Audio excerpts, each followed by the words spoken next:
There it is. I knew it would open.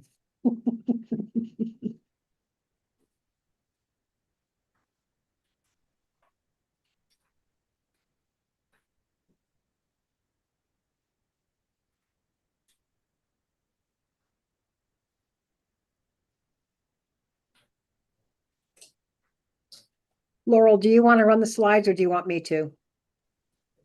I can. I Okay. think I should be able to share my screen. Yeah, we can get them to add us as a co-host if we need to. There you go. Okay, good. It works. Somebody's listening. Yes.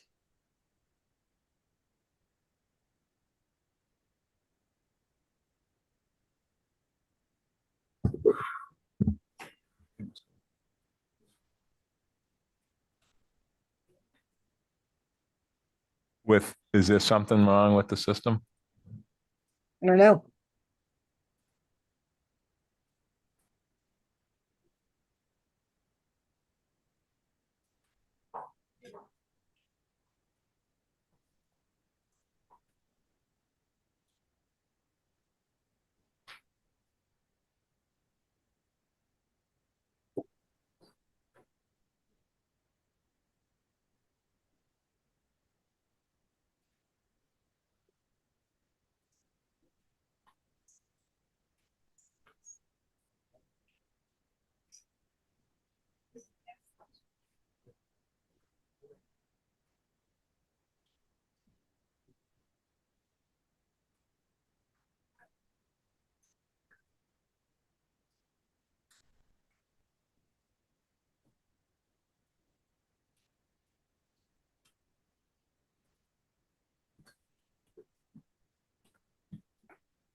Yeah, whoever's sharing slides, you're displaying your presenter mode, and that's what's causing the error. Otherwise, things are working. All right.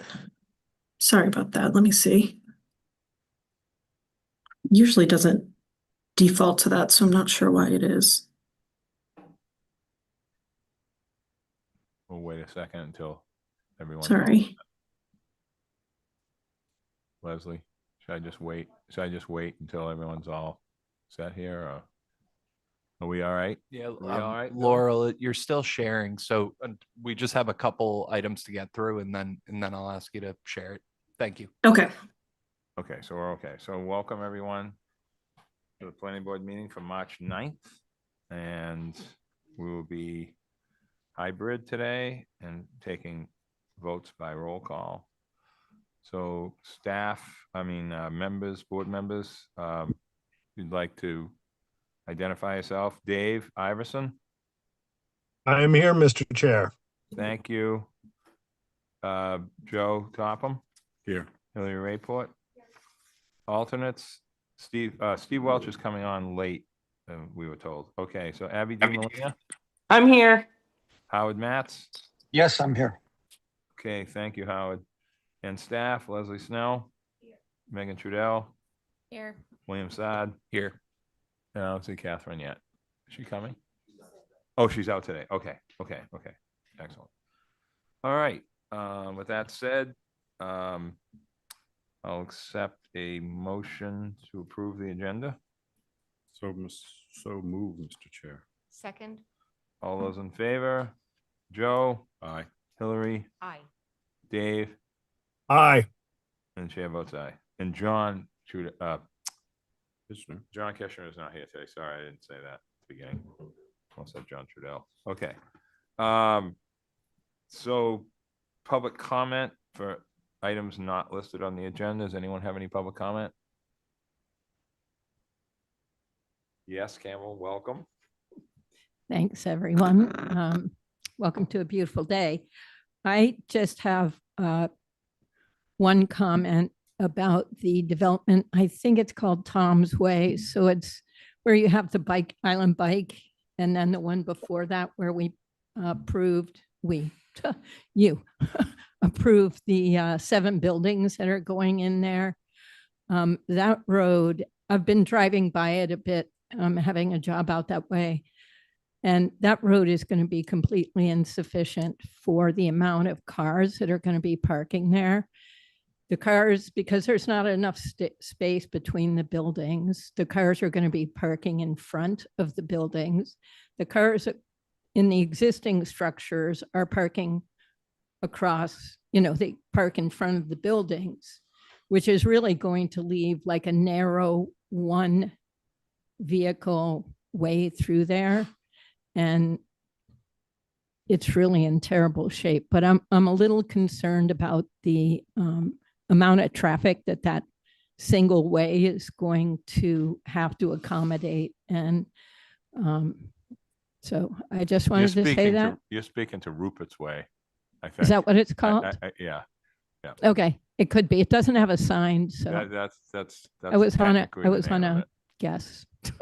But anyway, so I'm a little concerned about that kind of density and its inherent parking situation, and then the narrowness and lack of drainage on that road. I just see it as a future problem. So that's more of a statement than it is anything else. So just Thank keep you. your eyes open when we're approving things like that.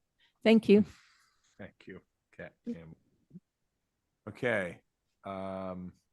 Anyone else have anything? Move on to announcement. The town of Nantucket and Barrett Planning Group are hosting the first community-wide housing workshop for the Nantucket Housing Protection Plan, and are seeking your participation. Please join us on March 10th at the Nantucket Inn at 4 o'clock to 5:30. If anyone wants to attend. Are they coming on now or no? They're on now. they're Okay. on for our master plan update, but March Okay. 10th is tomorrow for the housing production plan, unrelated to plot. Yeah. It's sponsored by the housing department. Yep. Okay. Is Judy on? No. She up next. Of course. I wouldn't Thank miss you. it for anything. I know that. That's great, Judy. Thank you. So do you want to take this? Are we up now on the agenda? Is this our turn? Yes. Yeah. Okay. So I think you probably received last week some slides that really are the content we want to discuss with you.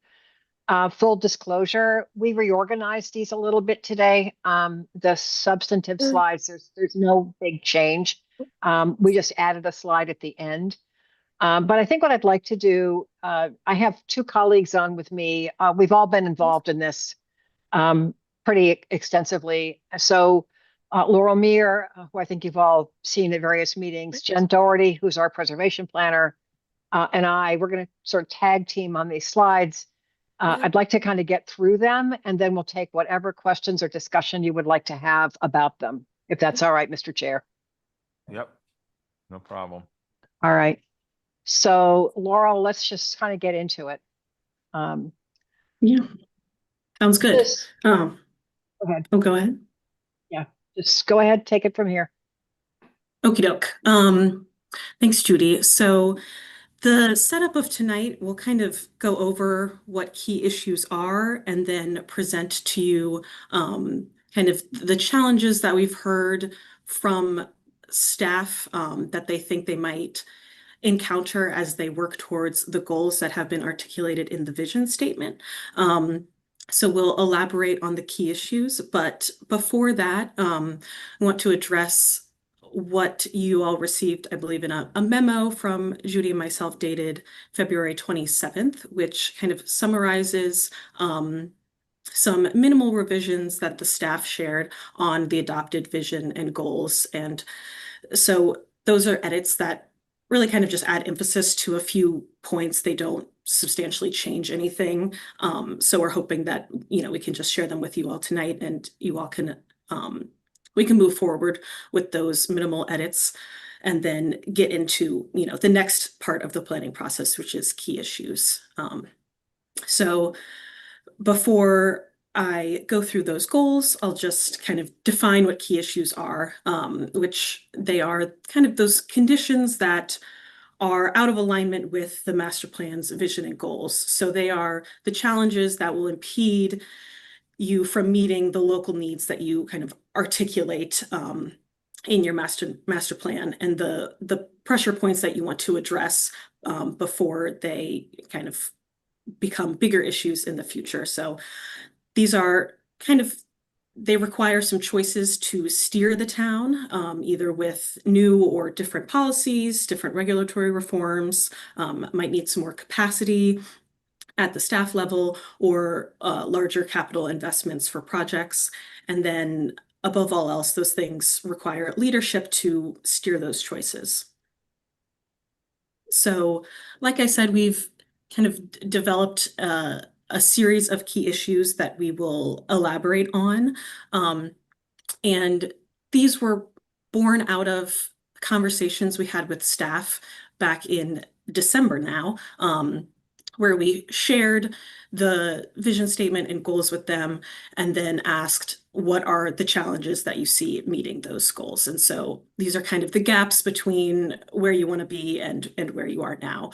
So just to kind of summarize them now, there are some issues related to planning, the current organization, capacity level, resources, and then, the implementation of the various plans that Nantucket has created, climate change and sea level rise, ensuring a safe and adequate drinking water supply, issues related to housing, loss of year-round housing and overcrowded housing, enforcement of the town's various regulations, the current approach to historic preservation, zoning, land use, and regulatory framework we've kind of grouped into one, the current permitting process, civic infrastructure, traffic and mobility, the future partnership with the Nantucket Land Bank, nurturing and sustaining a local economy, and then public expectations kind of versus local capacity. So, like I said, we'll elaborate. Oh yeah, go ahead. I just want to add one point. The meetings with the staff that we had in December really brought a lot of these things to light. But I just want to underscore that many of the things you're seeing on this slide and that you're going to hear about more in this presentation are issues that really became apparent to us almost from the outset of this project and has sort of become increasingly obvious as we've done work on this. And I think the culminating confirmation for us, if you will, was with the staff meetings that we had with the department heads and the deputy level staff in December, and some even conversations that have come after that. So this wasn't just a snapshot in December. I think December was confirmatory for us. Yeah, thank you, Judy. Problem. Okay. So like I said, before we kind of elaborate on each key issue individually, I want to just briefly run through the goals that you've already adopted, just to highlight those small edits that we got from town staff when we were sharing them with them. And then you'll see we've grouped the goals kind of just for ease, and then there are related key issues underneath them. So you can kind of see just how we're connecting between these different phases of the planning process. And so how you can kind of interpret this is, okay, if the town's goals is to do these things, then these are the sticking points that are going to make that difficult. And then bridging that gap between goals and these issues are really where action items and the implementation plan come into play. So first up are resource protection goals, which hopefully you recognize these, preserve the precious coastal ecosystems and manage our exceptional conservation areas to maximize their ecological benefits and beauty, clean and protect our harbors, ponds, and drinking water supplies. And then on this last goal, the staff suggested adding coastal erosion, so prepare for sea level rise, coastal erosion, and climate change. And so you'll see as I go through, kind of suggested additions are italicized. So I think that just for staff, that was just emphasizing another large aspect of resource protection. And then you can see the related key issues here. For community development goals, we have some suggestions here, which are to add quality and long-lasting, so create quality, long-lasting housing opportunities that support a diverse year-round population, from essential municipal and seasonal workers to families with deep roots in the community. And these additions really came out of a conversation that we were having with the town staff that a lot of town employees are having trouble with housing as well, as, other essential and seasonal workers, and that a lot of times employer provided housing, whether it's the town or another employer on the island, is kind of tailored for younger, newer hires rather than maybe someone later in their career who wants to really set roots and have a family and, wants housing to support that. So that's the background for those additions. And then on the second community development goal here, diversify our economy for sustainable growth that allows us to protect our natural and historic resources, maintain our infrastructure, ensure, they suggested cutting the word essential just to kind of broaden goods and services, and the question of, what exactly is a list of essential goods and services. We don't want to limit it to what one person might think is essential versus another person. So you see that strike out there, and remain available and affordable on the island. Because there was also the comment that, just because it's available, it doesn't mean that it is attainable or affordable in price. So adding that as well. And expand livable year-round employment opportunities for residents. All right, moving on. And then these 4 goals that kind of address Nantucket's physical evolution. The first 2 you saw in our first grouping, so I won't belabor those points. The second one, or excuse me, the third one here, improve the safety. They suggested adding the word connectivity to kind of reflect the town's efforts on different bike lanes, intersections, sidewalks, things like that, underscoring that in order to have multimodal transportation options and try to reduce discretionary vehicle trips, like I said here, it needs to be also easy to get from point A to point B. So adding connectivity, and then the rest as is, efficiency of our transportation systems by prioritizing walking, cycling, and public transit, and reducing discretionary vehicle trips. And then this last one, prioritize new development and adaptive reuse of existing structures, just a nod to the really existing emphasis on trying to reuse materials on the island that respects the natural and historic character of the island while providing add in safe here, attainable housing and essential services where they are needed most. And then the last group here are governance goals.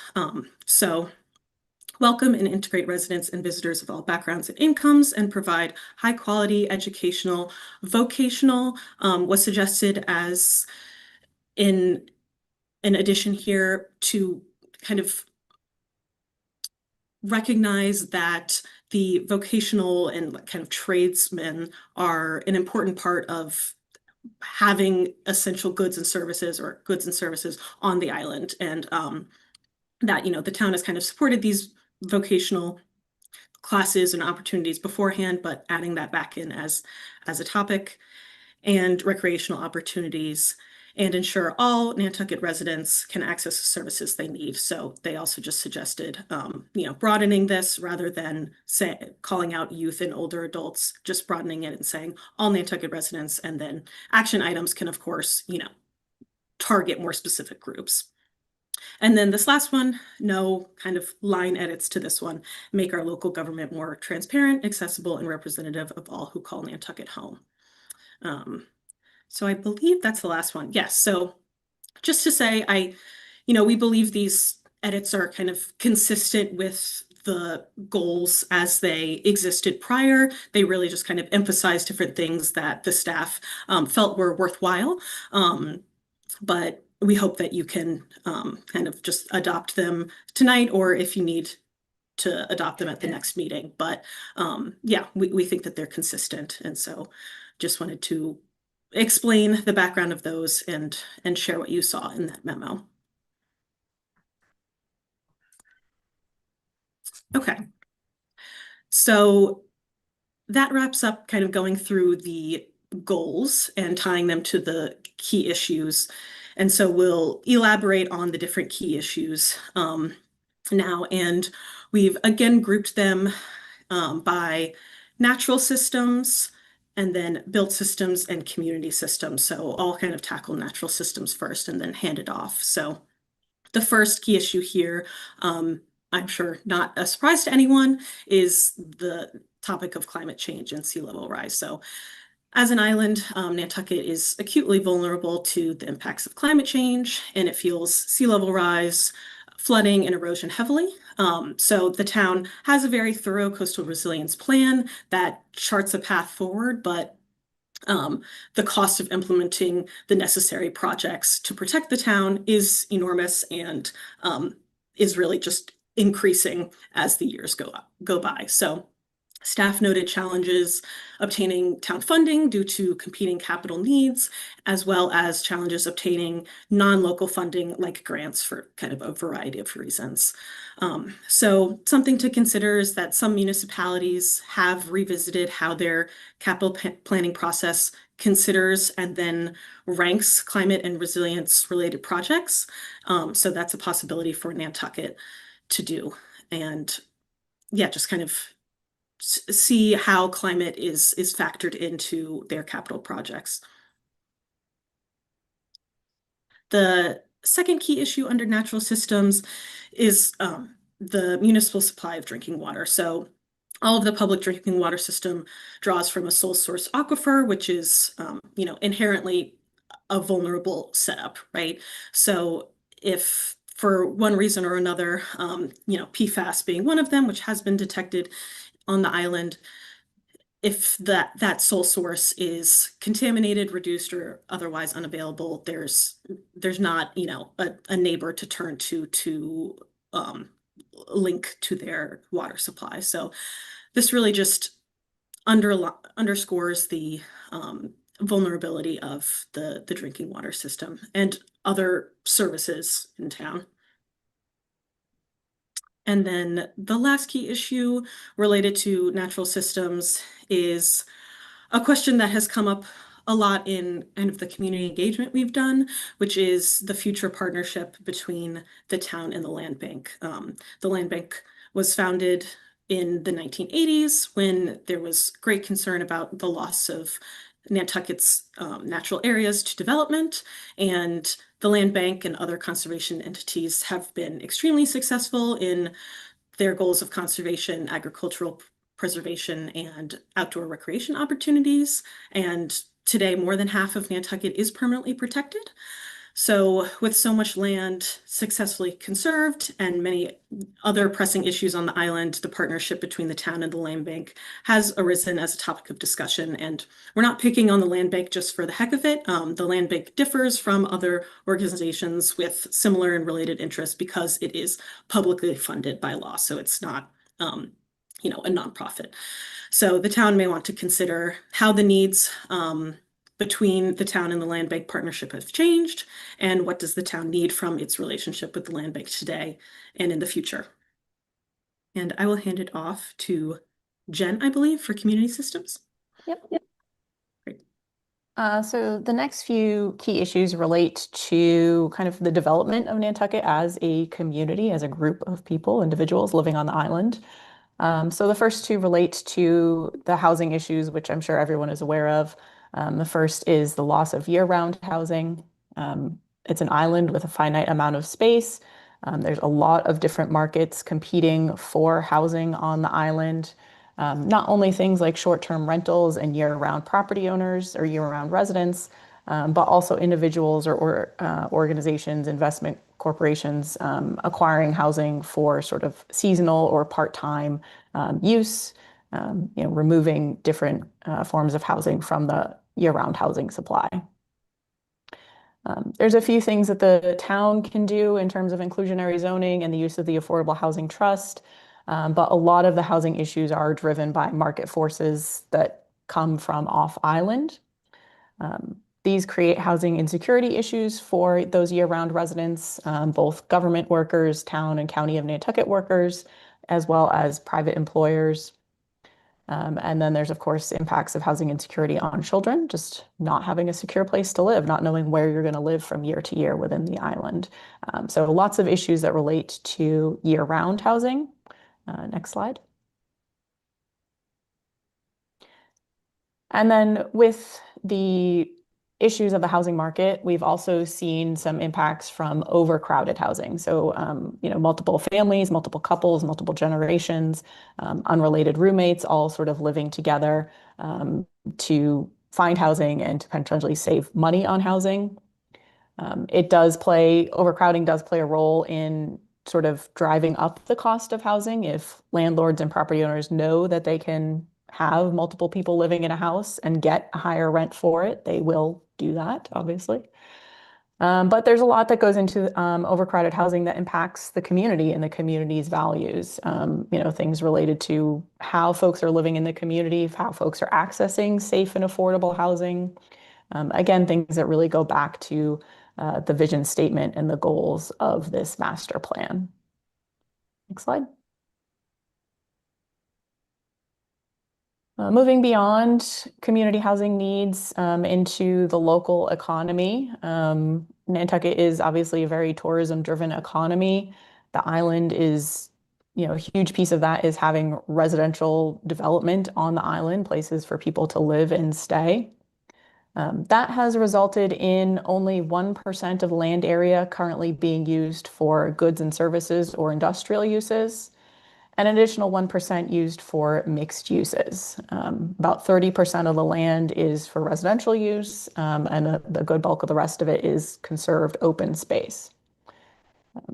This, again, goes back to the idea of really making the island a space for everyone and making space available for necessary goods and services, not just for the tourism economy, but also for the folks who live there year round.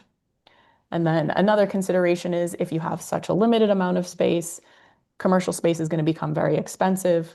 You want to make sure that you're having space for local residents to develop and grow their own businesses so that the community is really local or the economy is really local and you're not as dependent on regional or national firms coming onto the island.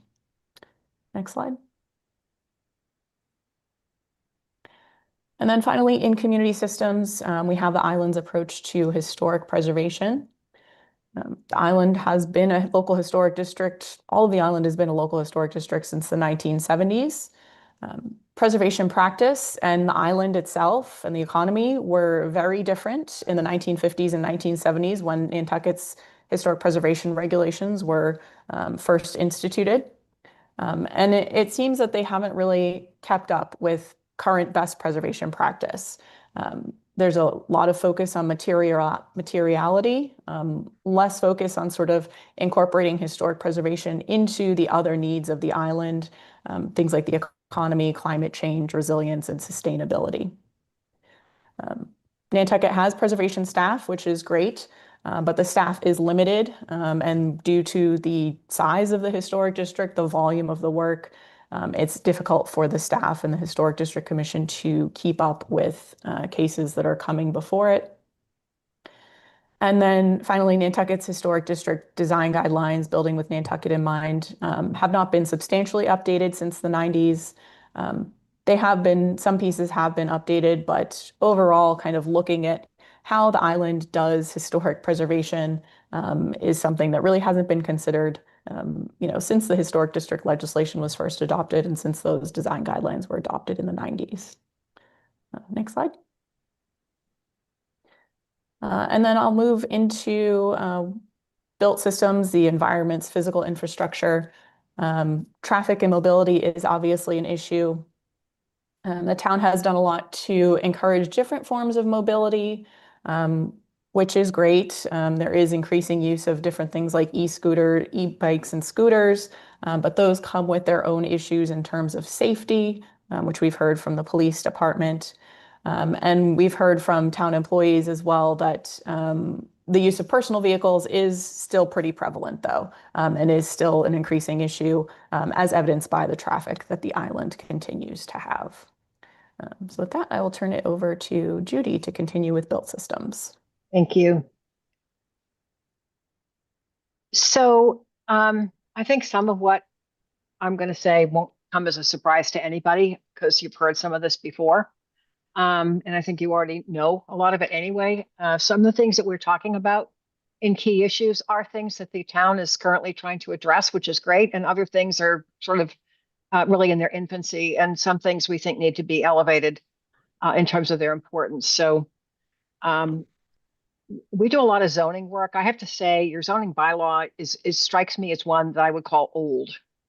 It has a large number of districts, and we've worked in towns before that have a lot of districts, and sometimes you can get out of your car at a district line and you can say, I understand why this district is here. And other times you get out of your car and you have no idea why a district line was drawn where it was. And I think, part of what you're probably going to want to be looking at over time is the utility of so many districts. Is this really doing for you what you need it to do? Sometimes zoning can end up being so overcomplicated that it actually makes it harder to administer. So this kind of relationship between what your regulations say, what's on the zoning map, and conditions on the ground, frankly, is not always clear. And that should be very clear. Complex zoning schemes do not always produce better results. Sometimes they make it difficult for people to read, to understand. There's a lot of legalese in your zoning bylaw that frankly complicates the reading of that document. So when you kind of pack all these pieces together, you end up with something that's tough to navigate and frankly tough to amend with any kind of surety that you're catching all the sort of hooks that exist from section to section. Lots of special permits. Best practices today in planning and zoning is to try to limit special permits. So to the situations where you really need that kind of discretion, I think there are opportunities in Nantucket to think about zoning in a different way and the permitting process in a different way that's friendlier and less costly and provides far greater predictability than what you have now.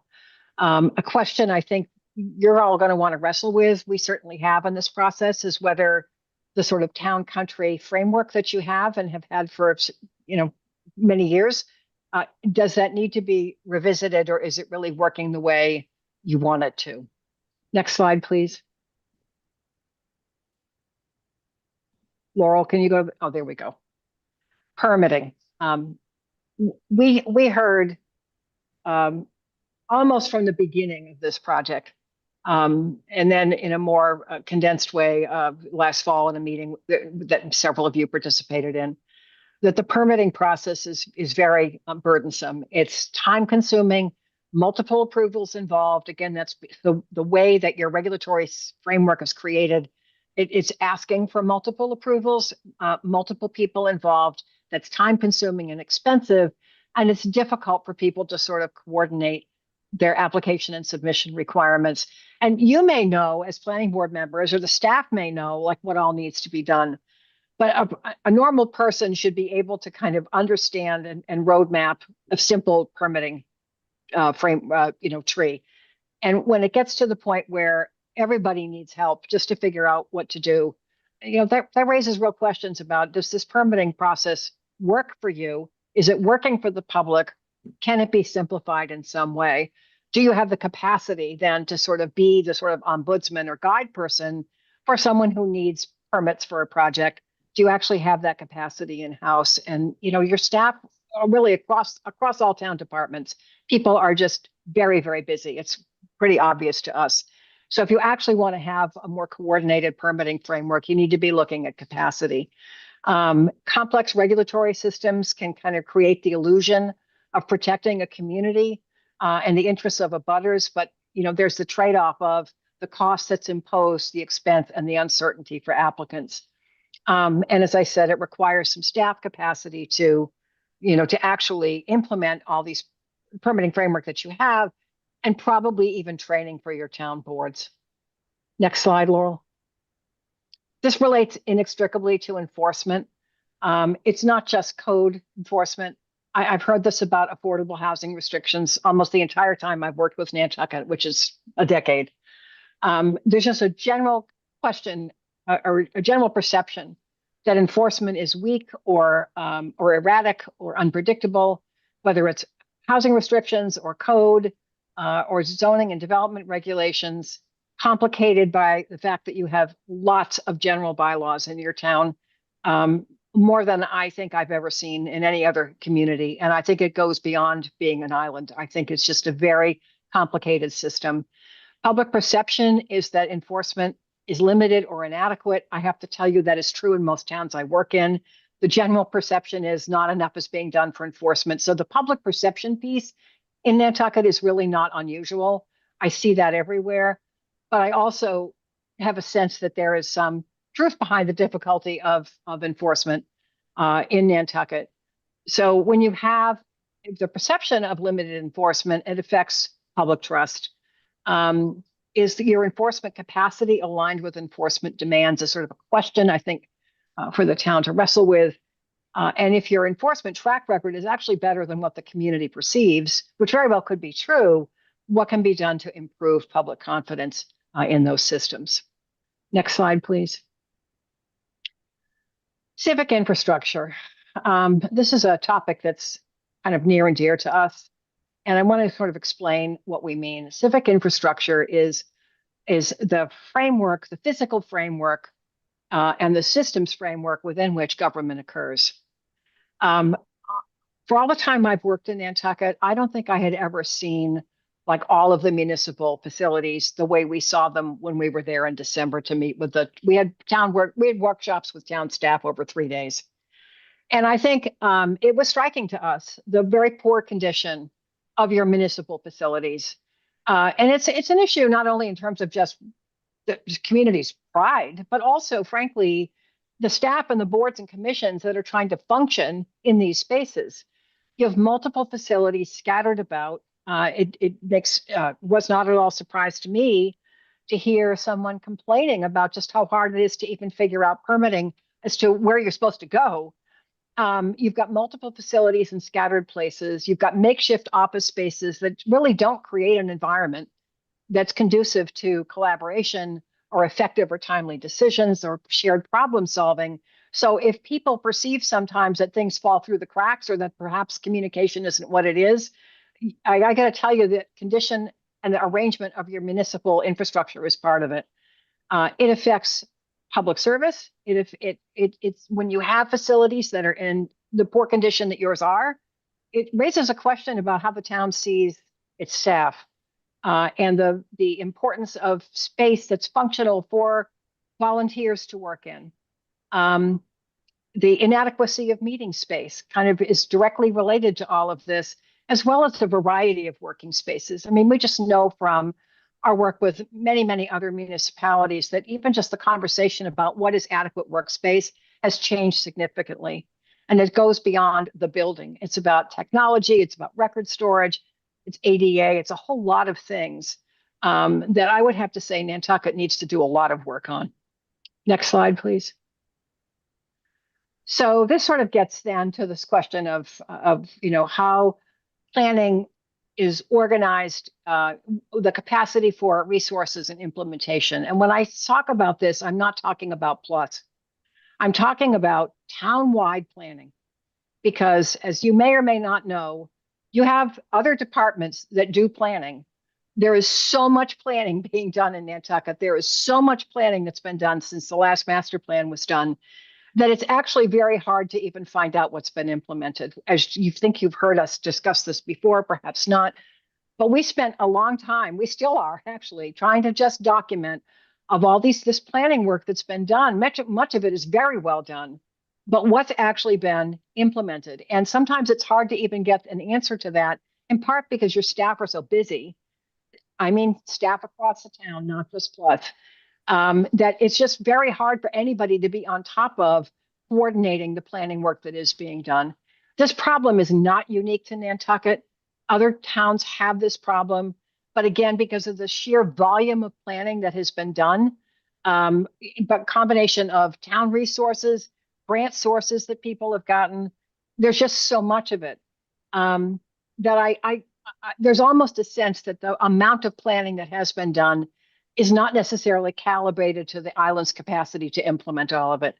And I would just say generally, sometimes people feel that they need to do planning because somebody else is doing planning, but sometimes planning just for the sake of planning does not yield the best results. So the risks in all of this are that you have plans out there with contradictory aims or competing aims, the unintended consequences that come from multiple plans that aren't really pulled together in a cohesive way. And then I think frustration, not only for volunteers, but also for staff. Next slide, please.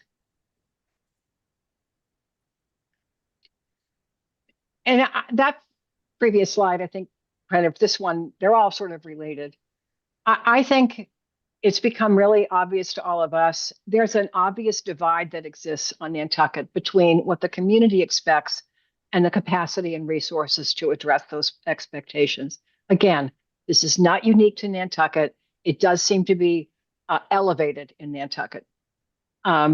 Something like a civil discourse initiative where you have people who are actually trained to facilitate difficult conversations. I'm not talking about hiring consultants to do this. I'm talking about training community volunteers to facilitate difficult conversations. We have worked with a couple of communities that have done this, and it's actually been very helpful to them to have sort of their own people helping a community have difficult conversations, things that are just very sticky and hard to resolve.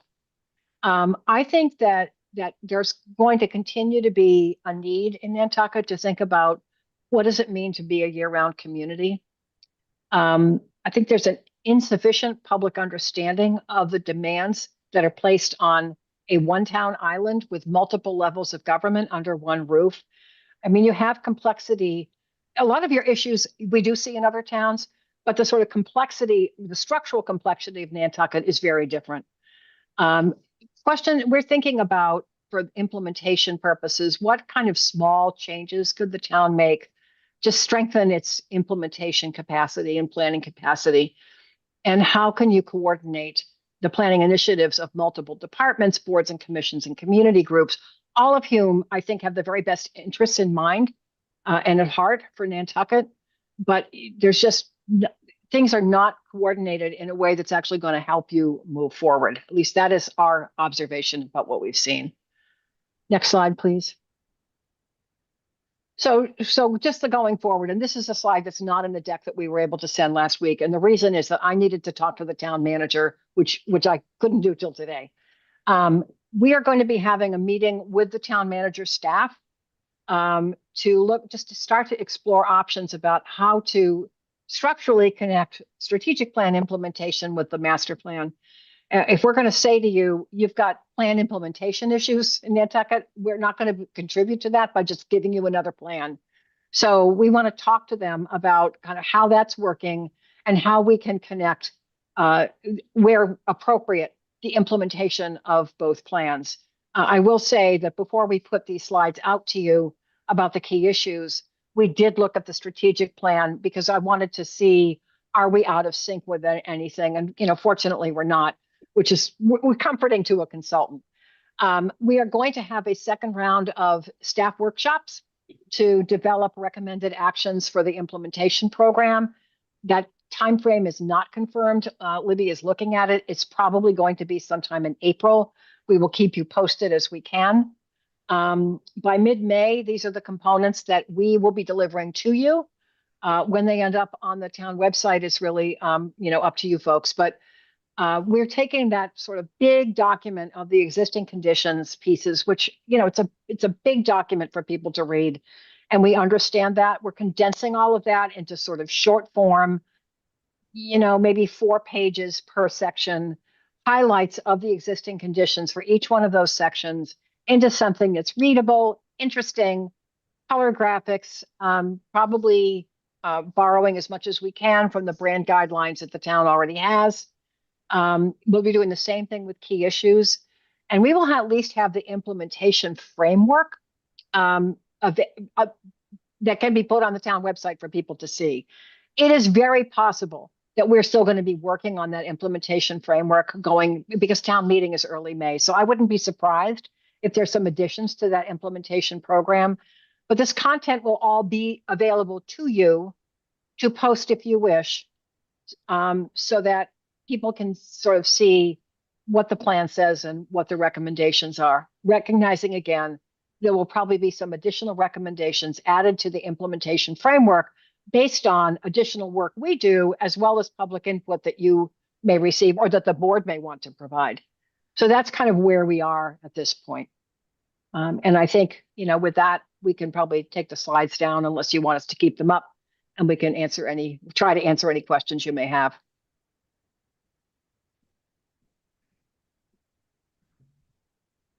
Thank you, Judy, for the scolding. No scolding, Um, no scolding. I feel like we just got scolded, but I have so much to say. We don't have time for it, so we have to wait. Well, we need to have time for it. Yeah, I mean, I can tell you why we have this property that we're sitting in right now, how lucky we are to have it, number one. Number two, I can tell you why two fairgrounds didn't get the big building built that would answer half of what you said if we had done that. Now it's too late. We fought for years to stay in town with town stuff. Now all of a sudden we got to go out of town and it's not free to do. 37 Washington Street is left over from that movement and now it functions pretty well. I mean, there's a lot of moving parts, Judy. You know, Yep. It's hard to explain it all. You have to break it all down into different moving parts. And, you know, you didn't even bring up why the registry is in the worst place to park. There's a reason for that, believe it or not. So, I mean, it's true. It's there for a reason, but it's doesn't make any sense now, but it's not going anywhere, I don't think, too early, too soon. Does anyone have anything they want to say? Dave Iverson has his Dave, hand raised. go ahead. Hey, thank you, Mr. Chair. Yeah, listen, for me, I think the most important thing that Judy has to say is that we're really good at creating plans and planning for the future. But we need to understand how those plans are enacted, where they're enacted, when they're enacted, and we kind of need to have a general scoreboard of that. And it needs to feed back into our goals in the master plan. And I think if I take anything away is that we still have a whole lot of work to do. And there's a lot to understand how we as a board, how staff and how other boards interact with those long-range planning documents and how they mesh with the master plan. Thank you. Mhm. Judy, can I add to this for a second what Dave just said? You talked a lot about collaboration. You mentioned the land bank. And you've talked about all the other plans. I mean, the strategic plan that select board has, I mean, we have a lot of plans that kind of have some stuff in it that is some of the things that we're talking about. And I think that, at least from my perspective, we need more collaborative joint meetings with the select board, with finance, with HDC, et cetera, to really sort of take all these different plans and put them into one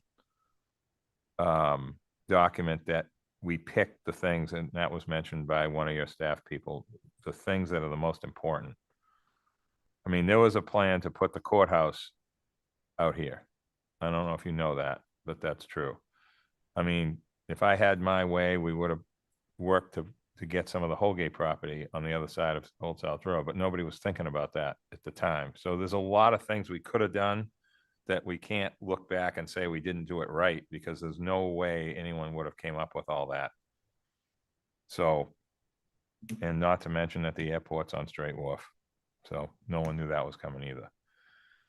So does anyone else have anything before we move on to the next? No, Joe? Judy, if you don't mind. So mine is more with like the permitting. And I said this to you at our select board and board of health meeting, is that the HDC, you know, I'm into the HDC for more than 2 or 3 meetings. I think they do a fantastic job, but I've had one project where neighborhood association came in and I was in the HDC for, 8 meetings, 12 months, and it just kind of slows down. So it's the HCC and it's making sure they're doing everything properly, and the fear of being sued, and so I think that really delayed everything. The other part is Massachusetts is put in exposure C, so any within a mile you have to do all this extra hold downs and structural, through Simpson. It's an excessive amount of work. So you have to make sure that you meet that. So that would add an extra couple of weeks of design and process, which also kind of slows down expense to construction. But in the end, I think once you kind of get through the HCC or get into the building department, I would say from my experience that the building inspector, the plus department, the plumbing is building, electrical inspector, all work within the state guidelines of being on a property within a certain amount of days, where they're issuing a permit within a certain amount of time. So I feel like some of it is, yes, we've created our own beast, but at the same time, we're also trying to protect the integrity and the style and the look and of Nantucket. And I think that comes with a applied break. It's slowing down the process, making sure they get it properly, designed, elements and perspective and scale is all done properly. And especially on an open lot, say something across from the pony field, there's 2 new houses going in there. It's a simple 4-bay and a 5-bay, and that took a year to get through, 2 of them. And so that's kind of the problem that kind of comes in with Nantucket. It's just a process that has to happen. God forbid you want to move something, because there's problems where we've taken down power lines over 100 times in certain intersections. I don't know why we haven't said in second or third time, why are we not running these underground? Why are we not?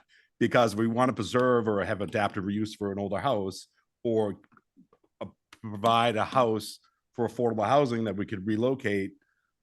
Why are we not having some of these implements? So I think some of it is planning. I think it's going forward is something I brought up to the select board. Why don't we have something in place? So I understand why you're saying there's delays, but I think that there's also a cautionary tale of why we're here and what we're doing, because there have been people mad at it where just a house got demolished. And it was just kind of I don't know why it was done in that way. Oh, you're talking about. Yeah, but I think there were triggers in place that should be, but there's no fines. So it's kind of I don't know, the tail, seeing a tail, or it's in circles, what's wagging the dog. It's just kind of frustrating at times, because you're trying to do something right, and then someone just does something, and that person will now cause more delays and cautionary review from a board. So that's where I think we just need to be careful. I think that a lot of these rules and regulations are in place because of someone doing something that was not. I can tell right now, I've been doing projects off island for people, and within 2 months, I have a building permit for them, and 2 weeks later, they're starting construction. So I get it, but there's some of the things of Nantucket that we have safeguards in place because of people that have done something illegal. So it's how much do you want to take away without that? And that's where I think we kind of get into this, a lot of red tape. We've created our own mess. So someone's created the mess that we need to protect ourselves. So go ahead. Thank you. Thank you. So Judy, I always appreciate how direct and frank you can be. You don't beat around the bush, and really know your stuff. So I think we just got an F for just about everything we're supposed to be doing. And, we're big boys and girls, so we can accept that. But I also have to say, I am really confused about what we are doing right now in this meeting and with this discussion topic. I'm looking at the Nantucket Master Plan schedule, which we updated in September 2025, and we literally have not, as a board, and this board is the steering group for the master plan, talked about the master plan since then. We adopted the vision statement in August. I and other people asked for the schedule. We got it in September. We did have the inventory, I think 400, maybe 600 page document, which we haven't finally adopted and haven't, had highlights presented. It was basically given to us. We had a weekend to read it and we're invited to give feedback on. But I'm just looking at the schedule. So we're supposed to get key issues, submit the draft of the key issues. We get that 1 week after publishing the inventory and assessment. Then we have the planning board key issues initial review. Is that what we're doing now? I'm not really sure. planning board review key issues discussion and public comment meeting 2 weeks from initial review. So have we scheduled the discussion and public comment of the key issues? Because I think we were asked to, approve them tonight if we want, or maybe not. Then we're going to publish the key issues on the town website. Then we submit the draft goals and policies. We got a bunch of goals tonight. Are those the draft goals? Are they final goals? I have a lot of questions about those goals. Then we have sponsored community meetings. I'm not going to keep going, but the point is that we are supposed to be developing a master plan with community support. We're not supposed to be getting, a bunch of really valuable information handed to us, and then we're supposed to feel bad because we have an F. We need a master planning process with community support where we have opportunity to develop goals in dialogue with our community, and actually get behind a plan with an implementation schedule so we don't just keep doing what we've always done. So I don't know what we're doing tonight, but I'm certainly not ready to review any of those key issues or goals. And I would like to have some relationship to this schedule that we were given in September and some dates so that the community can have some confidence that we are working with them to develop a plan. That was a lot. I think. So, I mean, go ahead. Go ahead. Oh, Judy, go ahead. No, I mean, what I'm saying is we are going to submit these documents as a package. And the board then has to decide, do you accept them? Do you want to change them? How do you want to get community input on them? All I'm saying to you, so I'm done trying to deal with organizing community input, Hillary. That's just not been something we have had the ability to do on this project. This conversation has gone on before. The planning board is in charge of the project. So what we are doing is submitting material to you that you can then decide as a board, how do you want to get community input on the deliverables? And so that's what you're going to get is no one's going to read the 200 odd page needs assessment. We are going to boil it down into what people actually need to know to then be able to understand why something is identified as an issue. We're going to submit that to you. It can go on the website. Once it's on the website, the board can decide how do you want to get input on those materials, the content of them, and then the board can direct us what you would like us to do to modify or amend them as you see fit. But how the board wants to get that community input is entirely up to the board.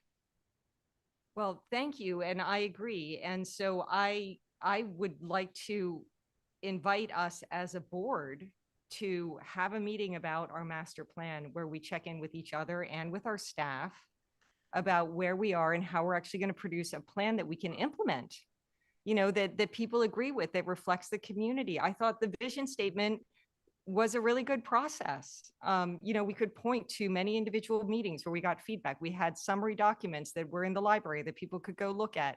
The vision statement maps directly to what we heard from those documents. But now we're getting into the really important part, which is what are our goals? What do we have agreement about what we're going to do? And what's the blocking and tackling that we have to do to achieve those goals? I mean, that if we fail on this, we may as well never have started this process. So yeah. I'm sorry, Hillary. I didn't mean to interrupt you. That we as a board, we need to meet about this, around a table where we talk about this planning process and figure out how we actually get it done. Because this is not a planning process. This is a list of grievances. So the goals, just to be clear, you have the goals. You've had them. They're part of the vision statement. Those goals come directly out of the vision statement was designed to be a vision statement leading to the goals of the master plan. So there's nothing new here. Those goals are exactly what the board blessed as part of the vision statement last year. We haven't made those up. Well, our vision statement, we had the option of having it be 2 sentences long or having it be a page long. And we chose to have a longer vision statement. Those goals might be what we ultimately agree on and believe makes sense. But I think we need a process where we actually have a dialogue with the community about it. And it's going to take some time. You know, we can't just, I don't think the goals as mapped directly from the vision statement, you know, we have to discuss if that really is everything or if there's more that people want to have input into. All right. Okay. So we need to move on here a little bit. So I just want to Judy, I think we all appreciate what you've done. I think what's happened tonight is we've crossed over into other, you know, whether it's departments, whether it's boards, whether it doesn't matter. We've crossed into other areas that other entities are working on, and it's confusing, and we could talk all night about it. I think pulling out the stuff that we do directly, like zoning, ground cover, you brought up, I mean, I could talk about zoning for hours, so we can't do that. But at the same time, what you brought up about some of the zoning that we have today versus what we had in the past is a good conversation, and that is part of what you're seeing today. The history of the HDC, all these different things are all sort of part of the development of the island. But when you start talking about civic infrastructure, Judy, I mean, That's part of a master plan. I understand that. I do. But that stuff is so deep into the whole community, town meeting, different ideas that come out of, like, again, this building right here. This is one of the best things we ever did. And it feels like it just happened. It wasn't that long ago. But at the same time, it wasn't long ago that we were arguing about moving anything out of town. So it's a complicated conversation to talk about civic infrastructure in a meeting like this, because there's so many different moving parts that have happened over the last, 30 years. So, you know, traffic and mobility, that's, kind of a planning commission issue, but it's more of a total community issue. And the partnership with the land bank, that's a good topic to talk about. There's a lot of that already happening now with Washington Street and some other potential projects on Easy Street and steamship related stuff that is going to be great for us in the future. And I think that process is kind of happening. Mixed use, you talked about the commercial. I mean, home occupancy is something that we discuss a lot that needs to be enhanced, because there's not the traditional old way of doing things on Nantucket with having your business on your property or having some commercial mixed. Is this complicated conversation, another one. And I think that the home occupancy concept is the way to enhance some of that and allow a little bit more small commercial on people's properties, depending on what it is. We've done that already. There's a lot of changes happened with that. So, anyway, so what would you like to do, staff, on this? I mean, are we scheduling a special meeting for this that's focused solely on this? I think it should be a joint type meeting, but that's just my opinion, because there's so much crossover. Do you mean with the select board? Yes. Yeah, I think you're going to be hearing that from Libby as well.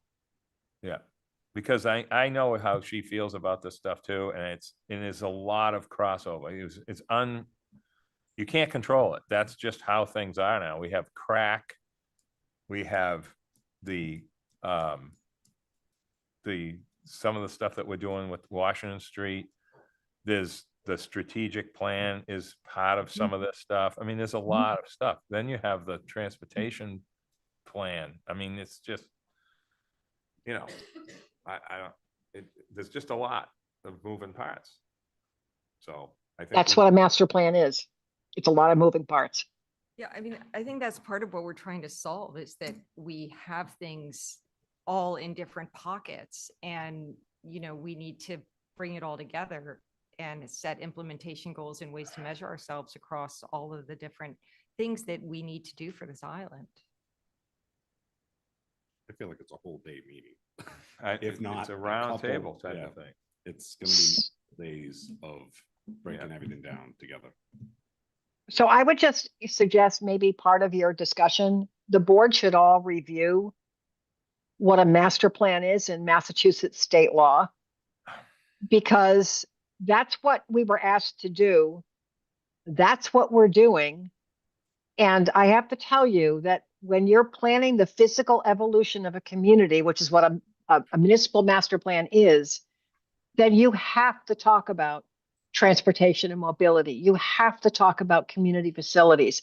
You have to talk about housing and economic development and all these pieces where you, like every other town I've worked with, has different bodies working on those different topics. But it's the master plan for the community that coheres all of that and brings it together. So Nantucket's not unique in that regard. I mean, every community we work with has a housing committee, an economic development group. I mean, this is not unique to Nantucket. The problem, I think, that what makes some of the solutions in Nantucket unique is that you're an island with no neighbors to share some of your challenges with. True. Steve, do you want to? Yeah, thanks, Mr. Chair. Judy, thanks. I appreciate all the hard work your group is putting into this. You may actually have this document and we just haven't seen it yet, or at least I haven't seen it yet. But it would be beneficial, I think, given the the fact that this happens in other communities. I'm sure this isn't unique. But it would be beneficial to have a document that identifies clearly where there are, based upon Nantucket's structure of government and the respective duties of the different boards and commissions, overlaps. So that, for instance, it tags all the boards and they go to all the boards meeting and discuss those topics. And HDC and planning board may have a meeting to discuss where there's clear overlaps. I understand, to be reasonable and practical, it can't be super comprehensive, because where do you draw the line? But certainly anything black and white and maybe even darker shades of gray would be beneficial to include in such a document. And what the end result would be is it would facilitate discussion in a structured manner where we're going to need that help, I think. And I don't know if it's something you've done or you're doing with respect to Nantucket, even if it's in our bid package or not, but I would suggest that would be something that would help, again, to facilitate really important, meaningful discussion of all parties. Thank you. Thank you. That's a good suggestion. All right, so how do you want to leave this? Give me a little direction here before we move on to normal business. I don't want them to just disappear off the screen. I mean, they've put in a lot of time. Well, and yeah, you know. and we've spent a lot of time talking about it, listening to their presentation.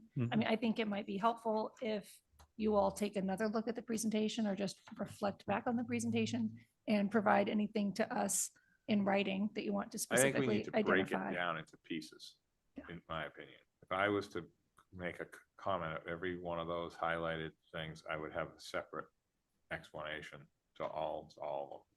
And then some of them fit into things that are already underway through, whether it be town meeting, whether it be previous town meetings, things coming back, some things like the DPW building, for example, or something like that. I'm not going to get into that at home. I'm talking about more infrastructure related things. We just did with the sewer. I mean, that's like the biggest sewer project we've ever had, other than when it was free 100 years ago. Like, that is unbelievable. It just got done, but you can't see it now. It's just done, right? That, what made that happen? I mean, was that the sewer master plan? Was that there's a lot of moving parts, and a lot of it changed. It didn't just come out of something 25 years ago and it happened exactly the way it was said. It happened through systematic change and improvements, how that was done. You know, and I'm just using that as an example. Water got mentioned. Where's Mark? I mean, when Mark comes to our meetings, it's like one of the best things ever, because he explains what's really happening with water. Well, we just hear all this negativity about water, and we have like the best water in the country, but all we hear is the negativity part about it. So it's nice to have him when he shows up to give us a little update on things. But I mean, I think we need to break this down into different pieces. Mr. Chair, Go ahead, Just let Leslie. Leslie speak, and then yeah, you go ahead. Leslie. I mean, our consultants have Go ahead. identified what they have determined are the key issues based on, all of the steps that we've taken to get to where we are now.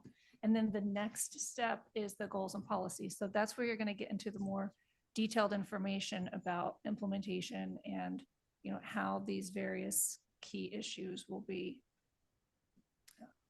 dealt with. Or not, I guess. Can so I'm looking at the schedule, which I thought really did break it down, actually. So I think where we are is we have this inventory assessment, and familiarity with that is really important because we all can't know everything. We have a document that they spent months pulling together that has everything.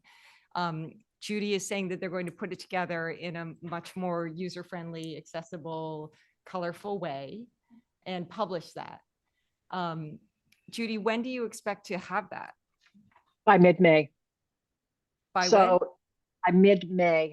By mid-May. Oh, I see. Yes. So, I'm sorry, Hillary, go ahead. So if I'm suggesting that we would work, I'm looking at the schedule. It says INA publication on town website. Has that been done? Is the document that's up there, is that? We submitted the inventory and assessment, and to the best of my knowledge, yes, that is what's online. Okay, so that has been published. It's not in this beautiful format that you're God, expecting. no. But God, at least no. it is there. It's there. Yeah. Okay, so rather than wait till mid-May, when everybody is going to be getting ready to do everything that they do in the summer, working off that inventory and assessment, could we have this next phase, which is working off the draft key issues that you've presented us, have a meeting for the planning board review, key issues, discussion, and public comment, where we can actually finalize the key issues. And I don't know, maybe we can handle the goals then too, but I just think we need a more substantial chunk of time when we've all had time to revisit the inventory and assessment, to actually get together and talk about these key issues and goals and policies, and include the public in that, and include some time for public review. Hillary, can I just jump in on something, just so you know? The reason I said mid-May is that we need to have a second set of workshops with the town staff, and there's an issue around making that happen, and also dealing with town meeting timeline. So I don't have an answer for you right now. It could be before mid-May. It could be, but I didn't want to overpromise.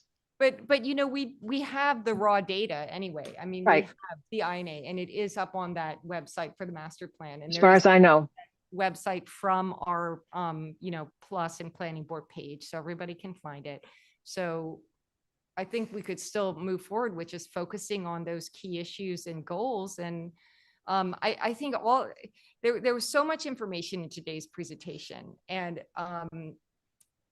if we could just break out the key issues and goals and have a really robust discussion grounded in the data from the inventory and assessment with a broad audience, I think that would be very helpful.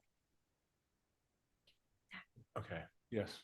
So I just wanted to remind everyone that the inventory and assessment was distributed in the end of October to the planning board. It was placed on the November 13th meeting. At that time, it was put onto the website.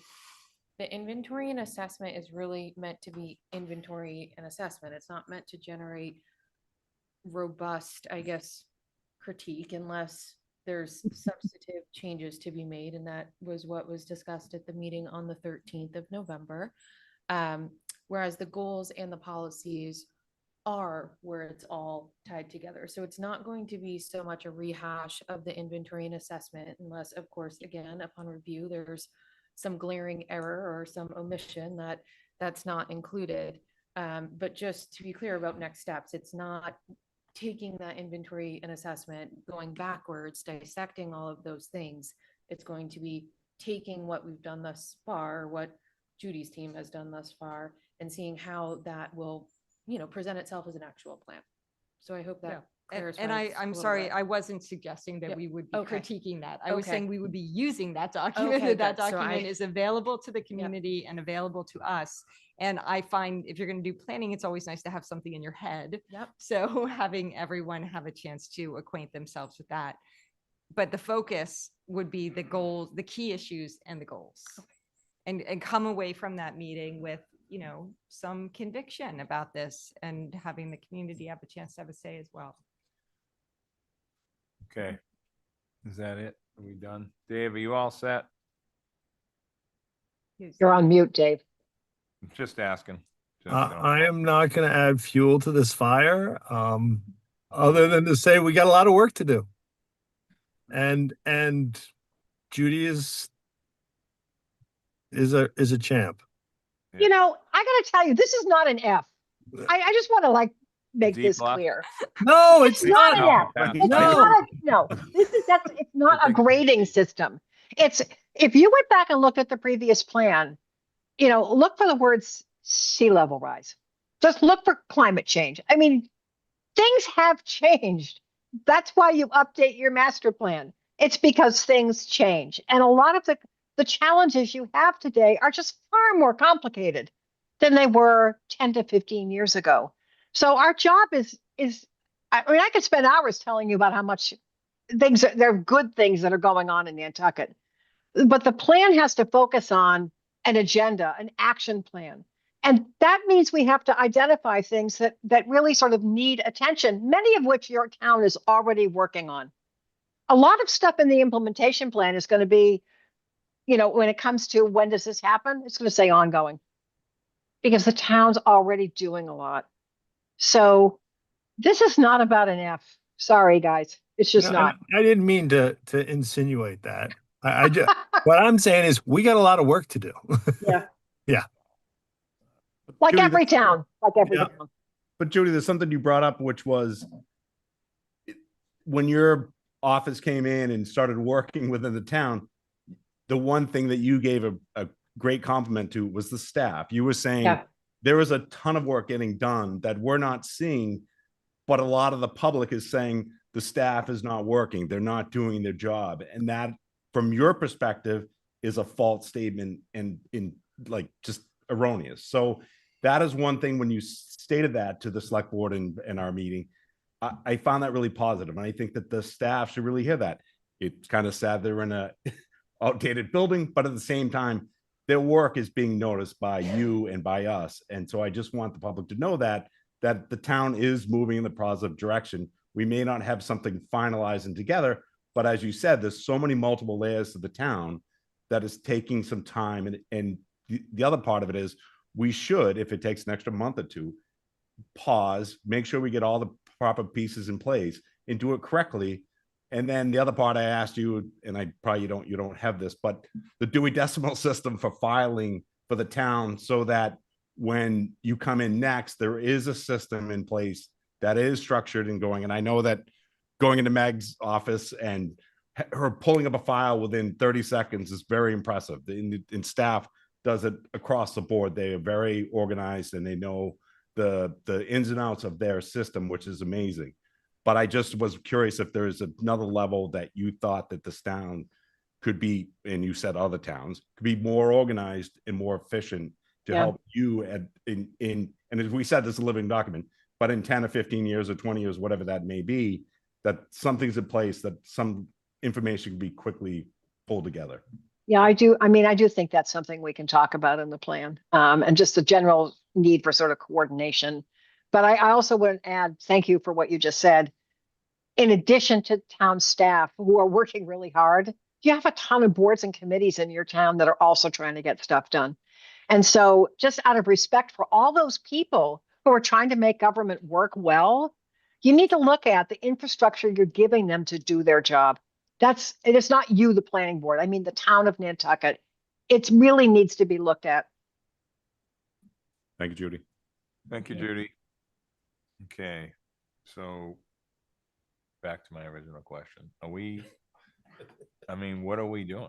Are we just continuing this for now for a future meeting, as you suggested? Is that okay? So Judy, is that okay for us to say goodbye now? You can say goodbye to us. We'll be back. Not disappearing. That's good. Don't say goodbye until next time. Say till next time, okay? All right. Thank you. For everything. All right. Take care, guys. Take care, Bye, Judy. thank you, Judy. Bye-bye. Thank you. Bye. Okay. where are we? Second dwelling. Minutes. Okay, sorry. Yes, minutes. So we have a request from Hillary to continue the 4 sets till next meeting. 5. Is everyone good with that? Is it 5? All Or 5? 4? Is there 5? Why come I have 4? There's 5. It's one on on the the, next it's on the page. second Oh, page. sorry about that. Okay, 5 sets. So does anyone want to make a motion? Make a motion to continue the all 5 sets of minutes until our next meeting, when we will approve them. Okay, is there a second? Second, Okay, all those in favor? Hillary, Aye. Dave, aye. Joe, Aye. chair votes aye. Thank you. Okay, second dwellings. Does anyone have any they want to pull before we go through the 5 second dwellings? No, Mr. Chair. Nothing for you, Joe? Okay, good. With that said, I'll accept the motion. Motion to approve all applications as submitted.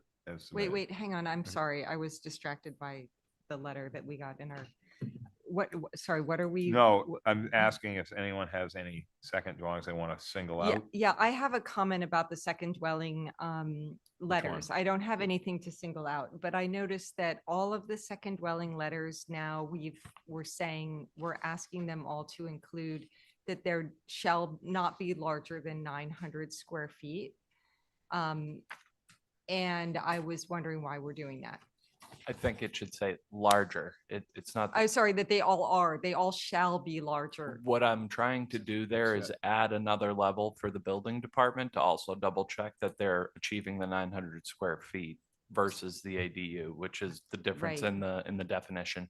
So And I can pull that. bylaw changes go into effect with the notice publication of the first public hearing. So we're kind of in this limbo period where in order to issue a permit, the building commissioner needs to abide by the bylaw change, even though town meeting hasn't Yep. taken an action Yep. yet. So that's the reason for the language. And if town meeting votes otherwise, then that will be corrected at that point in time. But between the waiting period, if you will, we have to act as though it's in effect. But what about the 20% differential? And That's still there. That's Okay, still in the okay. definition of second dwelling.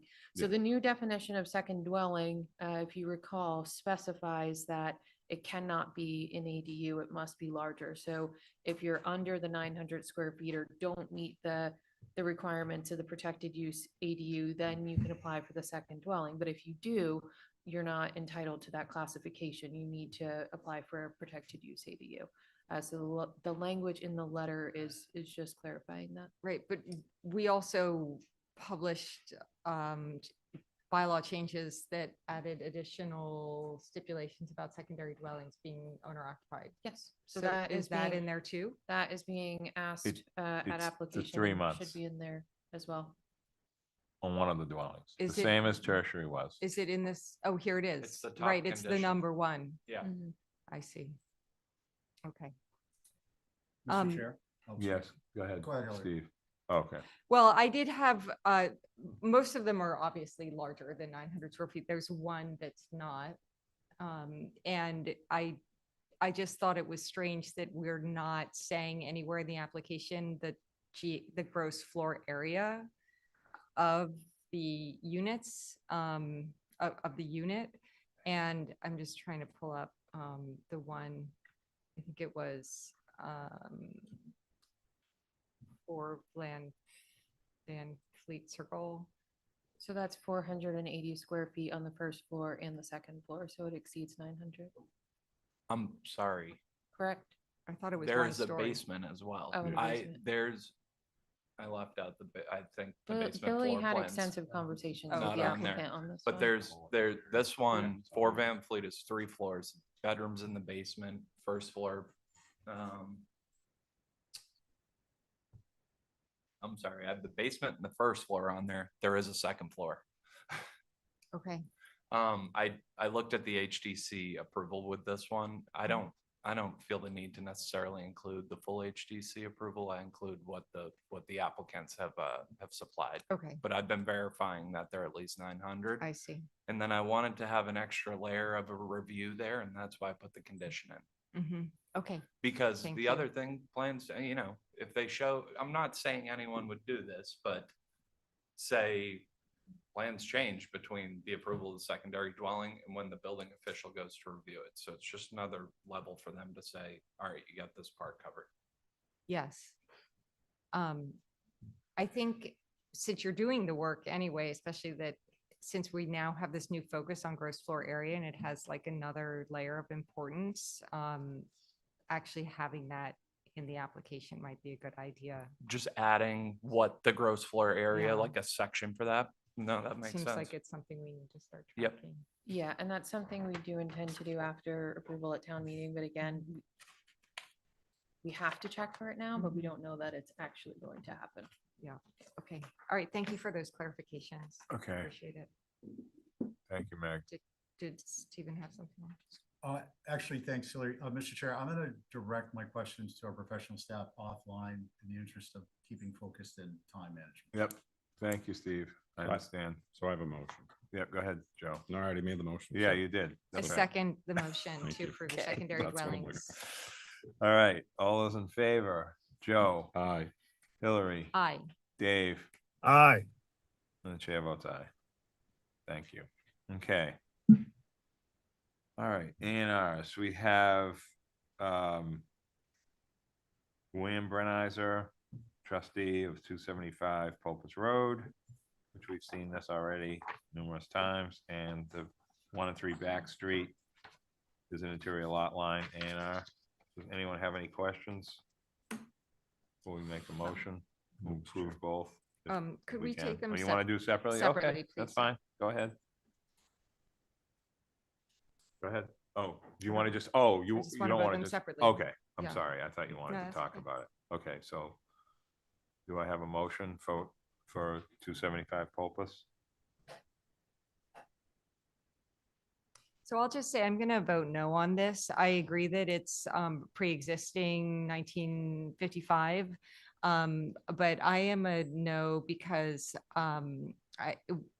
we are going to be developing standards of substantial, whether the building is substantial. And I would argue that a building needs to have plumbing to be considered substantial.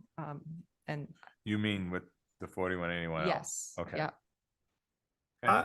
I think this building did have plumbing and heating. I've been out there and there's definitely is, but that's, Oh, does it? Because I didn't know that. I think you're thinking about that other that Shed. other building in town behind the bank Oh. that was just Yeah. a shed. Hillary, this one No. was fairly substantial if my memory serves So- me right. This looked to me like a garage with electricity and a foundation. Okay. But And that's it's your a garage, opinion, it's like fine, filled with, yeah. does it have plumbing? Can anyone confirm that? You don't know if it has plumbing. Okay.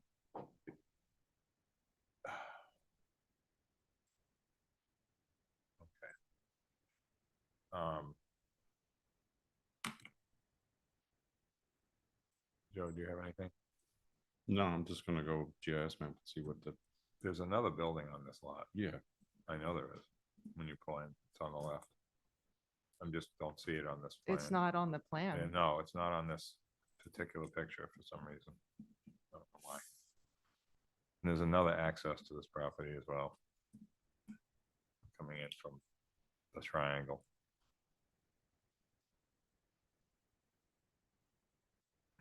Is anyone here? Is a representative for this?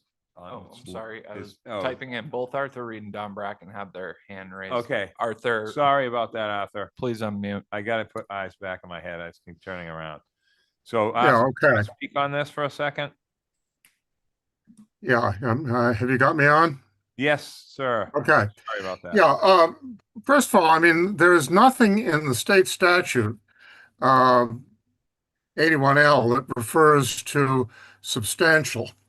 Yeah. I know that you've been looking at it that way and in a number of cases more recently.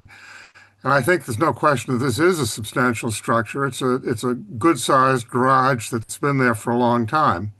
and you've been consistently endorsing A&R plans under that situation. But I really question even whether you have the ability to make the distinction as to whether it's substantial or not. The city service case, which is the main case that addresses all of this, both the subdivision control status and the zoning status, made it clear, in that case, someone said, well, somebody could subdivide their property on the basis of a chicken coop. And the court said, yes, but the chicken coop has to have been there before 1955, or the year in the particular town in which the subdivision control law became effective. So in any event, regardless of any other issues, I think we're entitled to the endorsement here as a matter of law. Can I Okay, respond go to ahead, that? Hillary. Yeah, Go yeah. ahead. So, Mr. Reed, so we had a couple discussions at the board and we did get advice from our town council on this matter. And we've also reviewed some of the case law. The case law does say that the law, this right to divide the land was never intended to, well, it doesn't say never intended, but it would say the matter of a chicken coop or a garage or whatnot would be something different. And the cases where the division has been granted, where they were challenged, included a structure that did have plumbing and a cesspool. So it's really something that is up to the board to decide. This building does not have plumbing according to our property record card.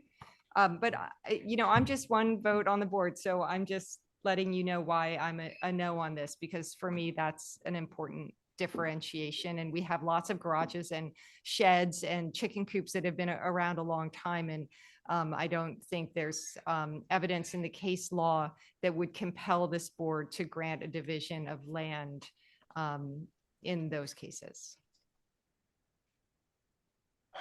Okay. Anyone else? Well, it's not case law, but she does say, go on, Amy says that basically it's up to decision of the board.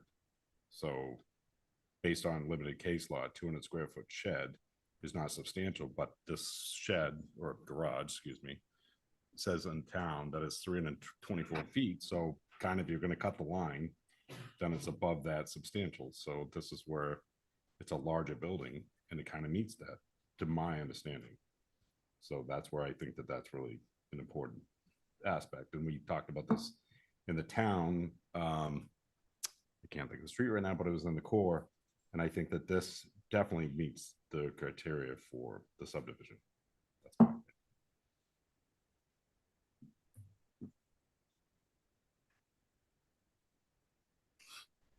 Okay. Dave, you all set? I am all set, Nat. Okay, Thanks. sorry. So Okay, I'm going to make a motion to approve as submitted as 4181. is there a second? Second.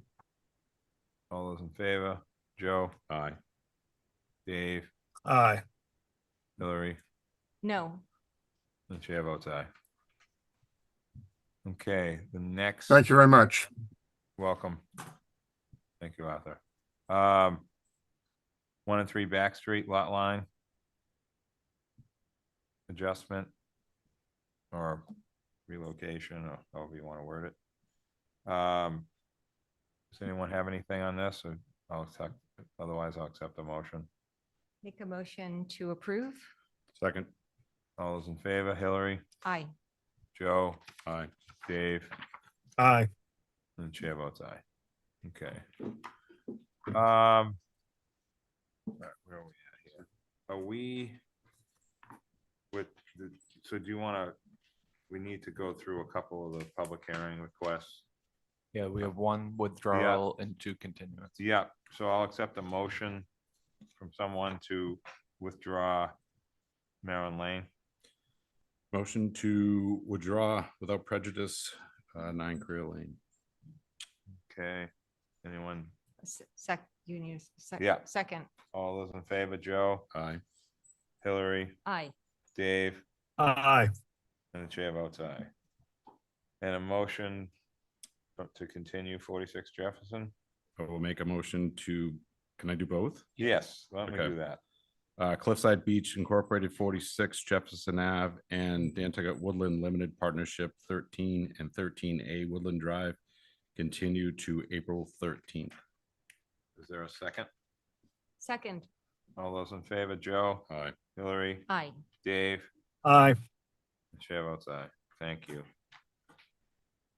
Okay, 5 Rosebud Lane. Okay, John, how are you?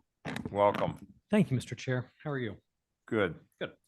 On behalf of the owner applicant, 5 Rosebud Nantucket LLC, Attorney John Brescher, what we have before you is a request for a special permit for a contractor shop. The property is presently zoned RC2. There is a proposed zoning change to R5, which I believe is going to be withdrawn. Regardless, the property has the benefit of a freeze plan from 2022 and the Permit Extension Act, which gives us an additional 2 years. So the uses are still protected under RC2. Otherwise, it is a fairly benign application for a contractor shop because it is in RC2. It does or has the RC2 uses. It does require special permit relief pursuant to Chapter 139(7)A. The proposed structure has about 912 square feet of ground cover.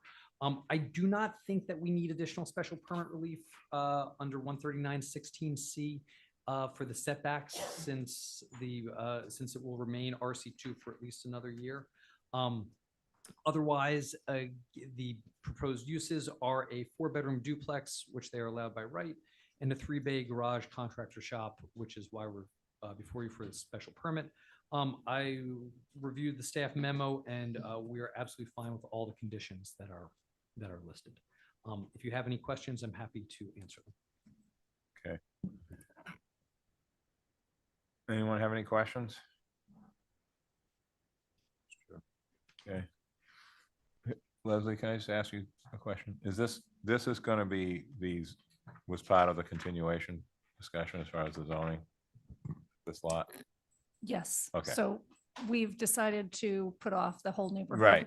I know. There were That's some what I last mean. minute changes, and Okay. I think that just needs a little more consideration. Yep. Okay. Dave, you all set? I am good, thank you. Okay. This is the public hearing. Motion to close the public hearing. Is there anybody? Oh, Campbell. I'm No, I right wanna- here. That's what I'm saying. Look Sorry out. Sorry, about that. sorry, I jumped up. See, that's why I said it. Campbell, you Yes. want to go first? Yeah, I just have a quick question because of the numbering.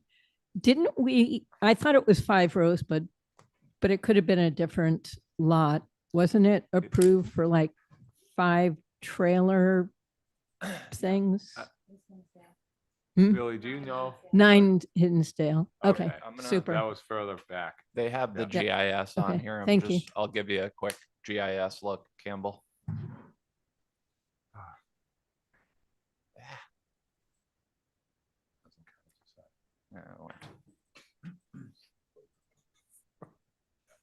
Okay. I got you. 9 Hinsdale's back Yeah. here. 5A is Yeah. where the board previously approved a contractor shop, and 5 is what's currently before the board.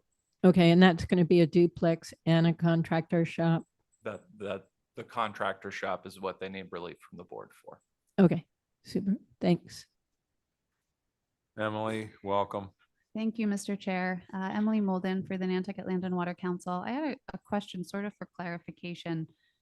In this instance, would this property require stormwater review? And I guess one of the reasons I'm asking is because knowing that it's in the Wellhead Recharge District, I guess I'm just interested in confirming that sort of reviewing the standards for uses on the property there is being done as part of this, or and whether or not stormwater review plays into this application. Thank you. I can answer that. Yep. It doesn't require review from the planning board, but it will require a certificate of water quality compliance to be issued by Wannacomet Water prior to the issuance of a building permit. And I think you should add that to the recommended conditions. That would be great. Thank you. Okay, John? And that's absolutely fine with us. Yep. Yeah. Okay. Anything else? Except the motion to close? Motion to close the public comment. Is there a second? Second. All those in favor, Dave, Aye. Hillary, Aye. Joe, Aye. chair votes aye. On the merits? Motion to approve with. Mr. Chair, did you Oh. activate an alternate? Oh, sorry about that. I wasn't thinking about it because it was going so smoothly. I wasn't thinking. You have a list. We haven't activated an alternate in like months, I don't think. So just Steve's here for the first time in a while. So why don't you just? He's normally online. No, I meant in. Howard and Abby I are mean, online. There's going to be plenty of love to go around. So Steve, we'll activate you for this, if that's okay. That's fine. Thank you. Conflicts. Okay, so Joe, you want to make that motion? You're Yes. so good at it tonight. No, everyone jumps up every time I try and talk. So, sorry. Approve with planning staff recommendations with findings, but there are no conditions. So There, in the staff report. So there just- is 5 conditions, Joe, right here. plus the condition 6 of the certificate Oh, of water quality. sorry. Yep, got it. Okay. So excuse what I said. So planning board staff recommendations with findings and the conditions. Is Plus there- the water quality. Yep. Okay, add that in. A Meg. second. All those in favor, Joe? Aye. Hillary? Aye. Dave? Aye. Steve? All right. And chair votes aye. Great. Okay. Thank you very much. Thank you, John.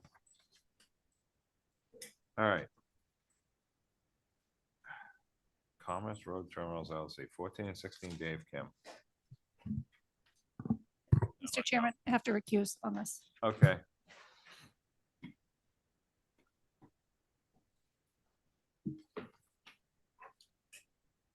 Mr. Bodett, what's going on tonight? Let's see here if I can get this up on my screen.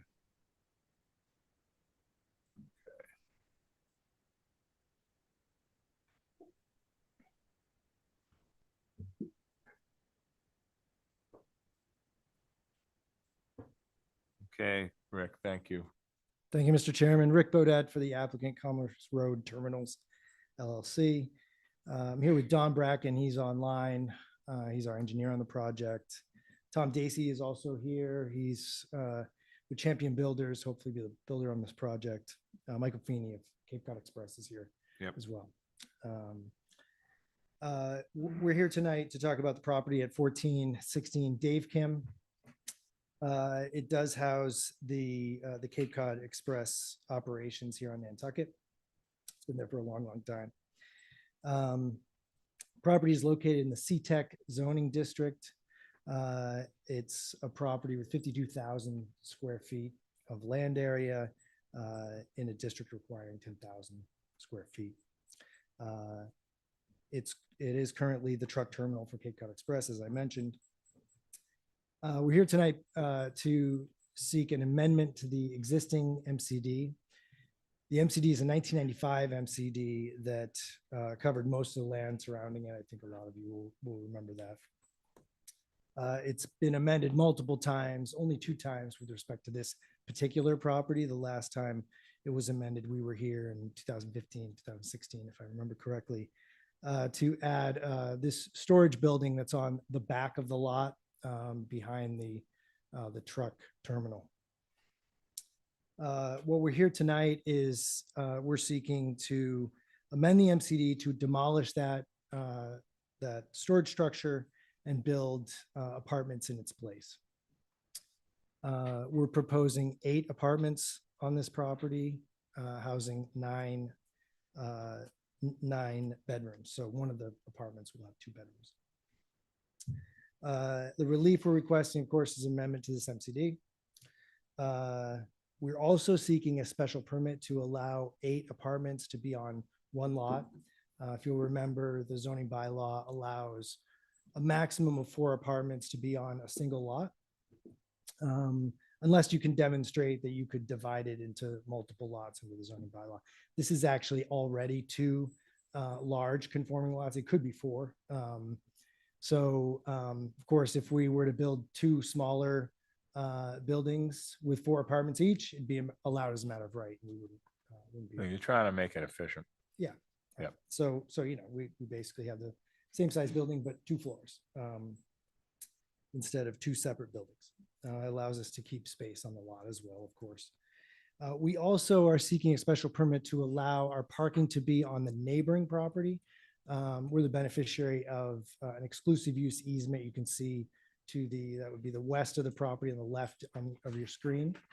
That's about a 30, I think my memory serves me, a 30-foot wide easement that, again, we have exclusive use over and we've used for a number of years. That's where we're putting our parking. And that's why we're asking for a separate special permit for us to allow us to do that as well. We also, as part of this permit, asked for relief from the open space. Open space is currently 4.1% on this property. It's actually going to get better because we're adding a little bit of green space around and plants around the residence. So I'm not sure we need it, but to the extent we do, we've asked for it anyway. I don't think there was anything in the original special permit relative to open space. And so, as I said, these apartments are going to be used, of course, for employees of Cape Cod Express. It's a much needed use here. They've wanted to do this for quite some time. We've been talking to them for years, and so very excited to bring this project forward and hopefully get some much needed housing for the employees. And so with that, I'll turn it over to Don. I think he does have some stormwater improvements he wants to go over, and then we'll open it up to questions from you guys. Okay. Does anyone have any questions?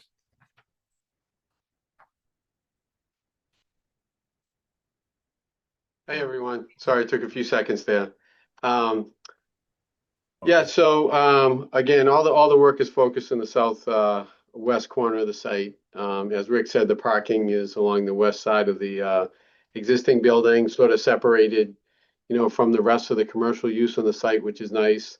There's already a nice new stockade fence where the cars will head in. It'll be one-way entrance from that westerly curb cut. Like I said, sort of isolating the residential parking and use. The main use of the property does not use that aisle on the west side of the building. So it works out well. There won't be any conflicts for trucks going and using that same space as well. As Rick said, there is some proposed landscaping around the existing building. I'm sorry, around the proposed building, creating some small increase in green space there. The existing building's 2,210 square feet. This one's 2,235, almost virtually the same and almost virtually in the same exact location. As you can see to the right on the screen, we're providing a whole new drainage system for that entire portion of the site. We will be taking half of the roof runoff from the existing building, collecting all the runoff from the new paved surfaces, through deep sump catch basins, drainage diverter manhole, and oil grit separator, all going into one subsurface system, as you can see. Big improvement over what's there right now. Right now, there's just a small sort of makeshift dry well catch basin in that corner that takes all the runoff. The existing building is on its own septic system, so we're going to be connecting that to a new sewer system that we're going to install for the residential uses. The existing building doesn't have any sewer. We'll also be bringing in a new water line from Dav Kim Lane in order to serve the new building and sprinkler it if we have to, if that's going to be required. And with that, I'd be happy to answer any questions on the engineering part of it. Sounds good. Anyone have anything? It's a good move here. I just Lori? had a couple questions. So the application says the applicant is requesting a waiver of the 5,000 escrow, but the staff report says that we've received the 5,000 escrow.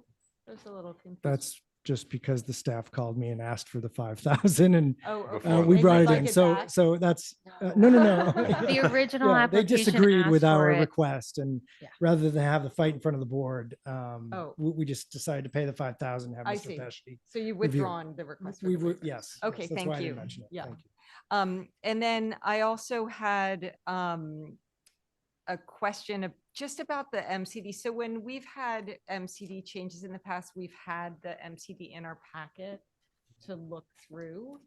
And we don't have it in this case. So I was wondering if our staff could just tell us a little bit about the MCD. I mean, well, I guess it seems like like we're changing, the needs of the company have changed, right? And so you're making a pretty large change to the use, which seems like a positive change. But I just wanted to understand in the context of the MCD permit, what is not going to be happening there anymore? In addition to what we're adding, what is something going away? Are we taking something away from this permit? So I can, if you don't mind, I can try my best to try to explain that permit, because it's an old one. This was the MCD special permit that was all of Glowacki land.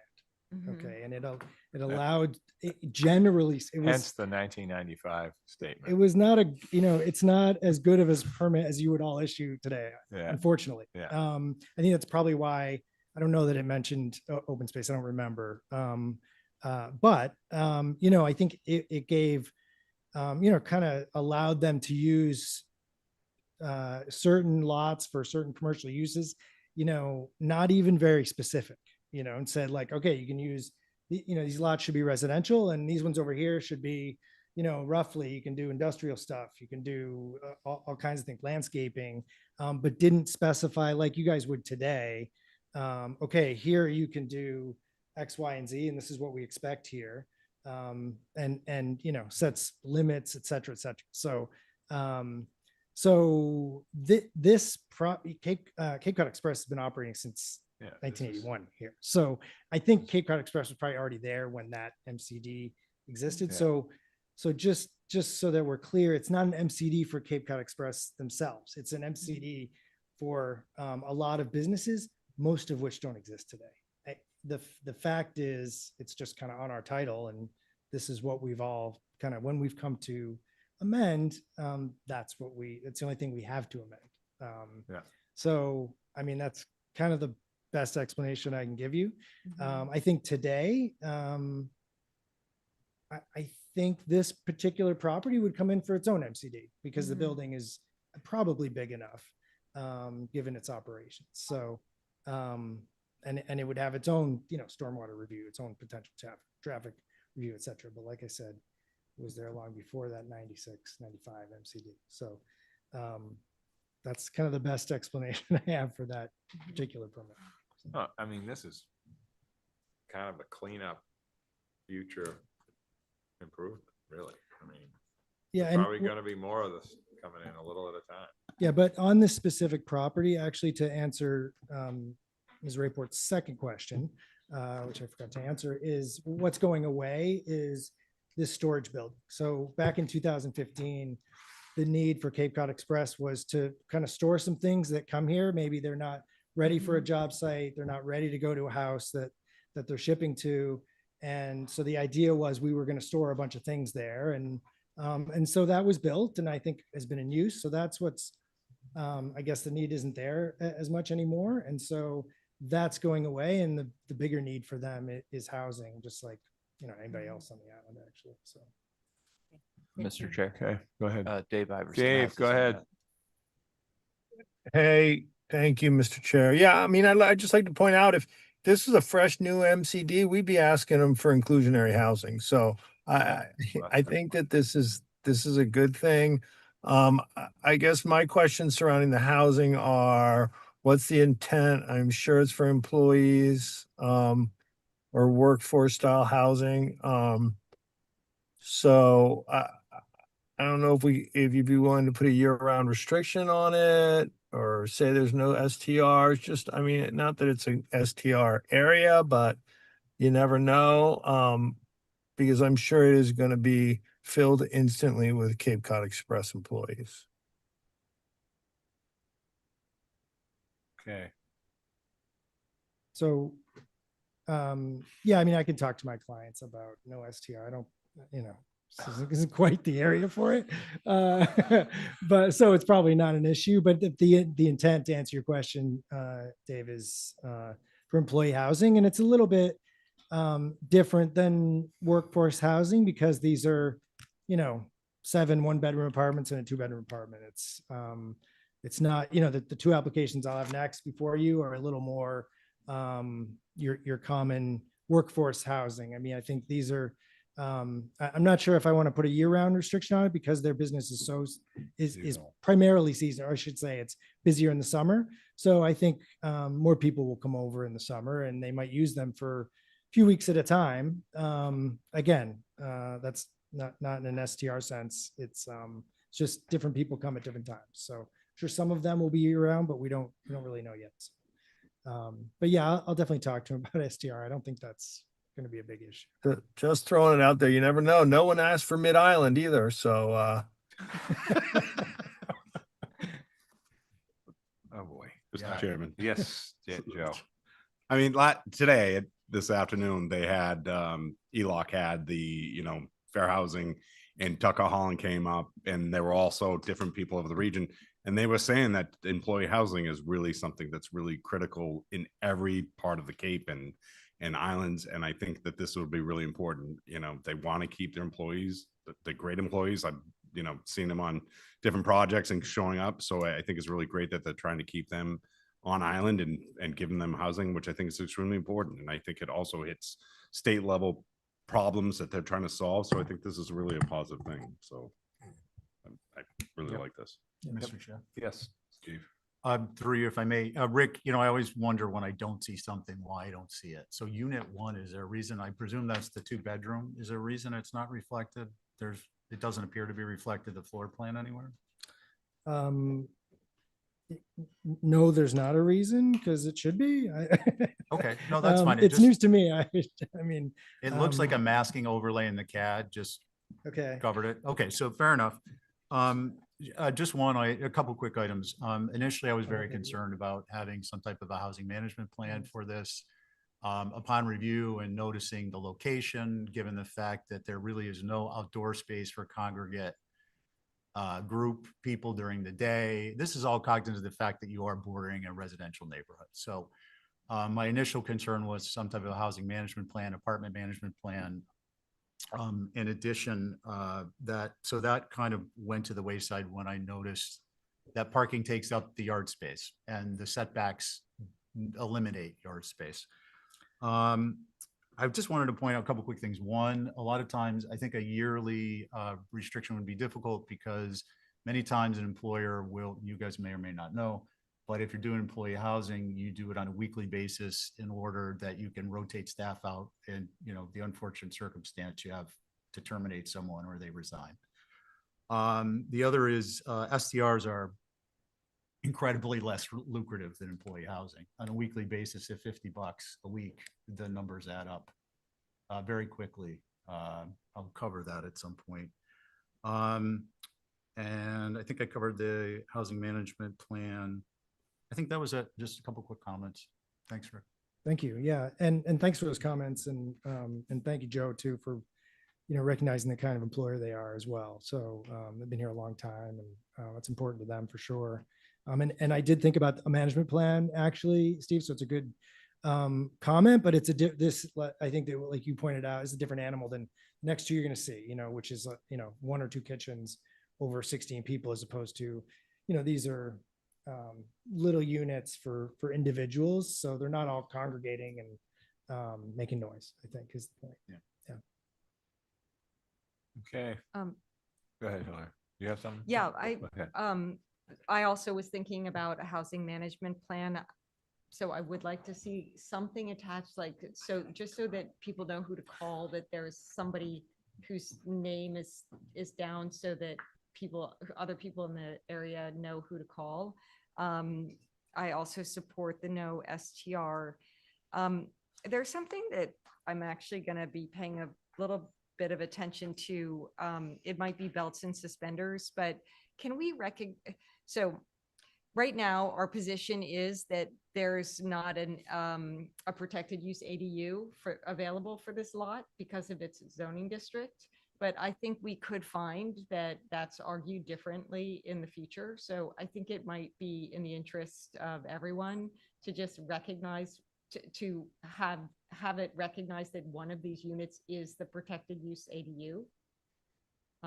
So if there's some way to get that in there, it doesn't change what you're trying to do at all. Right. It just makes it clear for the building commissioner in the future in case the Attorney General tells us we have to allow protected use ADUs in the CTEC area, that we've recognized that one of these is the protected use ADU, which would mean that you could STR it actually. Yeah, Does that make sense?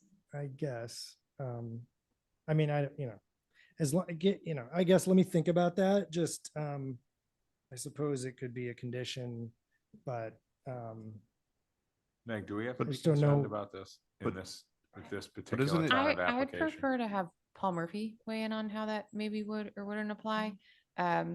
We do this Especially internally. because we're dealing with apartments, not with. Yeah, I Yeah, mean, it's we a haven't had this principal come up dwelling. yet. This is Yeah. like a new discussion that's, and I know that's on the warrant now, so that's why we're talking about it. Yep. Yeah. Well, it But- also seems like employee housing, but dormitory is in the language, so that under the bylaw.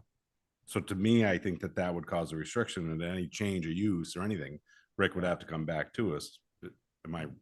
That's my understanding.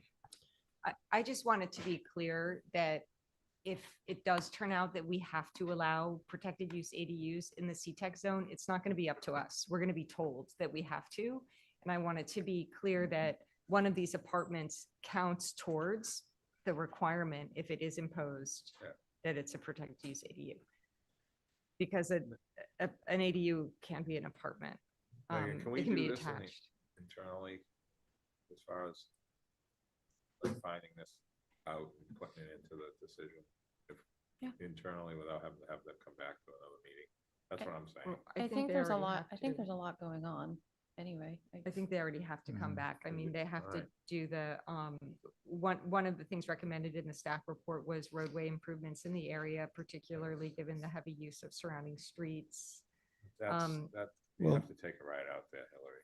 I'm just reading the I staff know, report. I know, but a lot of stuff we have is kind of boilerplate in some ways. Mr. Chair. Yeah, go ahead. One element of the ADUs is that it's for single-family use lots. Mhm. So I think this would eliminate the ADU just because I'm very familiar with that. But a protected ADU or otherwise, but certainly worth having investigated and documented if we need to.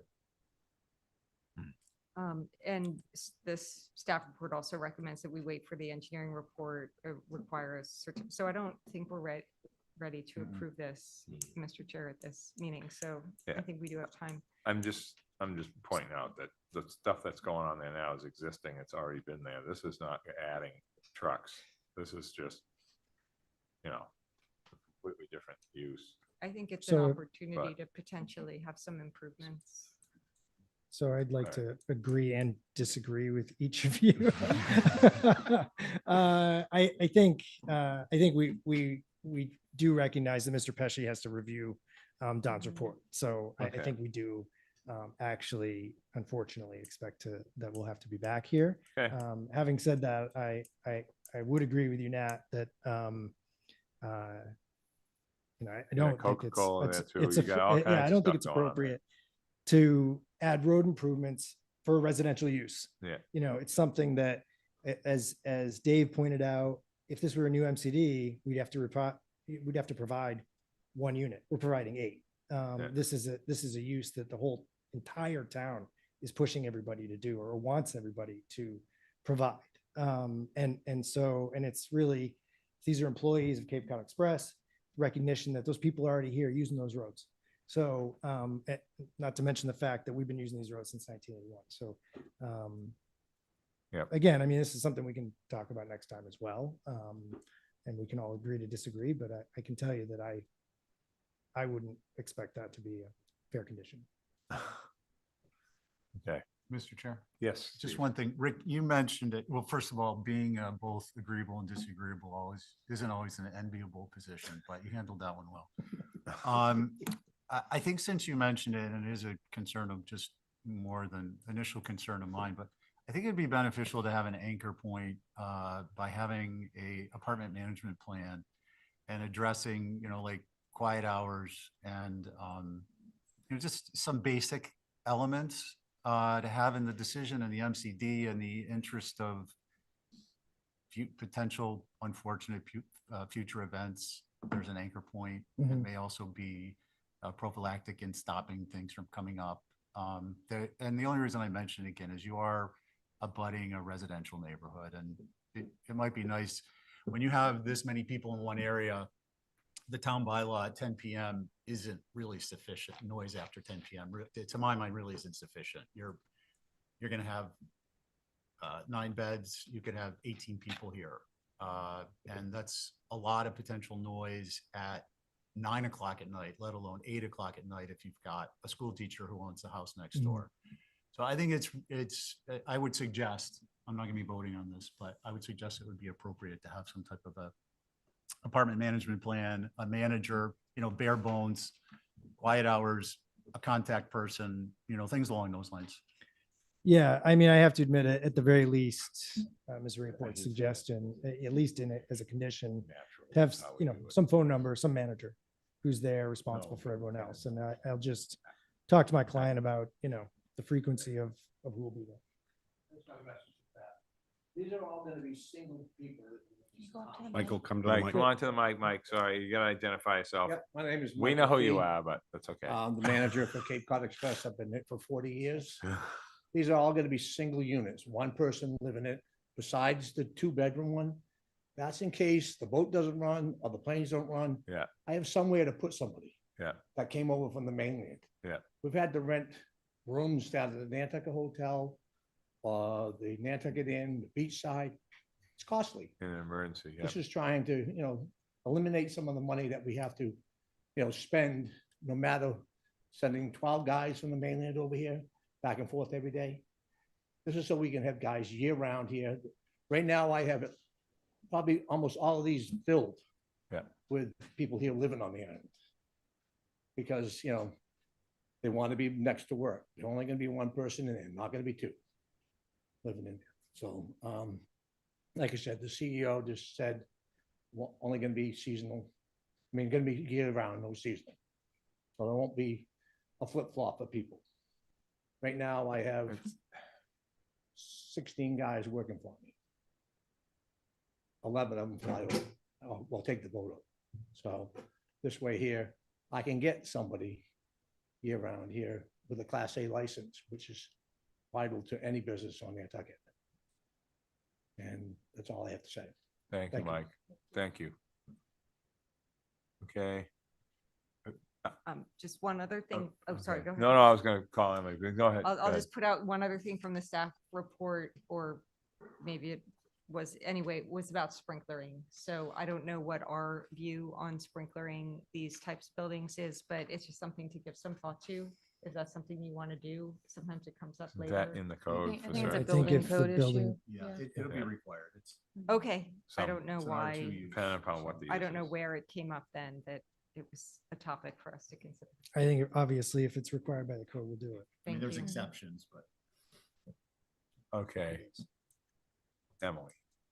Thank you, Mr. Chair. Okay. Emily Molden, Nantucket Land and Water Council. Just briefly, first of all, I appreciate the increase in open space, even if incremental. I think whenever these lots are being redeveloped and that can be improved upon, that's terrific. But I mostly just had a question about the apartment waiver, and it's really just procedural, but I think it also maybe ties into other items on your agenda tonight. So if I understand it correctly, the number of apartments is being derived from the area of the 2 lots that are part of this development. And so will the findings in some way reflect that essentially, just so that moving into the future, the lot that doesn't have the apartments on it, that there's sort of some sharing, if I'm thinking about it the right way, of sort of the area that goes towards the number of apartments, since the development kind of spans multiple lots. I was just sort of interested, like practically, how that runs with the properties moving forward. That's all, just procedural mostly. Yes. So there would be a finding. The decision would be recorded against both lots, and any future construction, whether it's residential or commercial, because it's subject to an MCD, would require a modification to the MCD. Okay, does that answer your question? Okay. Rick, you're good? So, Yeah, absolutely. I agree completely. So are we all set? I Ed think- Pesci, motion continue. I think we're all set et cetera? for Okay. tonight. I have some direction, and it sounds like staff is going to look into a couple things, and I'm going to talk to the client about a couple things. And I would urge anyone that doesn't like go out here all the time, take a ride out here. And then that will kind of clean things up in your mind about what this area is, and existing uses are significant in all different places out there. This is actually not doing any change in use as far as, extra or more or heavier trucks or anything like that. Okay. Motion to continue. Motion to continue until April 13th, the Okay. next meeting, right? Is that the date? Megan? Yes. Okay. Yep. Is there a second to that? Second. All those in favor, Joe? Aye. Hillary? Aye. Dave? Oh, I got another question. Before we close this. I'm an aye, sorry.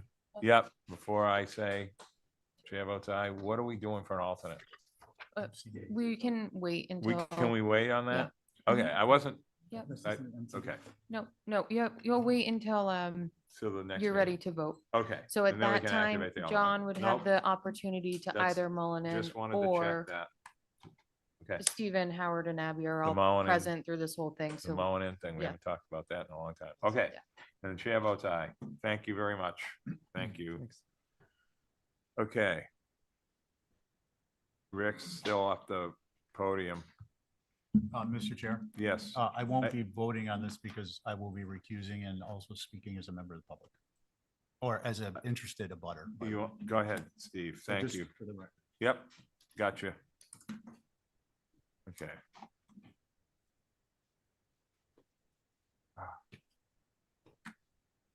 Okay, Mr. Bodett, floor is yours.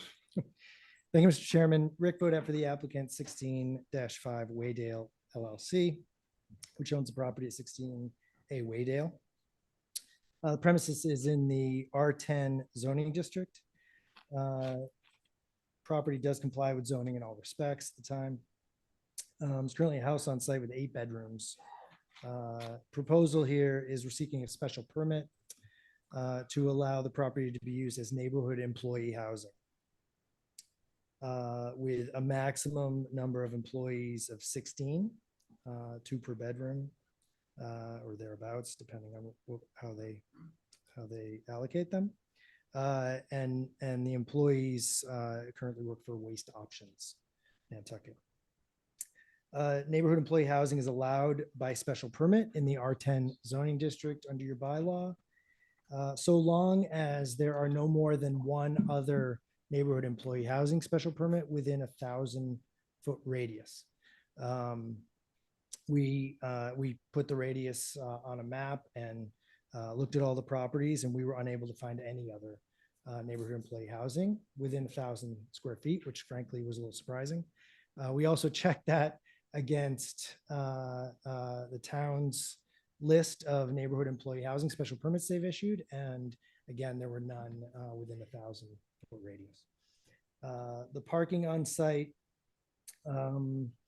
there There is no specific requirement under your bylaw for neighborhood employee housing. However, what the board has always done in the past is applied the dormitory requirement of one parking space per bedroom. So that is a requirement of 8 spaces. We have submitted this plan that shows the 8 spaces, 2 of which are stacked, one of which is a smaller allowed space, 7 by 17. We also, as is customary, have attached a employee management plan, employee housing management plan with, it should be in your packet, I think. Yep, it's right here.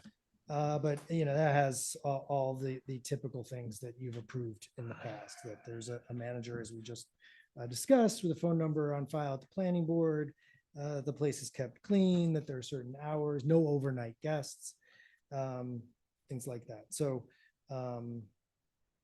we're excited to bring this to you again.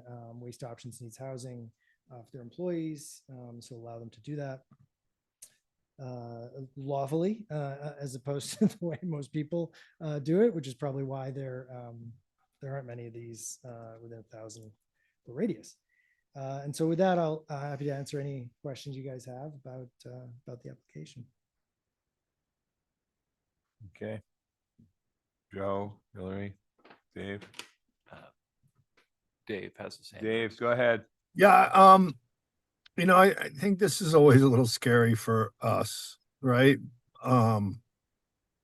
Considering the impacts on abutters, but I applaud you in your management plan. I think you've covered all the bases, with the parking, with a phone number people can call and get satisfaction anytime. So I'm in favor of this, to be honest with you. I think that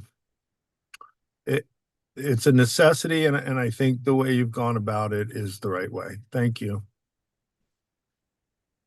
And the improvement to the driveway.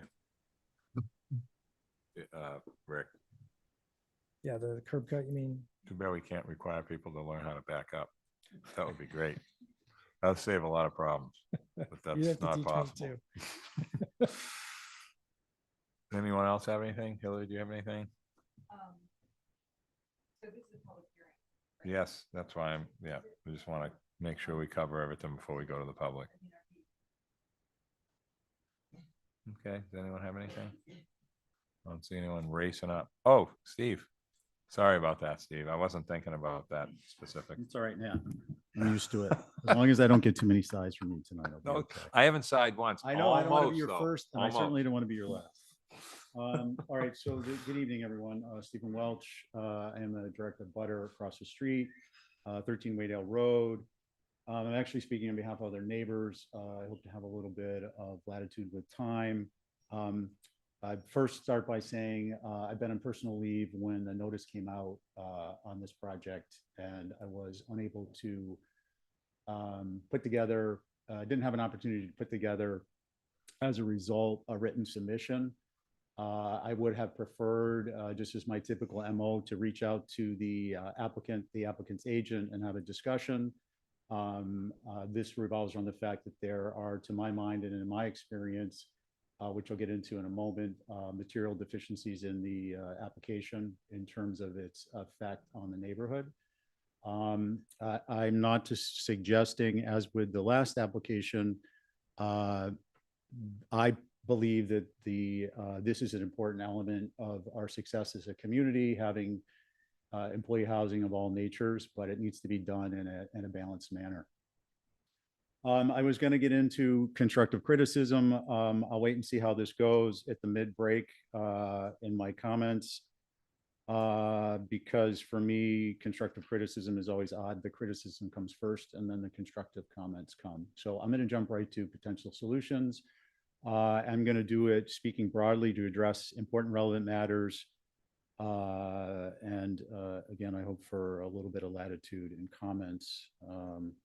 So begin with quick comments, observing an important baseline for the record. Every one of our Nantucket neighborhoods is special and important to those who live in them. Folks reasonably want and need to preserve their way of life and their property value. Housing is important to the island economy. Dormitory housing is important to the employer, their employees, and of course, the people who pay for their services and for a viable economy. In relation to all this, three important matters arise. One, location of neighborhood employee housing, NEH, NA. It's an odd acronym, but I'm not going to say NA, dormitories this evening. I'll just say dormitories. So location of neighborhood employee dormitories. These are in and more will be in year-round type neighborhoods. This due to simple economics, proximity to essential services, and other factors.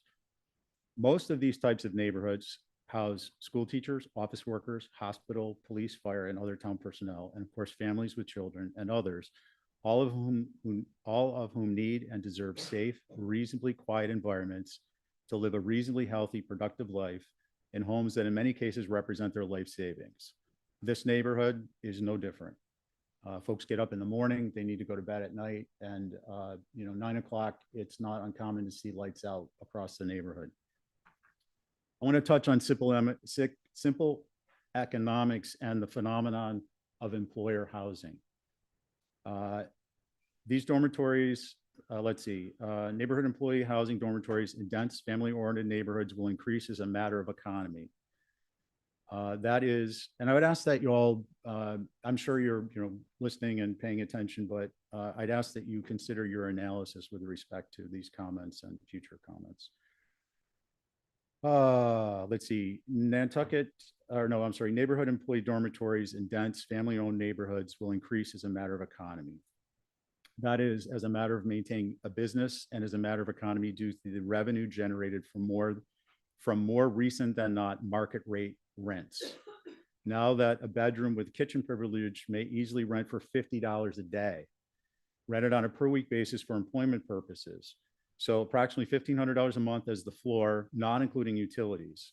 So in this instance, an annual income for 18 occupants, which I believe is what the application stated, not 16, may be projected at nearly $330,000 a year. And incidentally, for 13 occupants, nearly $240,000 a year. The relevance of the magnitude of income, 10 times what a typical R10 STR will garner, is a group of benefits which are already beginning the next Nantucket housing phenomenon. It's beginning as a trickle. It will be a flood with the income I've mentioned and the following related benefits becoming known to sufficiently capitalized employers. And I want to be clear again, I don't have a concern with someone building their property in a way that's in conformance with the bylaw. My concern is that one, it be done in a balanced manner, and two, that the planning board recognize what is happening and what is going to happen and take a leadership role in this. And I'll speak on that in a moment. But I wanted to be clear that I'm not against this project. The benefits of the math and the benefits are having employees provide services. One of the benefits is having employees provide services. The housing allows employees to provide services, which continues business revenue. What will become apparent, one of the other benefits to some, for those sufficiently capitalized, what will become apparent is that in those instances, a leg up on competitors who don't have such housing. This will drive employee housing. Think about Newtown Road. We used to have those discussions. Yeah. This is what I'm doing right now. Cut through. Yeah. So you basically, the dynamic is being created based on the economy we have today and for the foreseeable future, and the housing pressures and the price of buy-in to homes to convert properties and utilize them as employee housing for the benefit of the employer, which I have no issue with. The dollar numbers have changed. And as a result of that, the baseline for rental income is going to change the dynamic. More and more employers are going to be doing this when they realize with 18 employees, you're putting $750,000 away a year. You're going to pay your project off. I'll get into that in a moment. Here it is. The cost of amortization, creating a material cash flow, and in short order, a tremendous asset that pays for itself, then generates tremendous income. So instead of paying your employees who then pay somebody else's carrying cost, you're paying your own carrying cost. You have a cash flow income revenue, and you have an asset that's quickly appreciating and building. Is this part of this application? Yes and no. It's an important part of the balanced aspect. A neighborhood, I believe, should not be asked to bear the full brunt of these tremendous benefits to an employer, in part. There are two relatively simple, important solutions. Quickly implementable templates for the conditions of parking and a reasonable housing management program. And a little bit of criticism, reasonably, but also necessarily more comprehensive than has been proposed. Is the ding for me? Okay. If I may, thought it was. if I may, Mr. Chair, can I ask? No, go ahead, the Steve. other Go ahead seat- for a couple more minutes. Go Okay. ahead. You're kind of like. I'm bringing it back. I know where you're going. I think now, but go ahead. So the idea is, I'm going to restate it. There are two relatively simple, important solutions. Quickly implementable templates for the conditions of parking and a reasonable housing management program plan. Reasonably, but also necessarily more comprehensive than has been proposed.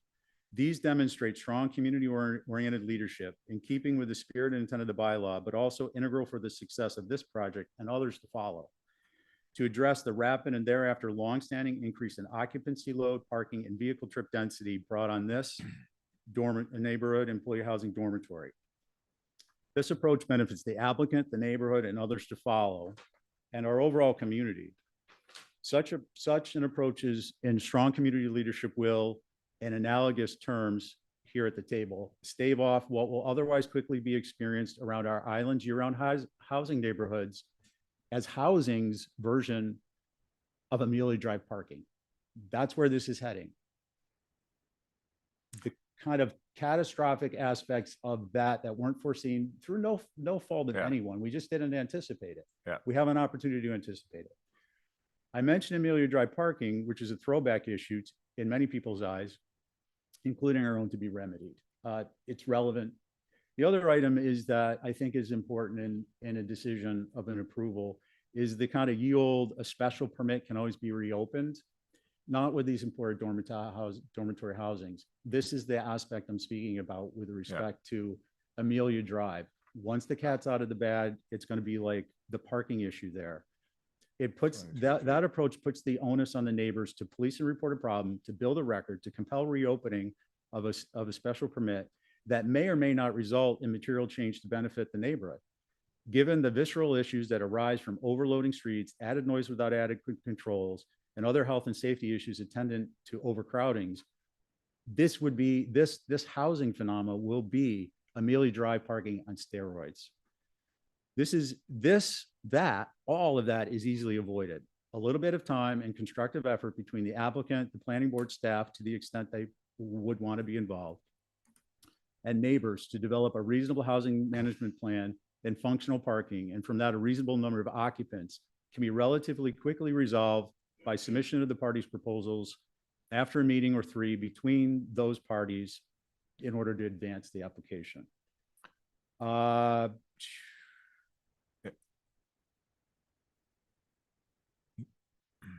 Steve? Oh, 1 second. I just want to finish these couple quick thoughts. By the way, I was going to say the worst case, which you may think I'm outlining, is often anticipated in these matters, and reasonably so, given fair controls within the approval of conditions prevent them from happening, making such projects more productive, even safer and healthier from the onset. To be successful, these matters required balanced observation and protection. Ask that your analysis considers particular attention to the points I've made and solutions I've mentioned. I haven't gotten into details of the deficiencies.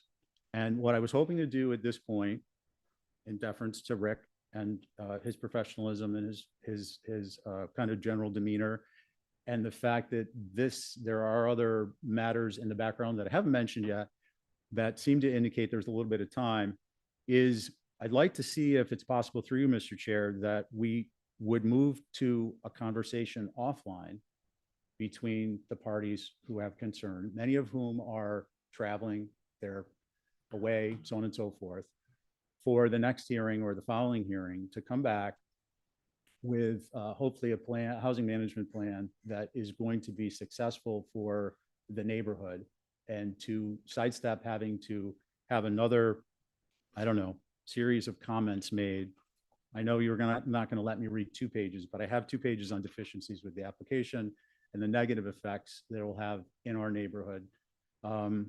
Is it possible for me to ask Rick that through you? I think we'll certainly be continuing. So that's a start. Okay. And I would suggest that, yes, I suggest that you talk to him for sure. I maybe meet it with staff, have a discussion about your deficiencies. We don't have to cover that here. We are into 6 minutes probably now. Yeah, I know. But it's okay. I understand what you're saying. And I mean, bringing up Amelia Drive, I mean, at least there's parking on one side. There's no parking on Waydale and a lot of other roads that's just the way we did it. Yeah, and that It wasn't a isn't slight anybody's at fault. anyone. Donald McDonald isn't with us anymore. He used to own all this land. So, I mean, it's just the way it is. So we have to, I think the number of people versus number of cars or potential number of cars and how they're puzzled into these spaces is, that's the first thing I think of. And I think that that's probably what you're more concerned with than the number of people. Can I just comment on that really quickly? Because it's important for me to be accurate and clear on this. Frankly, I don't care how many people live in a property, as long as their music doesn't turn into noise when it crosses my property line. Now, when you experience it in your bedroom and you have to wear earphones and a noise machine, it's well beyond the pale. The concerns of the neighborhood are outdoor group management plans. When you have 16, 18 people, everybody has a friend, and the management plan indicates, no visitors after 11 p.m. That's like letting people stay at the bar. No offense to anyone. No one knows who will live there. I'm just saying, worst case scenario, having, by the way, successfully conducted dormitory management for employees between 15 and 24 a year for 2.5 years. I understand at a very granular level what a well-honed, successful management plan can accomplish. But I just wanted to broaden out that it's not just parking, it's not just people. Parking and people those can be, if the solutions are on paper, fine, as long as how they interact and, if you will, overload the community, the neighborhood, are addressed in advance in an approval. And that's all I'm seeking to do. I think we have some other people. Yeah. No, I think there were other people in the audience. So I'm just Okay. Go ahead.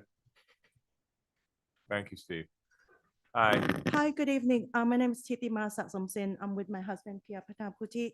We live next door to 16 Way. We are living on 16 Waydale Road, which is next door to 16 and a half. Yep. We fully support what Steve just said. And also my concern is that 16 to 18 people in one house is too much for us, because I have my little girl, and right now, even less than 16 people, we cannot go outside and fully enjoy our deck because of the smoking smell, cigarette, everything, which is, I don't want that to be a concern again. Okay. Thank you. Thank you.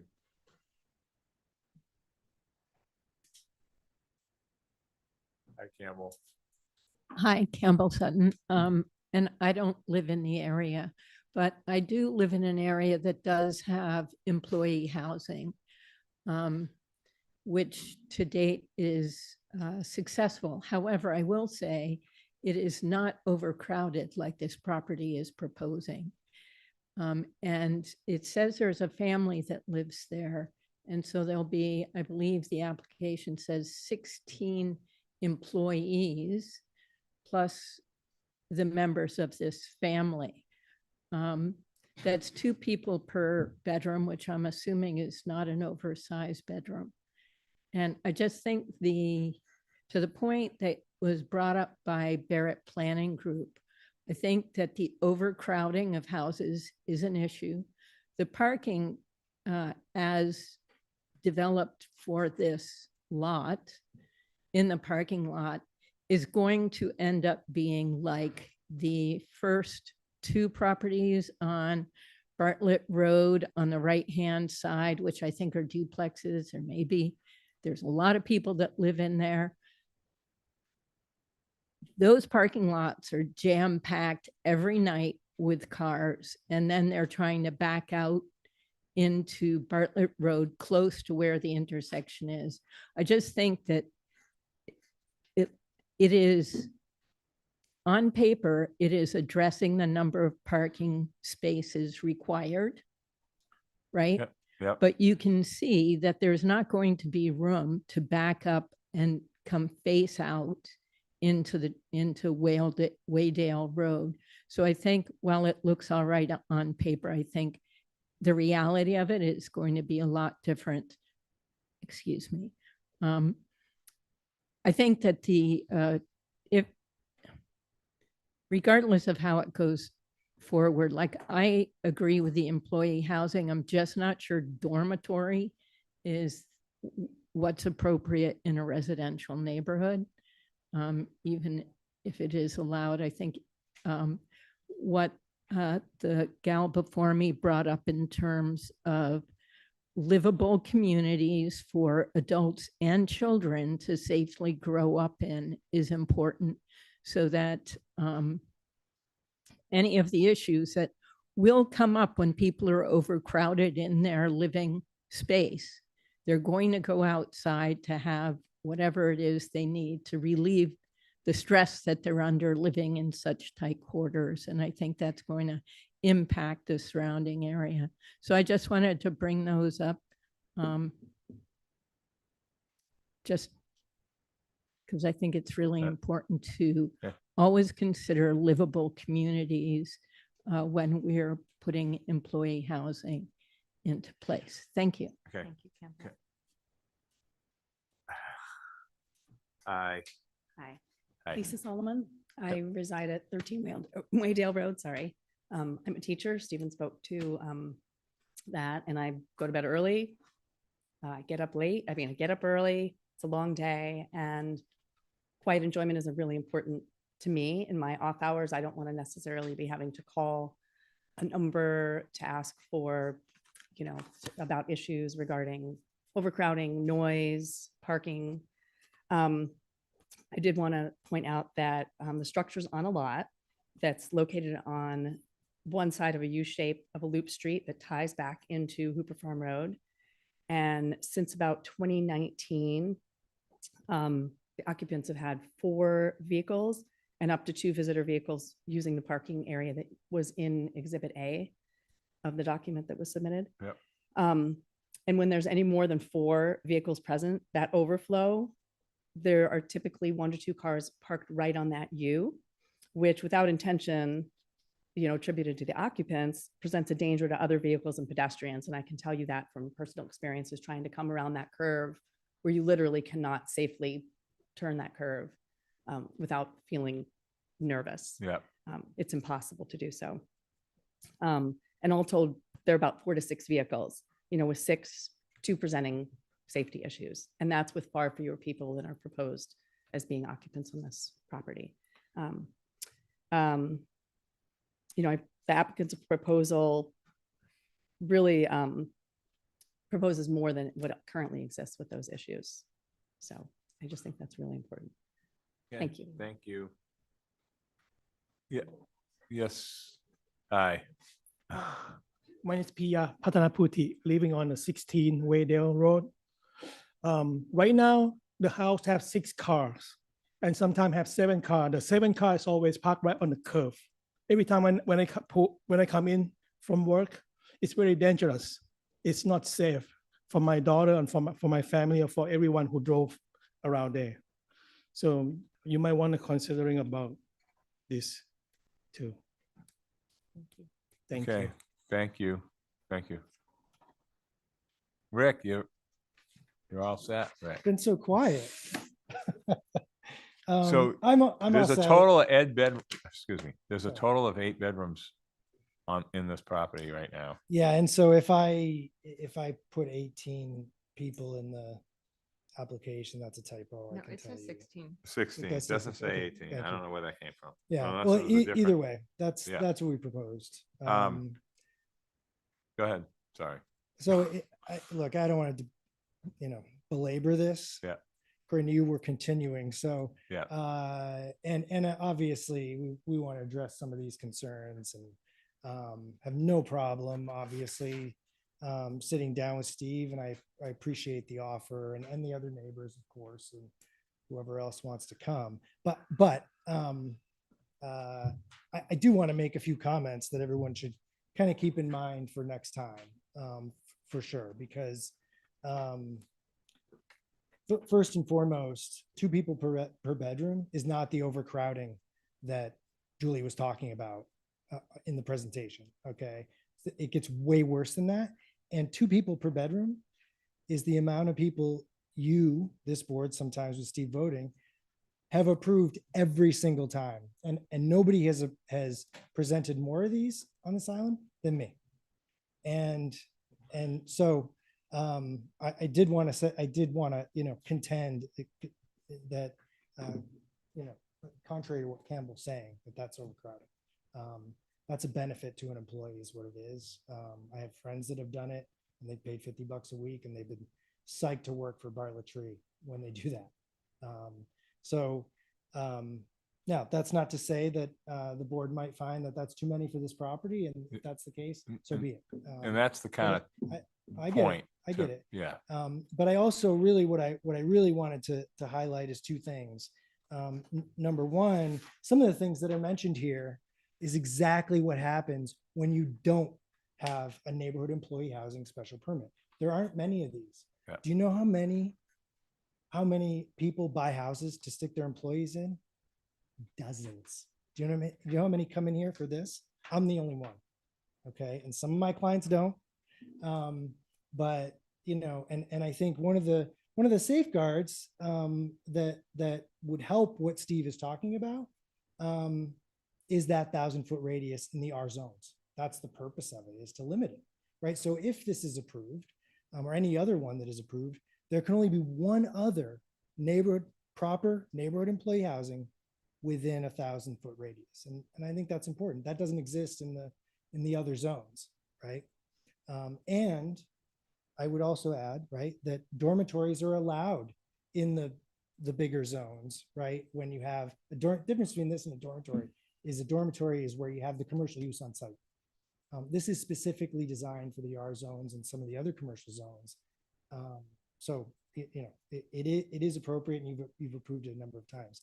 I also just wanted to highlight as well that I don't, with the exception of 2 things, I don't disagree with really anything Steve said philosophically about what's important in the neighborhoods, what your role is, and how you can help, and how we can all help this be better. But the 2 things I want to disagree with is that, there already are many of these. The fact is there aren't many that are permitted. Okay. And the last thing I just want to disagree with is that you actually do have templates, and maybe they can be better, and maybe we can work together to make them better. But the templates I presented are the exact same that you've approved, near a dozen times now. So anyway, having said that, I'm happy to ask for a continuance so that I can talk to the neighbors. Yep. Go ahead, Billy. Yeah. So I think one of the things that I would like to see is a floor plan of the house. It's just not a very big house. The property record card perhaps is out of date. It says it has 4 bedrooms. Yeah. So, I would like to see the square footage of the bedrooms that we're putting 2 people in each. How much room is in the kitchen? We have to think about how people can use and cook safely in a kitchen. So that would be one request. I also thought, as someone else mentioned, that there should be some relationship between the management plan and the noise bylaw. 11 p.m. seems really late. The smoking is something that I took note of as well. Outdoor smoking and socializing. But I also think that, just as I guess a note for our staff, is as we think going forward, when we think about our master plan, we're in a difficult position, because if we went around and said to everybody who has a group house that you have to have a permit, we would have a lot of unhoused people, and it's just a very difficult. So we have to ease our way in, and I think we also have to get some guidance from the Board of Health, because I'm not only interested in cars, I'm interested in livable communities and safe houses and not having fire risks. So I think as our staff works with you, that's something to keep in mind as well. And just so we're clear, just because it came up, and if I was unclear in my application, I apologize. But there is a family there now, and the idea would be there wouldn't be 16 people there now, but the reason I made the application for 16 people is in case those 3 bedrooms free up. I think there's 3 or 4 people in a household now there that take up to 3 bedrooms. Is just to give the owner the flexibility to house more in place. That's all. So I was not suggesting we're going to put a family there and then 16 people on top of them. That's not what we were doing. So, Yeah, I understand that. yeah, good. It's clear. Okay, Mr. Bodett, we're gonna continue. I'd like to You have- request a continuance, Mr. Chairman. Thank you. I kind of feel Sure. like, well, no, I have a problem with what you just said about how eventually this may get to having 16 people in it. And if you go on the GIS map, it says 4 bedrooms, and then you read the staff report, it's 4 bedrooms, and now we're talking about, and I kind of feel like, why don't we permit it for what's available now, right? So the employee dormitory, I think the last application was a very specific, this seems very residential, and to Hillary's point, or I think Campbell made it, like people want to go outside. Well, we just had how many days of snow? No one was going outside. People were hunkered down. And I just feel like there's going to be a tension with too many people in this household. I've been in the household. So I feel like this is a lot to be asking within the structure, not alone, not even going out to the neighborhood. But I do feel that with what we have within the constraints, within the footprint, there's something not really adding up. And I think I know what you're trying to do, but I also feel like you're asking way too much. And I think that the parking is already a problem. I know you've kind of cleaned it up, but that was the first thing I looked at, was like, there's just way too many cars and way too much infrastructure that's going to be used and really ask of this neighborhood. I did the 1,000 foot, and it's kind of amazing the radius, how far it goes out. It's very impressive, but I feel that the people within 50 to 250 feet are going to be greatly impacted by this house. And so I know what you're doing, but I do think that I would rather have you say, we're going to have 8 people in here, and then we're going to come back and, if we need it's to. working on the management Yeah. plan, and, some of the stuff is kind of working. I feel like you're asking for everything, and I just think it's going to be way too much on the neighborhood. So, and employee housing, I'm all for it, Yeah. and what you're doing and reading and all that, but I just think it's a big ask for this little house. And 2 things. Number one, hopefully the floor plans will clear it up, because my understanding there are bedrooms in there. Wouldn't have applied if there weren't 8. I wouldn't have said that if I didn't think there were. But I haven't been in there either. So hopefully that'll clear that up. And all I've asked for is what I've asked for on every other application, just so we're clear. Yeah. So, No, it and I wasn't get what to you're try to doing. force Right. more people in there. I think the reality is that at least short term, can be less people. And maybe that's the solution too, Joe, is, get what we need now.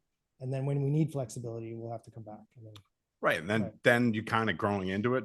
And we've done this to restaurants, yeah. Let's give you a year permit, come back, assess it. So whatever that time would be, whether it's a year or 2, whatever, come back. And the neighbors, if they're happy with what's going on, okay, is another bedroom available? Is the family, listen, my daughters are now off to college, so I understand I have 2 empty bedrooms. So I understand how that all of a sudden evolves. You're thinking they'll be forever, and all of a sudden, long days, short years, they're gone. So I understand what's going on and what they're looking to do, but I do feel that we kind of need to slowly let this line out, if you will, so to speak, right? So that's my opinion. Right. No, Motion to go ahead. continue? No? Oh, I was gonna make a I'm motion to sorry. continue. I thought you want to say something else. Okay. Are we? You all set, Rick? We can continue this I think I now. have my direction. Yeah. Yeah, I mean, and don't forget to put on-street parking on Waydale Road. Just joking. All right. Thankfully. All those, yeah. You're gonna make you got these a motion? Made a Mr. motion to Motion, continue. Do Hillary. I have to April 13th? It can be his, yeah, okay. Yeah, All I right. mean, we'd like 13th. to keep the ball rolling at the very least. Yep. Um, Okay. Joe, you want to second that? I already did. Oh, you second, did. so go. Okay. All those in favor, Hillary, Aye. Joe, Aye. Dave, Aye. and Chair votes aye. Thank you. Thank you, Rick. Thank you very much. Thank you, Mr. Chairman. I'm not going anywhere, by the way. Oh, oh yeah, there you are. I didn't even notice that one. Okay. 16 Atlantic. I know this place. I remember when they built this place. Let's see here. It is. Been underneath it numerous times. Let's see. Okay.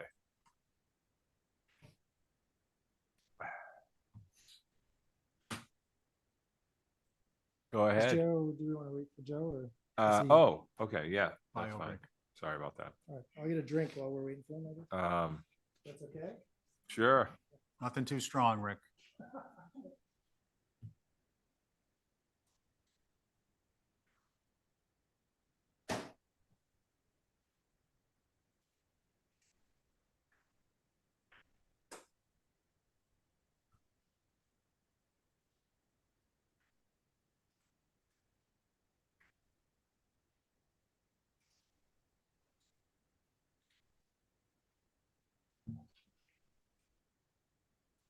Hmm.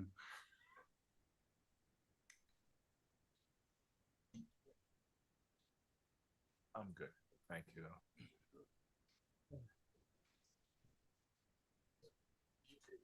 Did you what now? Oh, okay. Wally World. You know.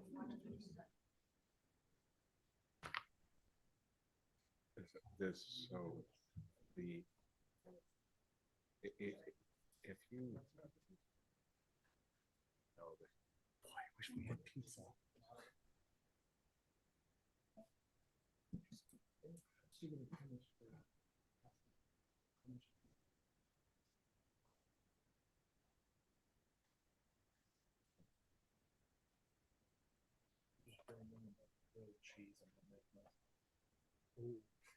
Dill pickles? I just let's keep it easy. I'm reading this. I don't feel like going home and making dinner. You know what's good is, Grilled cheese is on that. get some hamburger in there, broken up. Oh, yeah. And some dill pickles. Chuck cheese. Yeah. Get yourself a Big Mac cheese.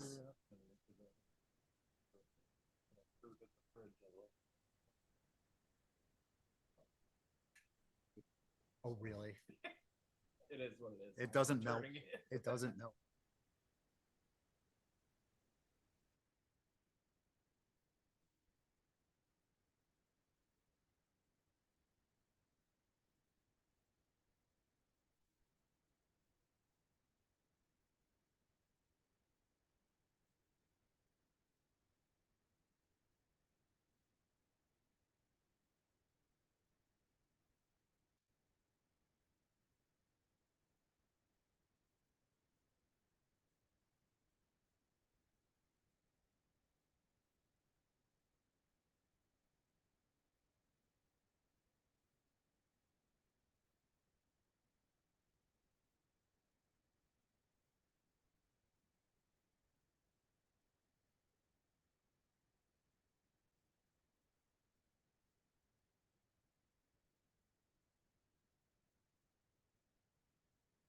Yes, Rick.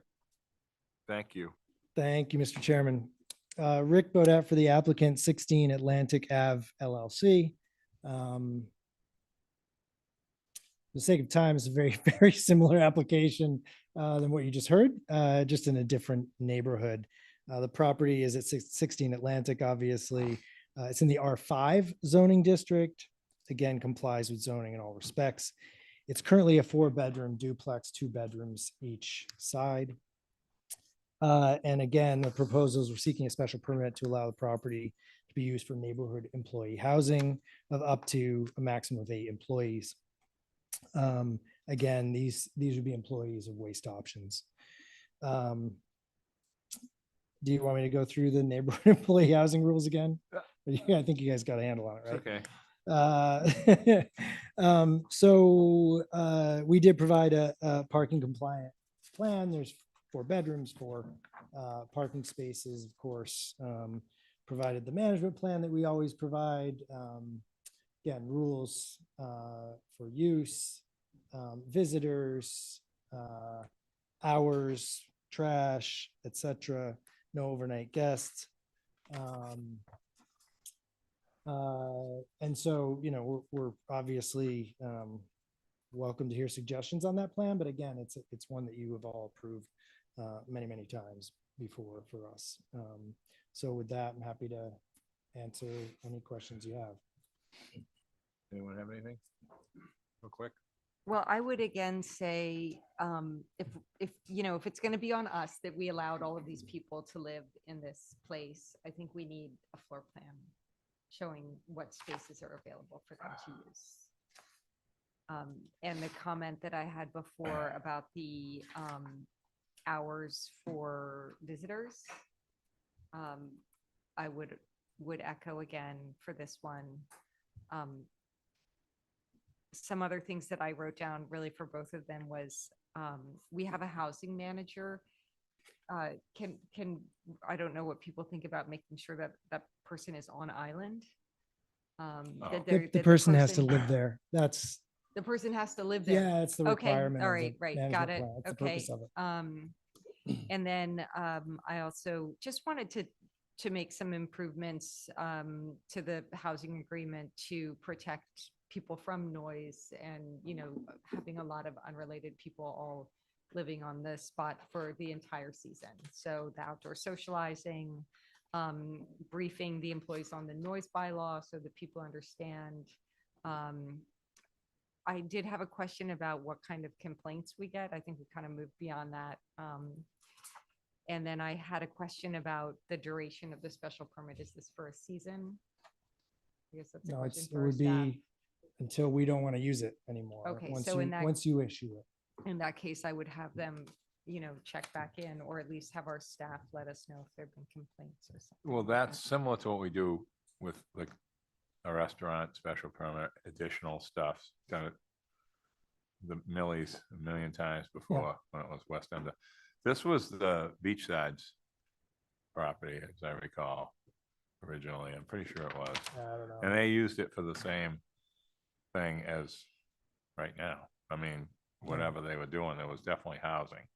Yeah. So, and they have there's a pretty good parking area in the back there, but Yeah, it's not, I mean, it's not bad. turning It's- around is a little, it's good as long as there's not too many vehicles. You can turn around in there, but it's tight getting past the building. I'm just trying to say this is set up a little differently and more. It was already meant to be what it's doing, is what I'm trying to say. This wasn't a house turned into something else. This is already a duplex. Yep. That was for employee housing before, that just was, you know, And we're just trying to about 30 years ago, regularize I'd that. say 25 to 30. Okay. Dave, you there? I'm here, Mr. Chair. Just checking in. Yeah, I mean, listen, I think it's important to understand is, you know, we could approve this and the health department could come in the next day and say, no, you got 2 bedrooms here, sorry. And they would prevail. So I think it's important with the discussion of overcrowding to know that we certainly aren't the final word. Thank you. Okay. And I think, you know, this has 2, obviously it's a duplex. There's 2 kitchens. Yeah. 2 bedrooms per kitchen. And Mr. Chair, I just wanted to point out, I had a typo. I carried over the conditions from the prior one. So I had 16 people on this property, and that is not the intention of that condition. It should be 8. 8. Okay. Thank you. Anyone from the public wants to speak on this before we? Oh, Steve, go ahead. Yes, well, if no one- No, I'm just, okay. So I guess a couple of things come to mind. One is, you know, conceptually, this is actually exactly what I spoke of earlier, not, you know, 15 minutes ago. This is going to become a regular event. It's not like tertiaries, people learned about it and a little more slowly. The numbers are going to drive these buildings, these uses rather. And that's okay. There's a need. That's what the market is saying. However, my position on this application in particular is, and I want to be careful to be clear that I'm differentiating any personal interest from my overview of the planning process and the requirements of an employer when they are creating a condition that is really, these are, I don't think anyone would argue, an incongruent use within a neighborhood. Whether they're illegal dormitories or legal dormitories, the fact remains that they are not, the demographic is not family oriented. These are single family zoning, and single family will typically, not always, and I also want to be careful that people don't think I'm suggesting a family has to be a certain configuration or result in terms of how they interact in their household. But the fact of the matter is that single families interact much the way you would think they do. There is a structure that exists with household chores, household activities, coming and going.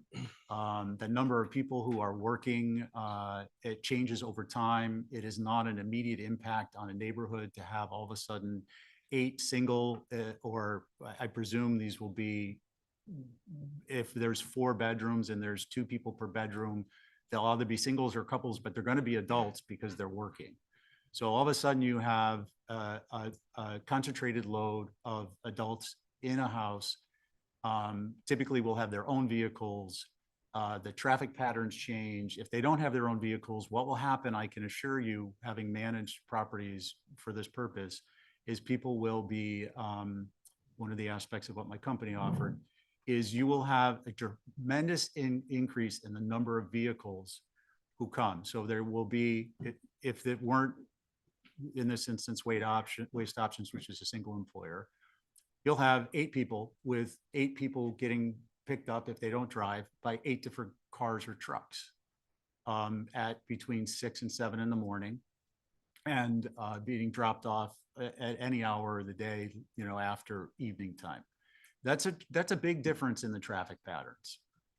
A traditional single family will have 1 or 3 cars. They will go to work in the morning.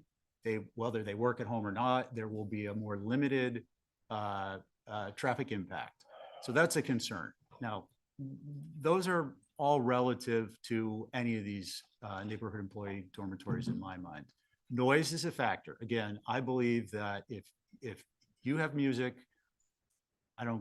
whatever type, acoustic, amplified, and it crosses a property line into someone else's dwelling, it's noise and it should be prohibited. I mean, there's studies on this. It's like this is what causes heart attacks in 59-year-old males. I happen to be 59, so. But so I think these are important distinctions. The other aspect I want to say that on this particular property, I don't know what the magic number is for the number of employees in an R1 zone based on the density of the lot and the typical ground coverage or gross floor area, I should say, because really that's a relevant metric.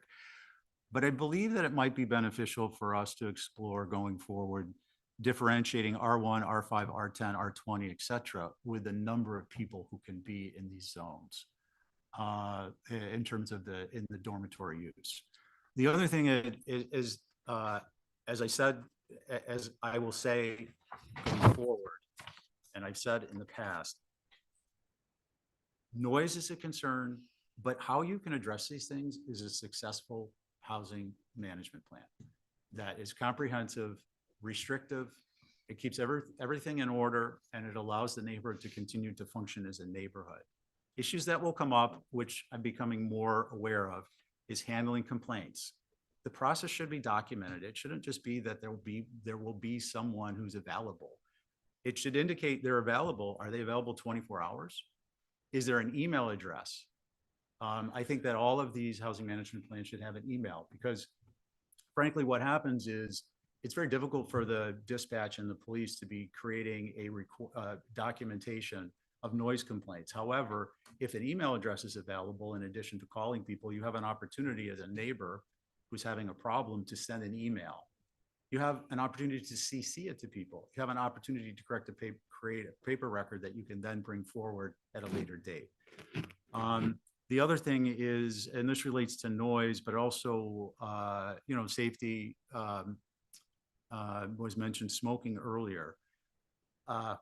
Quiet out, well, I'm going to get to quiet hours in a minute because that goes back to noise. I'm kind of jumping around here, but guest limits, alcohol and party restrictions in yards. This isn't like, oh, let's have everyone have a free lifestyle. These are impacts on a neighborhood because of the increased density of people using the lot. And I'm not saying like, this isn't really in any way comparable to use by a short-term rental where you might have 8 people there for a weekend, or a family that has a couple of family members come for a week and visit, and you get a bump up to 8 people on a lot.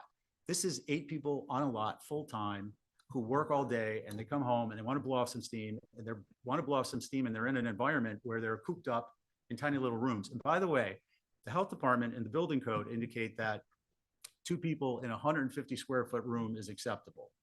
70 feet for the first person, or actually, I think it's 120. I should know this better, but it's 70 square feet for the first person and 50 for the next. So 120 square feet is not a very big bedroom. And you could easily jam a lot of people in these structures. So I guess the point I'm trying to make while providing some details is that it's important to have comprehensive housing management plan.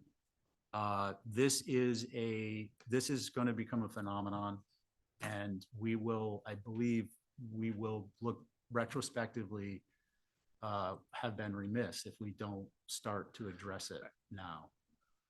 Including such things as short-term rentals are subject to short-term rentals that are not primary owner occupied are subject to. I don't think short-term rentals are on there. Pardon me? No, I'm using it. I want to draw. You're trying to make a comparison. Steve, Short-term rentals are subject to a building inspection if they are non-owner occupied. These are non-owner occupied. The housing management plan rightfully shouldn't just be a complaint basis. There should be a requirement, I believe, that an inspection occurred to ensure compliance. So these are living conditions. The planning board has a lot of authority in these areas. Thank you. I want to just, okay. Thank you, Steve. I just want to go back to something Rick said early, like 3 hours ago. That very few of these are actually legally applied for. And I feel like we're going back to, I mean, actually, a new short-term rental argument in the polar opposite reasons, right? I mean, there are opportunities that Steve is talking about. I know that there is opportunities for year-round rental to be significantly, expensive or lucrative to do now because of certain contractors that are here and they find ways to charge a lot more money for this now. But I don't think we should be getting into every detail of every single issue that happens, because there's a lot of this goes on just in different locations, whatever the property owner has been doing, and all of a sudden this is a new problem. I think I do agree with what Steve just said about an inspection for like the ones that are legally submitted and all that. I do think that I'm more concerned with making sure they have smoke detectors and CO detectors and on each floor the way they're supposed to be. Those are the kind of things that I get concerned about. I go to houses and see that they don't have any or they're disconnected. That's the stuff that I look at, but I'm just one person. I mean, all this other stuff that comes with it, Steve, Rick.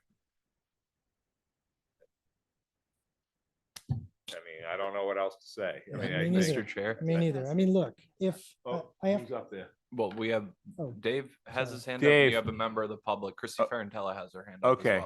well. Dave. Yeah, just some clarifying questions, right? These are 8 people in 2 separate dwellings. It's right. It's a duplex. yep. So you've got 2 kitchens, you've got 2 separate dwellings, you've got 8 people. So what's the difference if a family of 4 moved in with 2 teenage boys that like to party? Like, is it that different than what they're asking us to do now? So that, and then I know that Beth Barry has asked a bunch of questions, and I think that I just want to take a second to go through those to clarify for her and her neighbors, and I think the letters in our packet. I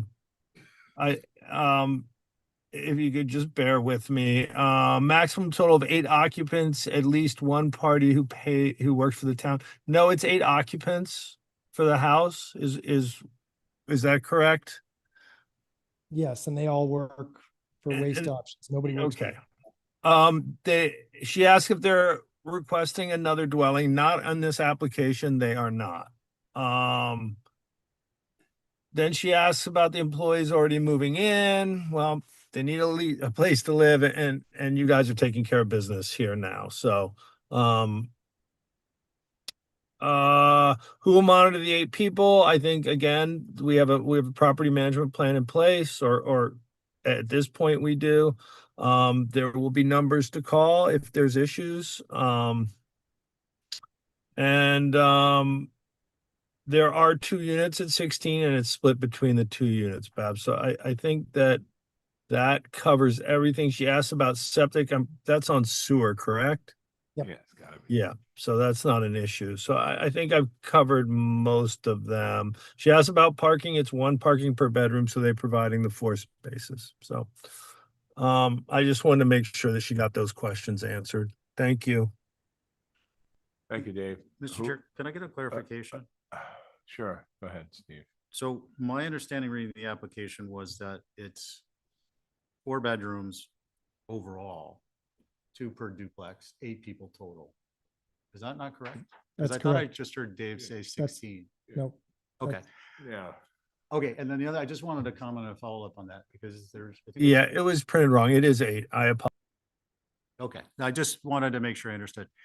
So I didn't get an opportunity to comment on it, but for me, 8 is kind of on the cusp in an R1. And the reason is that 4 working age adults are a dramatically different housing group than a 4-person family. And that is just a fact. If you manage these types of, please let me finish that. It's a fact. It's not speculation. For a variety of reasons, none of which we need to get into, hopefully ever in discussion here. But I wanted to point that out. And the last thing is, there's a difference between bringing people out of the dark, like we're doing with the tertiaries and legalizing them, and understanding that there is a housing production plan that will be not a plan, but a phenomenon that will be occurring, that is needed, that is necessary, that is helpful, but adequately establishing and memorializing rules. Because in the past, we can approve these with looser rules because they weren't happening that much. But in fact, there are some neighborhoods, I'll use for an example, the one that was just before us, where you can have 2 of these employee dormitories on the same street, on Waydale Road, for instance. So it's important to understand. And in fact, there are structures being built in areas that are conducive, and the owners will probably be coming in imminently with their own employer applications, dormitory applications. I just think I just really cannot state it enough, and I apologize for being redundant, but I feel it's important that rules up front. If you create expectations, they're lived up to. If you don't, then you have problems. And that's where it becomes a bigger issue for everyone. The applicant, the employees who are living there, the neighborhood, and eventually the community. Thank you. Okay, thank you, Steve. Who's up on the screen? You have Christy Ferrantella has her hand raised. Christy, go ahead. Welcome. Hi, thank you, Christy Ferrantella. I just wanted to provide a few comments. The town did review this property as a potential location for employee housing. And I just wanted to note that of my experience as the housing director, this is a type of location that's well suited for neighborhood employee housing. It's centrally located. It's close to town services, the schools, employment, and such. And it's on sewer and water. It's exactly the type of location where workforce housing would be best. I also just wanted to note that the prior use of the property was of a short-term rental for at least the last 3 years.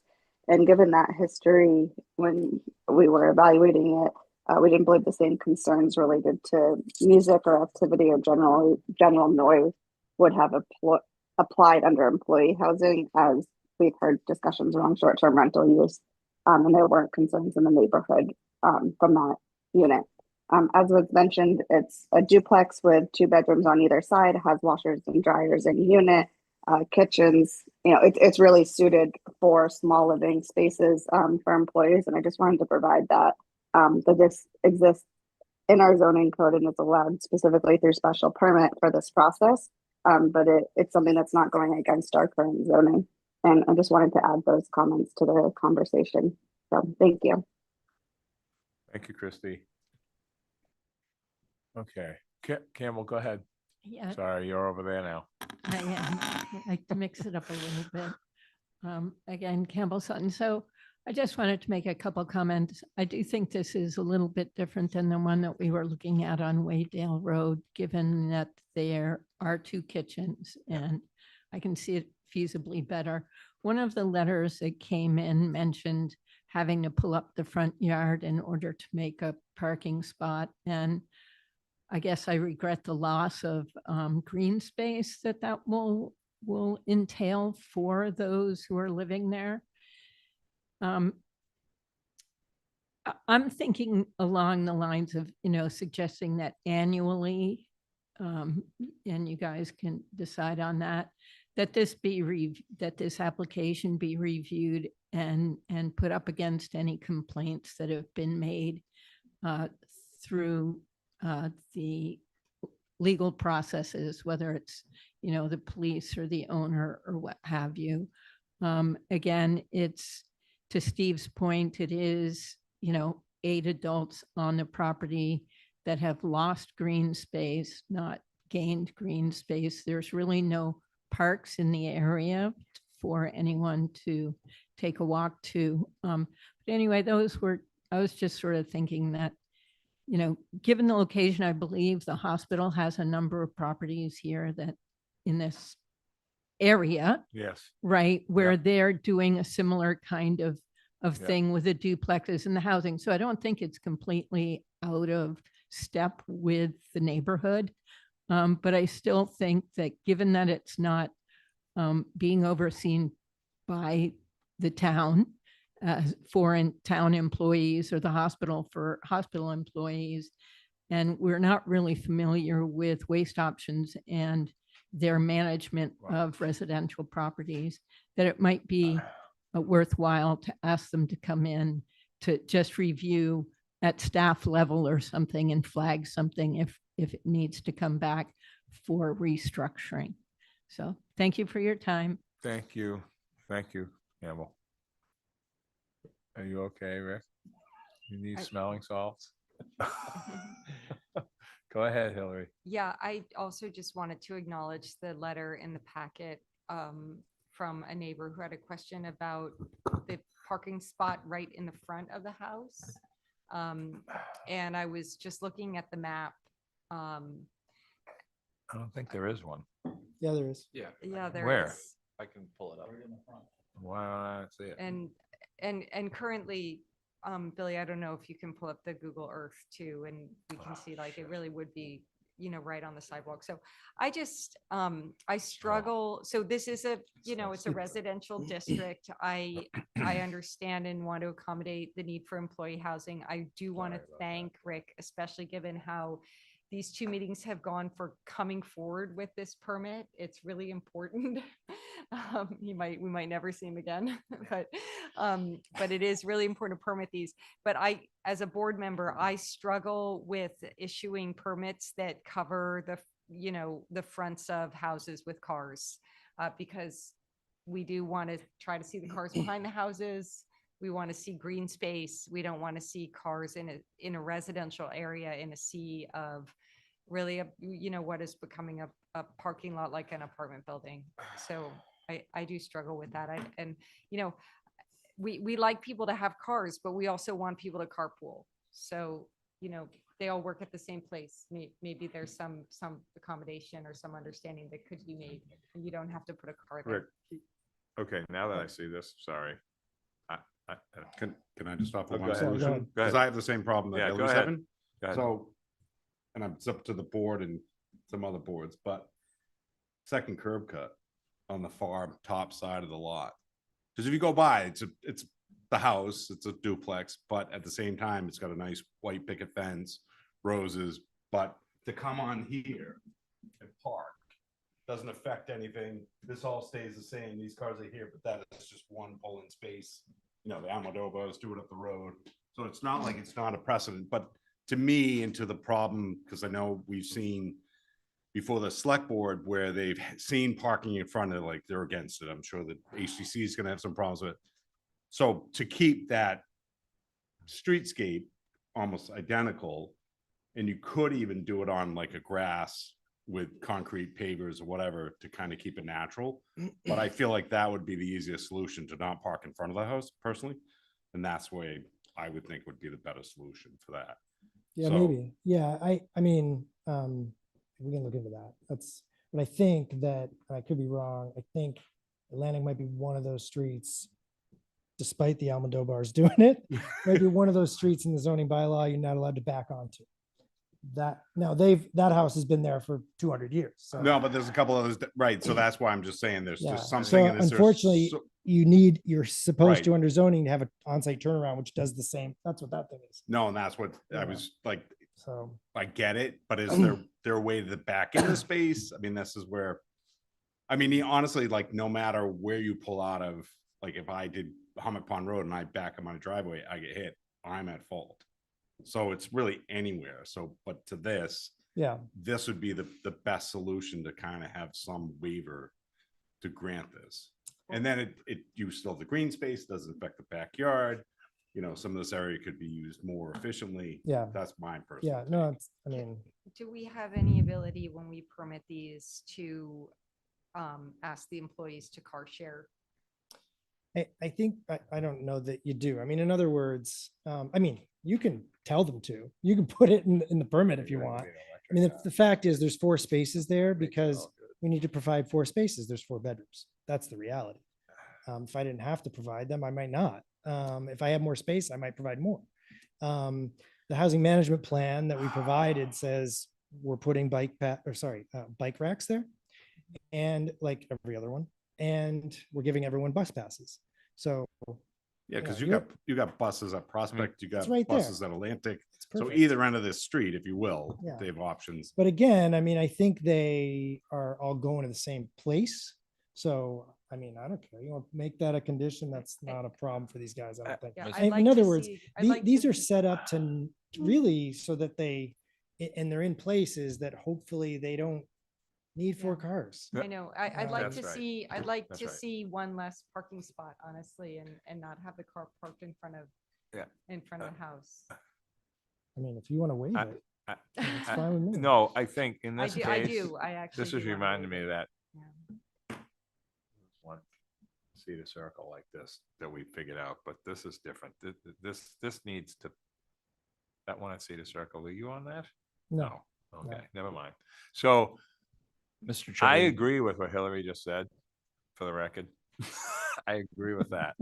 I think we shouldn't require it. This is a special permit. We can come back another time to whatever. Putting that car in front of the house is ridiculous. Okay? I mean, it is. Yeah. There are lots of, Joe's points are right, though. On this street, if you look at who parks where and how they do it, it's actually pretty cool because it's all existing from a long time ago. Pam McGrady backs into her space, no problem. Never drives in, just so you know. So I'm just saying, it can be done. Huh? This is Gilbert. She doesn't back up, she backs into her car space. So I think we should allow this with the 3 and kind of, waive it for now and come back later. I mean, that's a lot to ask. Yeah. And Joe's point about a second curb cut, it's got to go through a whole nother process. That's a big deal. That's a good spot to put a car. I agree with that. But that's a lot for you to do. You got to go through quite a bit to get that second curb cut. That isn't going to just happen. No, that that's easily. not an easy process, honestly. You know, they Um, just put the curbing in, by the way. So now it's got to get cut and all that. So I would be more than happy to accept an approval with those conditions. The problem is that I did not request a waiver in my application. No. Well, So again, it has to be yeah. renoticed again. Anyway. Sometimes the bylaws go against what should happen, you know, in this particular case, I think the existing conditions, it's been there for a long time. And this has been, I think a lot of people that lived there didn't have cars. I think they had people picking them up, you know, because it was the beachside, because I remember that like yesterday. So what Chrissy's talking about is more recent. Maybe if they're all working in the same place, I mean, maybe, I don't know. It seems like it can work. That's the some other way. nature of neighborhood employee housing, frankly. I mean, I don't, and I could be wrong, I've never seen it, but I'm pretty sure, you know, I can't just get neighborhood employee housing approved for my house Yeah. and then rent it to you, your employee, and her employee, and his employee. That I don't think you can do. I think it has to be for an employer, your employees, or rented by a single employer. And so that's, you know, that's why there shouldn't be a lot of cars there. That's why, you know, they should all go to the same place roughly. It depends on the employer, right? But this is a better spot for this whole thing, except for this parking space issue. We have a hand up. Go ahead. Who's up? We have Robert Little. Go ahead, Robert. Sorry.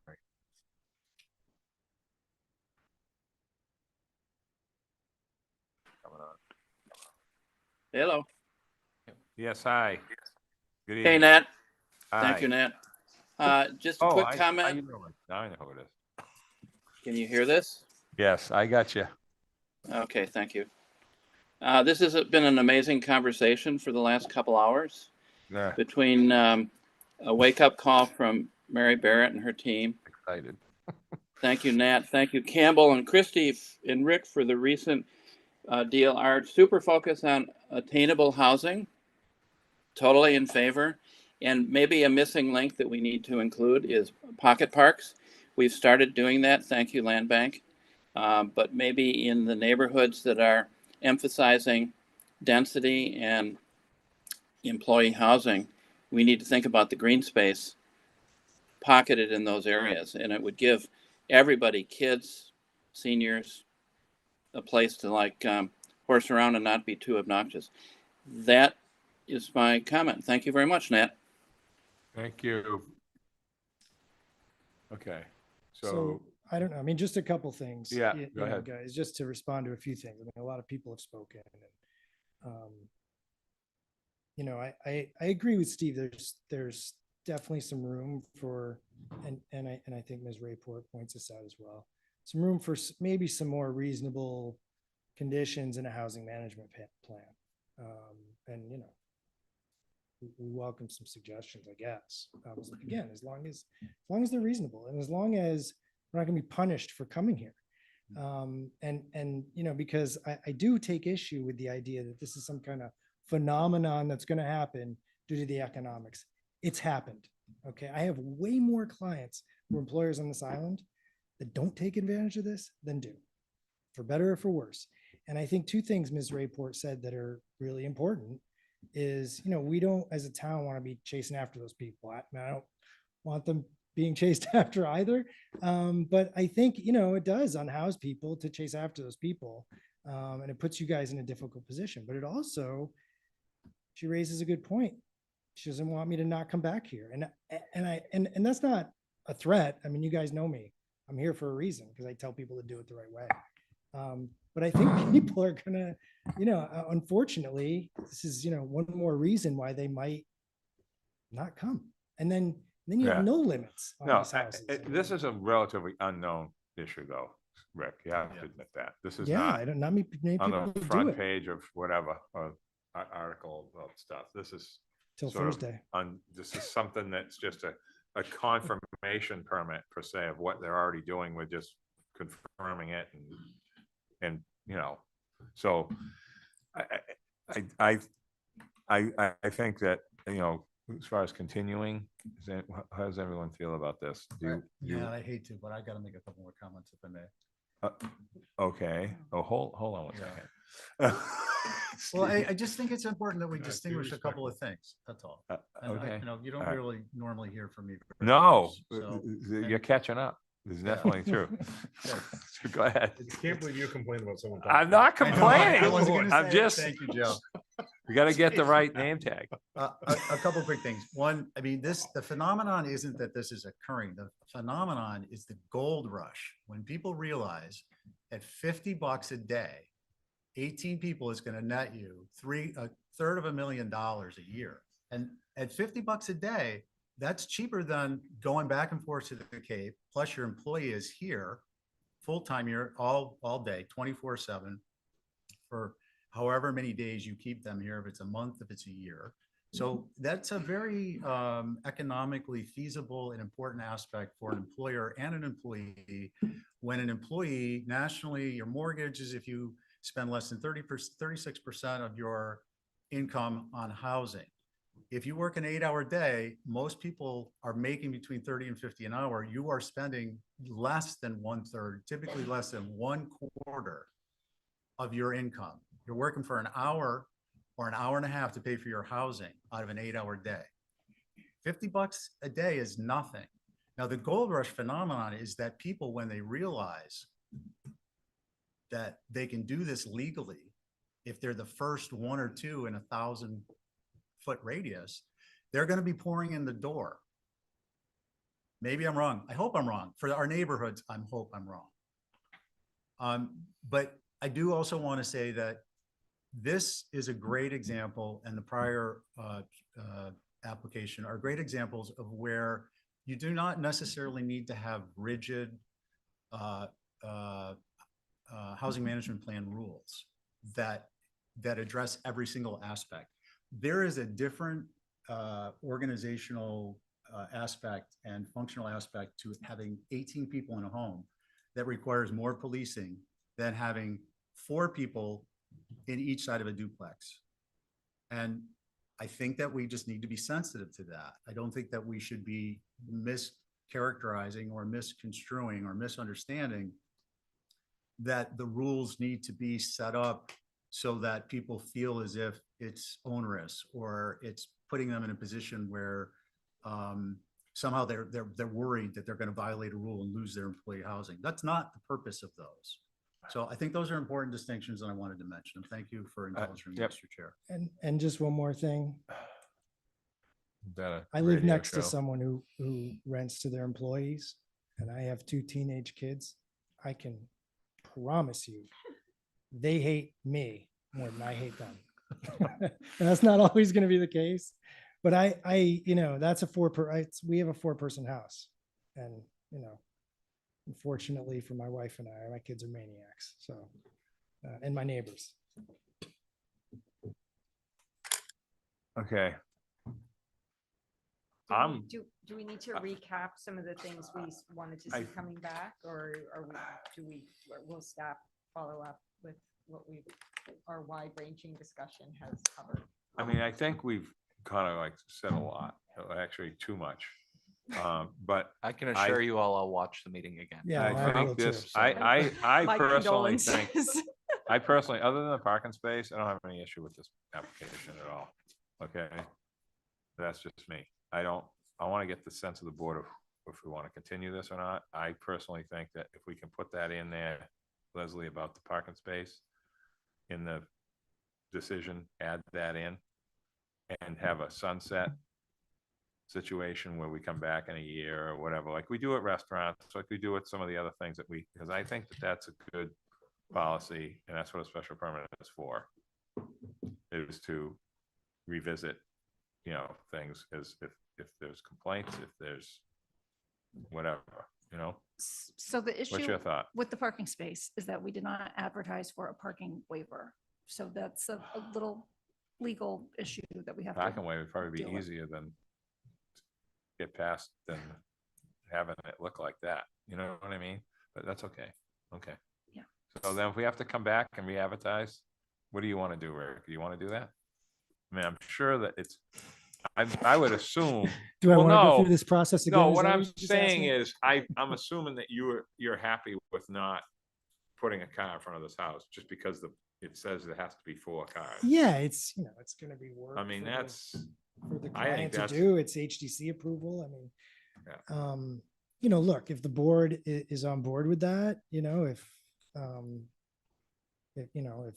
Joe and Dave are on board with that, and we think a majority of the board would approve that waiver, then yeah, I think that would be better for us, right?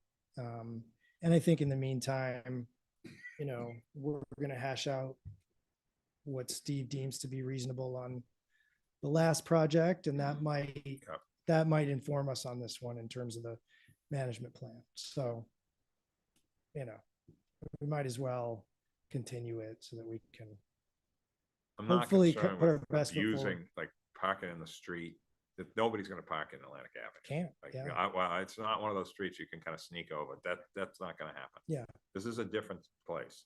So I think that there's other ways for someone to have a car somewhere else, park somewhere or whatever. They're all working in the same location. I think that feeds into giving that waiver. So that's my opinion. I'd like to make a motion to continue till April 13th. Is there a second? Second. Dave seconded. I'm sorry. All right. All those in favor, Hillary, Aye. Dave, Aye. Joe. Aye. Chair votes aye. Are you going home now? Yeah. Okay. With my tail between my legs. I haven't felt like this since Millie's. Oh, I've been around for it when it wasn't Millie's. Thanks, everyone. Okay. Thanks, Rick.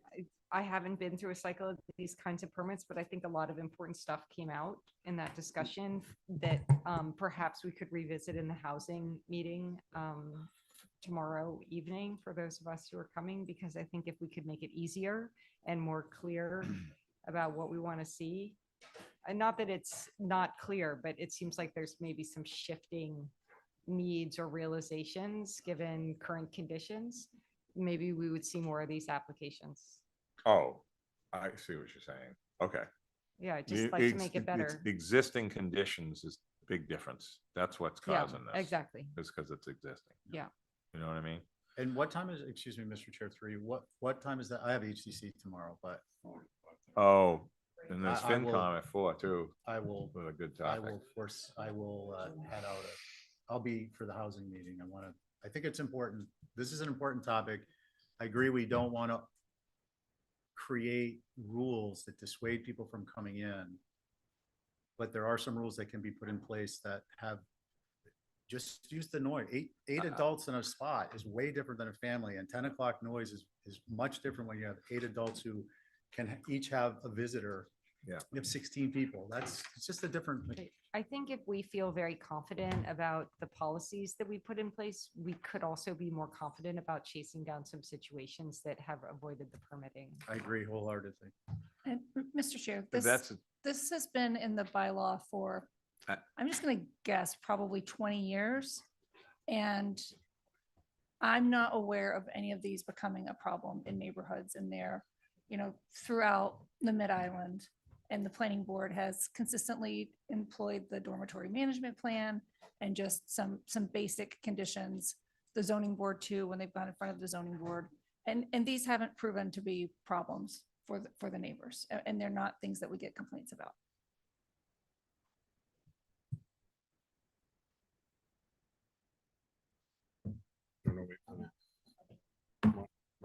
Yeah, everyone online, are we just taking a quick minute? I think take a quick. Yeah. Everyone's lost 2 members.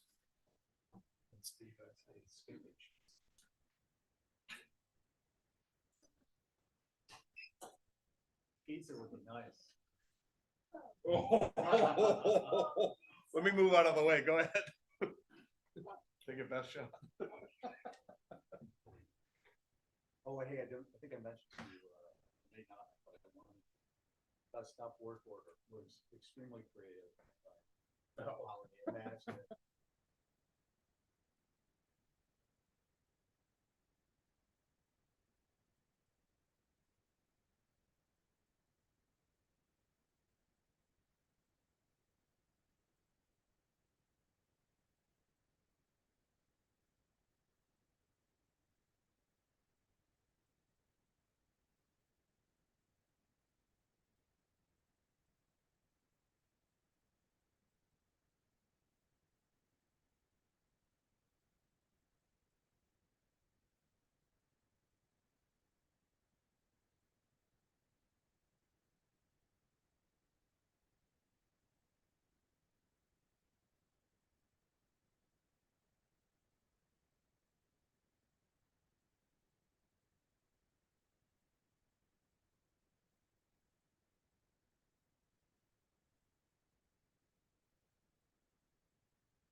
Wait for Hillary to come back.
Oh, sorry. You did that on purpose. That's good. So up next is 9 Knobsco Way, which we're all very familiar with. Thank you, Dan Malloy. You are up. Had a couple of meetings on this. The last meeting we continued so we could be here tonight to have a full board. So I'll make this a very quick update in terms of what the application is. The board has already approved a 3-lot approval required subdivision on this property. The intent of that plan had been to follow up with what before you tonight is for a 3-lot rear lot subdivision. You've had one meeting on this already. There was concern in previous meetings about the board and the public having voicing concerns about density, what could be on these properties. There was discussions about doing dwelling restrictions on each lot.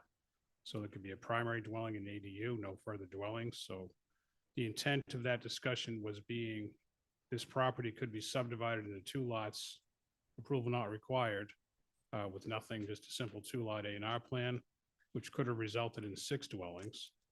So the intent was with the 3-lot rear lot and the restrictions, you'd have 3 lots, but would still be restricted to 6 dwellings.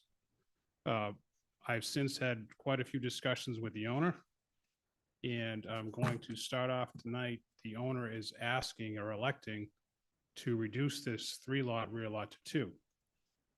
And in making that change is asking that they can get a 2-lot rear lot subdivision approval without any restrictions. So you'd have the same conditions as a 2-lot A&R, meaning you could still have 2 lots, you could still have a maximum of 3 dwellings. However, the board would have the ability to put conditions on it to do with things like a shared driveway, for example, which couldn't be done in an A&R plan. So they've heard the comments, they've heard the issues, so we're offering to restrict it, limit it to two lots with no dwelling restrictions, but obviously looking for a shared driveway. So that's what we have out there now. I'm not sure if there's really any other type of restrictions that would go along with a 2-lot in that scenario, but happy to hear anybody's comments. So is the, No, go ahead. is the Go ahead. owner, so one of the things that I think many people, if not everybody on the board, wanted to see was with the 3-lot rear lot subdivision, that one of the lots would be have restrictions as to year-round housing to help with our housing shortage. Is that not? That is not an attractive? option. No. The owner prefers 2 lots. 2 lots unrestricted, except for a shared driveway type provision. That's what we're proposing. Okay, and do you know how you would arrange the lots? It would be very similar to what you're looking at right now. Essentially the middle lot number 2 would be cut in half and split between the other 2. So you'd have a shared driveway coming down one side, and the lot area between lot 2 would be split between 1 and 3.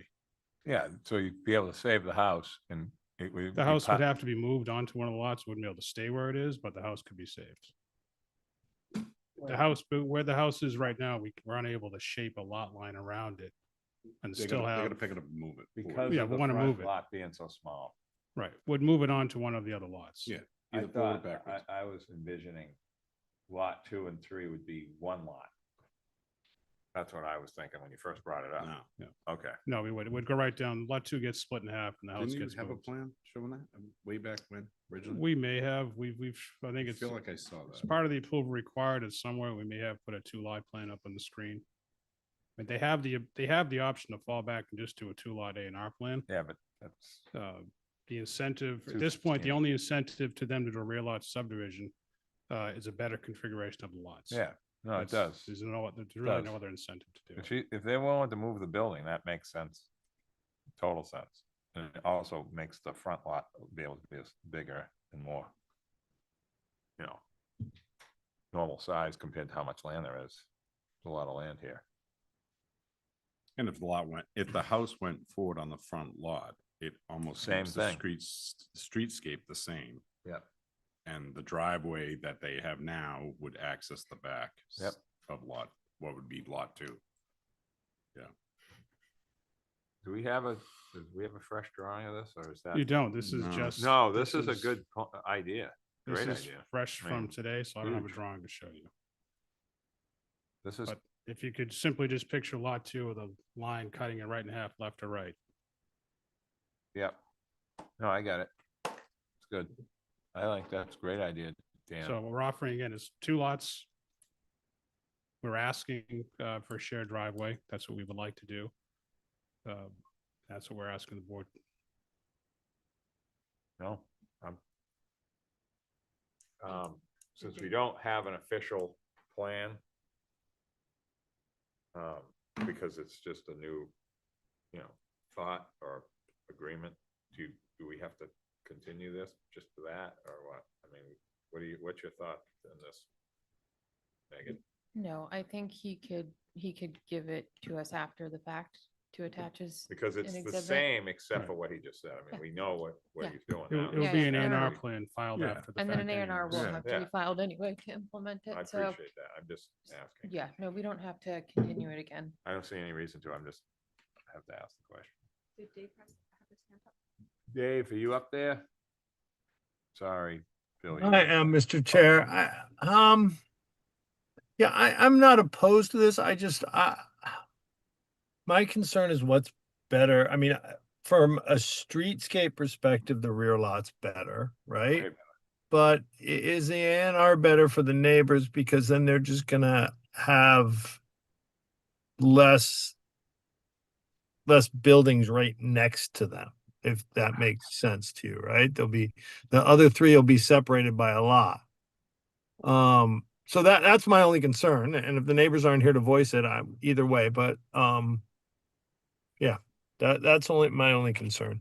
Streetscape wise, this plan's better, but is it actually better for the neighbors?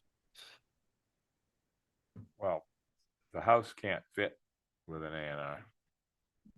Really, it would be some skinny lots. Under any scenario, that existing house has to move. Yeah. There's no realistic scenario to leave the house where it sits. If you pursue the A&R, can you reuse the house somewhere on the lot, or does it not fit in the setbacks? We could do a 2-lot A&R without any special permit relief and still move the house on the property. What the rear lot subdivision, the only thing that allows or benefits this property to now is allowing the reconfiguration of the lots in a better way because frontage is reduced and regularity goes away. Those are the only two benefits. We can do it either way. It's a better shaped configuration property with those benefits than otherwise. But the house can still be moved. It can still stay on a property.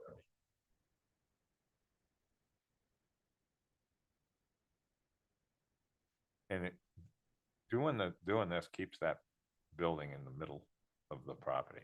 It keeps it in a better location. It'll either move forwards or backwards. No, but it's not over to east. It's not. If you did an A&R, that building is going to be up against this. It's going to be, squeezed because the lots are long and thin. That building's going to be. It would be squeezed if, yes. It would be right up against the neighbors, one way or the other on one side, whatever side they just chose to put it on. I think it's way better. What you've suggested is a huge concession, in my opinion. Yeah, but I feel if they move that building forward, that they're only going to be able to fit an ADU in the lot one, personally. So I just, based on existing ground cover, what the lot is subdivided, right? So that's right. So whatever lot that house goes to, in of itself, just by the sheer size of that house, it's going to be will regulate eliminate. all on its own. Well, they're already hands are tied. That's what the neighbors need to understand. That's good. That's what I was thinking. Joe's better at that than me with that stuff. Okay. Anyone else? Dave, you want to re-comment on anything now, or are you all set? I am good, Mr. Chair. Okay. Anyone in the public? Anyone in the public have a hand up? Not online. Billy? No, not online. Okay. I like the fact that we have less of a crowd now for this. Go ahead, Sharon. Very good. Hi, Sharon. Welcome. Thank you for being here. 5 Knobsco Way, Sharon Ames. In regards to my topic, it's been talked about a lot tonight, parking and cars. At one of the last meetings. I'm sorry, I don't want to interrupt, but can you move the mic down so I can hear you better, Sharon? Thank you. At one of the last meetings about this house, it was mentioned, one house, one car. Well, one house, one car went out with Leave It to Beaver. Oh. Type of deal. Yeah. They were pretty big cars, though. They were big cars, but only Mr. Cleaver really needed a car. And now everyone's got to have a white van. Everyone's going to have a pickup truck, and a wife's got to have a car.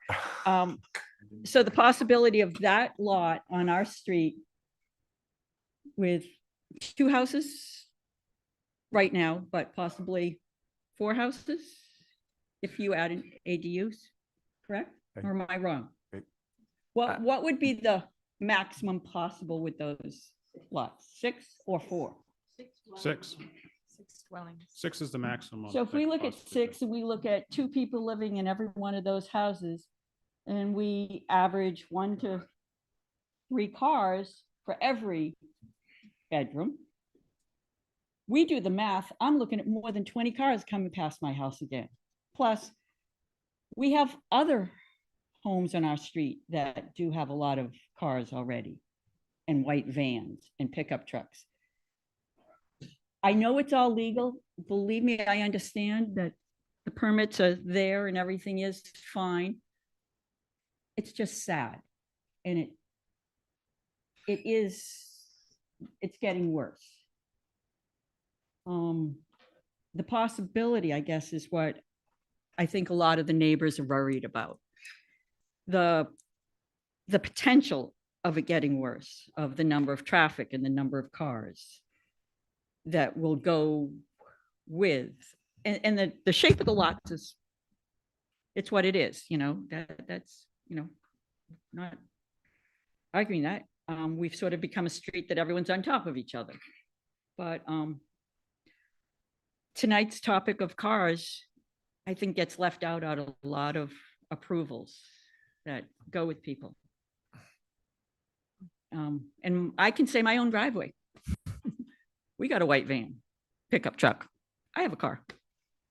We have scallop openers. It's traffic, and it's the traffic on a private road that just keeps getting worse and worse and worse.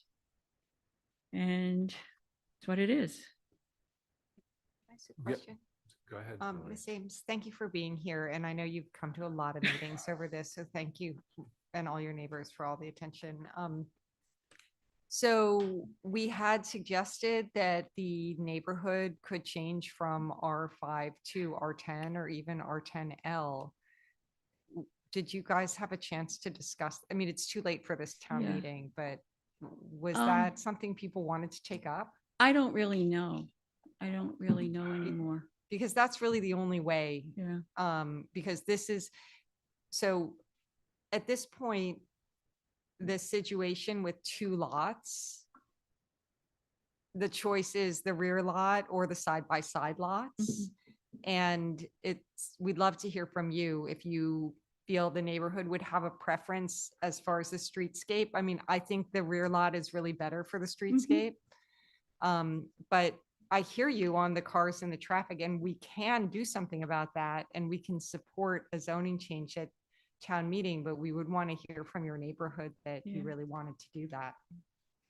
I can't talk for everybody, put it that way, but it used to be a quieter road, put it that way. And I know the whole island used to be a quieter road. So it just seems like it just keeps growing. So I'm not sure about the different zonings yet as to what everybody else would really Well, be thinking. there's plenty of time before 2027. Thank you. Town meeting. Dan, I know we talked 6, but if this happens with 2 and you move the house either to the front or to the back, either way, there's very little room for a second dwelling on the lot that house is going to be on. I mean, it could fit legally. I mean, it's 40% ground cover, right? But R5. You could fit one. It won't be easy, but yes, you could. I'm Yeah. just saying. So that's important, Sharon. Okay. And then the other lot will be, open to be planned to have whatever can fit, but that's a lot less than 6. I mean, this is a good compromise. This is a compromise suggestion. Honestly, it is. I mean, I'm impressed with it. I didn't think this was going to happen. So you can't ask for someone to do more than this, in my opinion. Mr. Chair, Yes. if you don't mind. Campbell, I'm so sorry. I That's didn't even okay. see you there. I'm How did I miss invisible. you? It's That's true. impossible to miss you. Okay, go ahead. Anyway, okay, so I just want to sort of say that I like this compromise. I like the 2 lots. I think the rear lot, the single driveway is more in keeping generally with the neighborhood kind of a thing. Yeah. And I think it really allows us to look at changing the zoning there into something like an R10, because these will be essentially R10 lots, right? They're around 9,000 plus. Well, let's say they're 9,000 because some portion of it goes to the driveway, but and they're 18,000 plus square foot lots anyway. So so I think it's a great compromise, and given our neighborhood, the idea that someone's going to come in and build it out to all 3 units, I think is a financial challenge in our neighborhood. And was I mistaken? I thought we were getting rid of secondary dwellings. No, we're just redefining that. Redefining. That's a good word to use. Okay. For tonight, at this hour. That's a good word. Okay. Okay. So we're Without redefining. explaining it We're again. redefining that. So it's not going to be 3 per lot. It's not 3 large houses. Each one has to be in a ratio to another one, et cetera. And anyway, I would just like to thank you for the compromise. I think it's a great idea. Thank you for saying that, Thanks. because it is. That's good. Thank you. Steve? Nat, are there, I know there are, but can you revisit what are the restrictions on the residential uses? So no STRs? There's no restrictions at all. No restrictions? No Kit, restrictions. would you consider friendly no employer housing dormitories?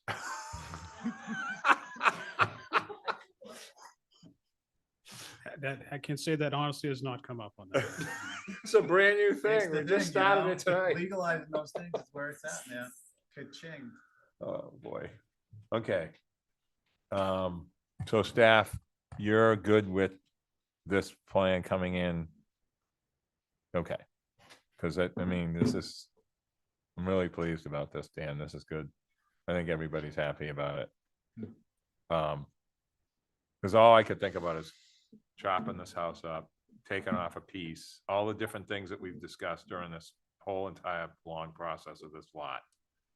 And this is a good, because it's a nice house. This isn't a, 60s house. The owner, she wants to keep the house. Yeah. She gets to let her keep the house. She gets to stay in her house, and this is great. I mean, I think this is really good. So I don't think we could ask for more than that in R5 with a big lot like this. Can I just say, Yeah. if this is the direction you're going, so with the conditions that are suggested in the staff report, those considered 3 lots. So I guess in condition 1, that was just a typo. It should say R5, not R20. Yeah, how Condition did 2, that still stay in there? I don't Thought we know. fixed that Condition 2 before. and 3 should be removed. Yeah. Condition 4 should be updated to reflect that the 2 lots will share a single driveway, and then the monetary contribution would be reduced from 15,000 to 10,000 to reflect 2 lots versus 3. Correct. And you need to change the 2 and the total number of dwellings. I mean, what should that reflect? We're just not gonna, you Just could do have whatever the nothing. underlying I zoning think we district should, says. because it's not, we So we're can't really not be gonna- definitive about that no, now. What the underlying zoning allows. So the underlying zoning is having secondary dwellings as not allowed in this zone. That's not true. No, In the this is- R1 change. this is just Change regular order. R5, Hillary. Oh, sorry, I Yep. was reading something. It's different. not the Okay. limited one. Right, No. got it. Okay. I don't know how that happened, Mr. Sad. That's your fault. So, okay, so with those conditions. Hold on. Oh, no, go ahead, Dave. We gotta close the public. I know, comment.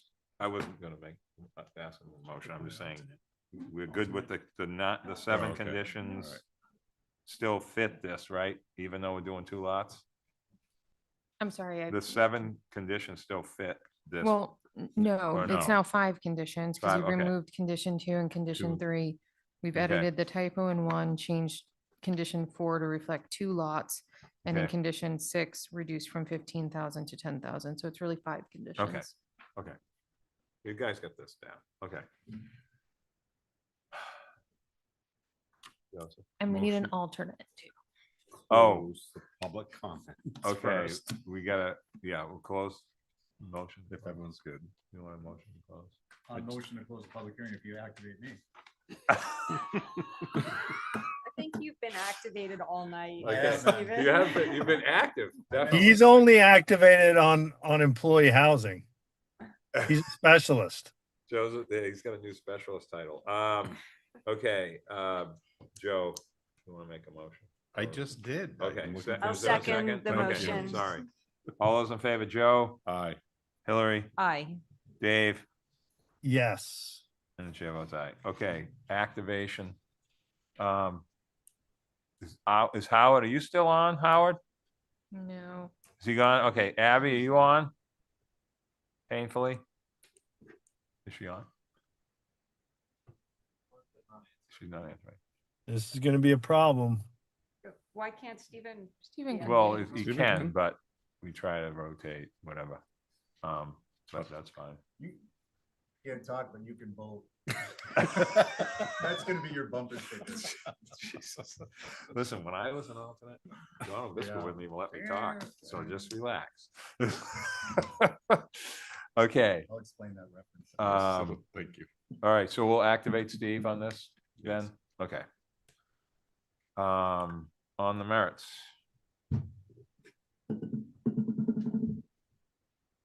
Missed a motion, Joe. No, I want to see if Steve's one. Make one. Oh, Steve, you, I do want to, now that I'm the specialist on employee dormitories, will you Oh, no. restrict that willingly? No. No? Okay, I No want to risk. know for the record. Yeah. That will have its own, hopefully some templates in place that are a little more comprehensive, so I'm not gonna let that worry my little heart. Make a motion, did we decide on which lot configuration? We're gonna It's go the with rear what we lot. proposed at the table? it's either way, the house is gonna move to the front or the back. It's like, That's So we're providing an alternative subject to staff recommendations. yes, and correct. And the A&R plan and the alternative presented to staff. So that would be my motion, is to approve subject to staff recommendations, the approval being the option of either of the two plans that have been presented in hard copy to staff, and an A&R to follow. I'll second that. And the new condition You mean numbers. the two lot, rear lot subdivision? Yeah, that would and the be- new conditions is Megan outlined. And The that would be part of the findings, staff the fi- recommendation. yeah, part. yeah. Yeah. Okay, is there a second? Second. All those in favor? Steve, Aye. Joe, Aye. Hillary, Aye. Dave, where are you? Aye. Chair votes aye. Thank you, thank you, thank you. Thank you to your client. Thank you. Sharon? Uh-huh. Are we happy? Yeah, as long as it doesn't become employee housing. then I'm happy with that. Now you're an expert on that. Okay, very good. You don't need any more cars. Carless houses, okay. Oh, I haven't heard that yet. All right, next is 37 Somerset. Are you on that one too? Yeah? Yeah, I've got you, you got me till. the You end. are. I didn't even notice you on that before the last time because we were too busy talking about something else, so I forgot. Thank you. Okay, Okay. so this meeting was continued again, so we're gonna have a full board here. Yeah. What this application is in an R40 district. You have a property, the board had looked at this previously as a sketch plan. You have a property that meets all the area and frontage requirements to be subdivided. However, due to the depth of the lot, it Yeah. cannot meet regularity factor. During the sketch plan review, the board expressed interest in pursuing it as a subdivision with some conditions attached to it. So the process before you tonight is a two-lot subdivision under the approval required process. And what was discussed is using an easement for roadway access and frontage. That would allow the board to grant the waivers requested to approve a two-lot subdivision that would then be followed up by a two-lot rear lot subdivision.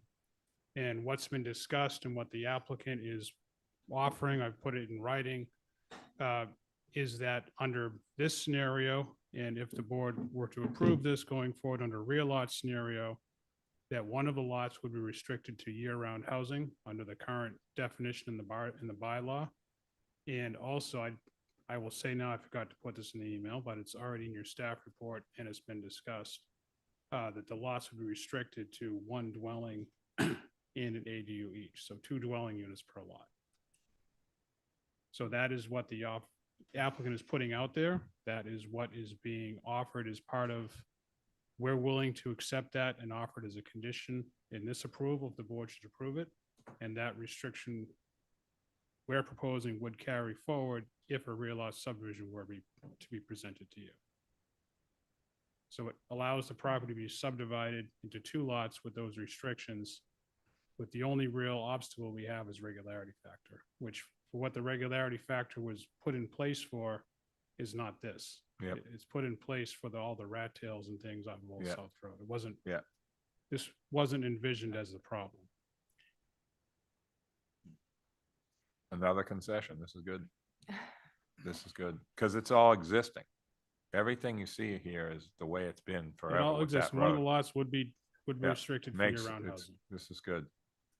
So I was one of the people who, may I? Yep, go is ahead, this our Hillary. turn Yep. to talk a little bit? I was one of the people who was cautiously encouraging of seeing some more ideas to create a year-round restricted lot due to the real housing shortage we have and the need to create new houses. But upon reflection, and I am the new member of the board, and that was maybe my 3rd meeting. So I'm also learning, and I just feel that there are some lots that cannot be subdivided, and that this is one of those lots. I do think that as we work on housing and we have work more with Barrett planning, and we think about some overlay districts or, ways to create more subdivision potential for housing where we want it, that there might in the future be some lots that right now we look at as not subdividable that could be, but I don't think we can go about it this way. There is not the ability to create a roadway lot and a subdivision. You could go ahead and look at, so many other lots that suddenly would become, areas to tuck a house in, another house in here, another house in there. And we really, doing it this way, we really don't have any way to shape or guide it. So I am, for those reasons, not in favor of this, because I think we should follow our own rules. And you are free to seek a waiver for the lot size from the Zoning Board of Appeals. But I don't think it's something that we should be pursuing. It's my personal view.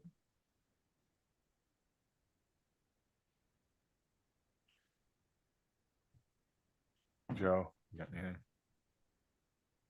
No, go Dave. Dave, do you have a hand up? I don't, but I will speak to this. I think that really the difference between this and Fairgrounds Road is Totally. is that there isn't that the only thing that's holding it back is the regularity factor.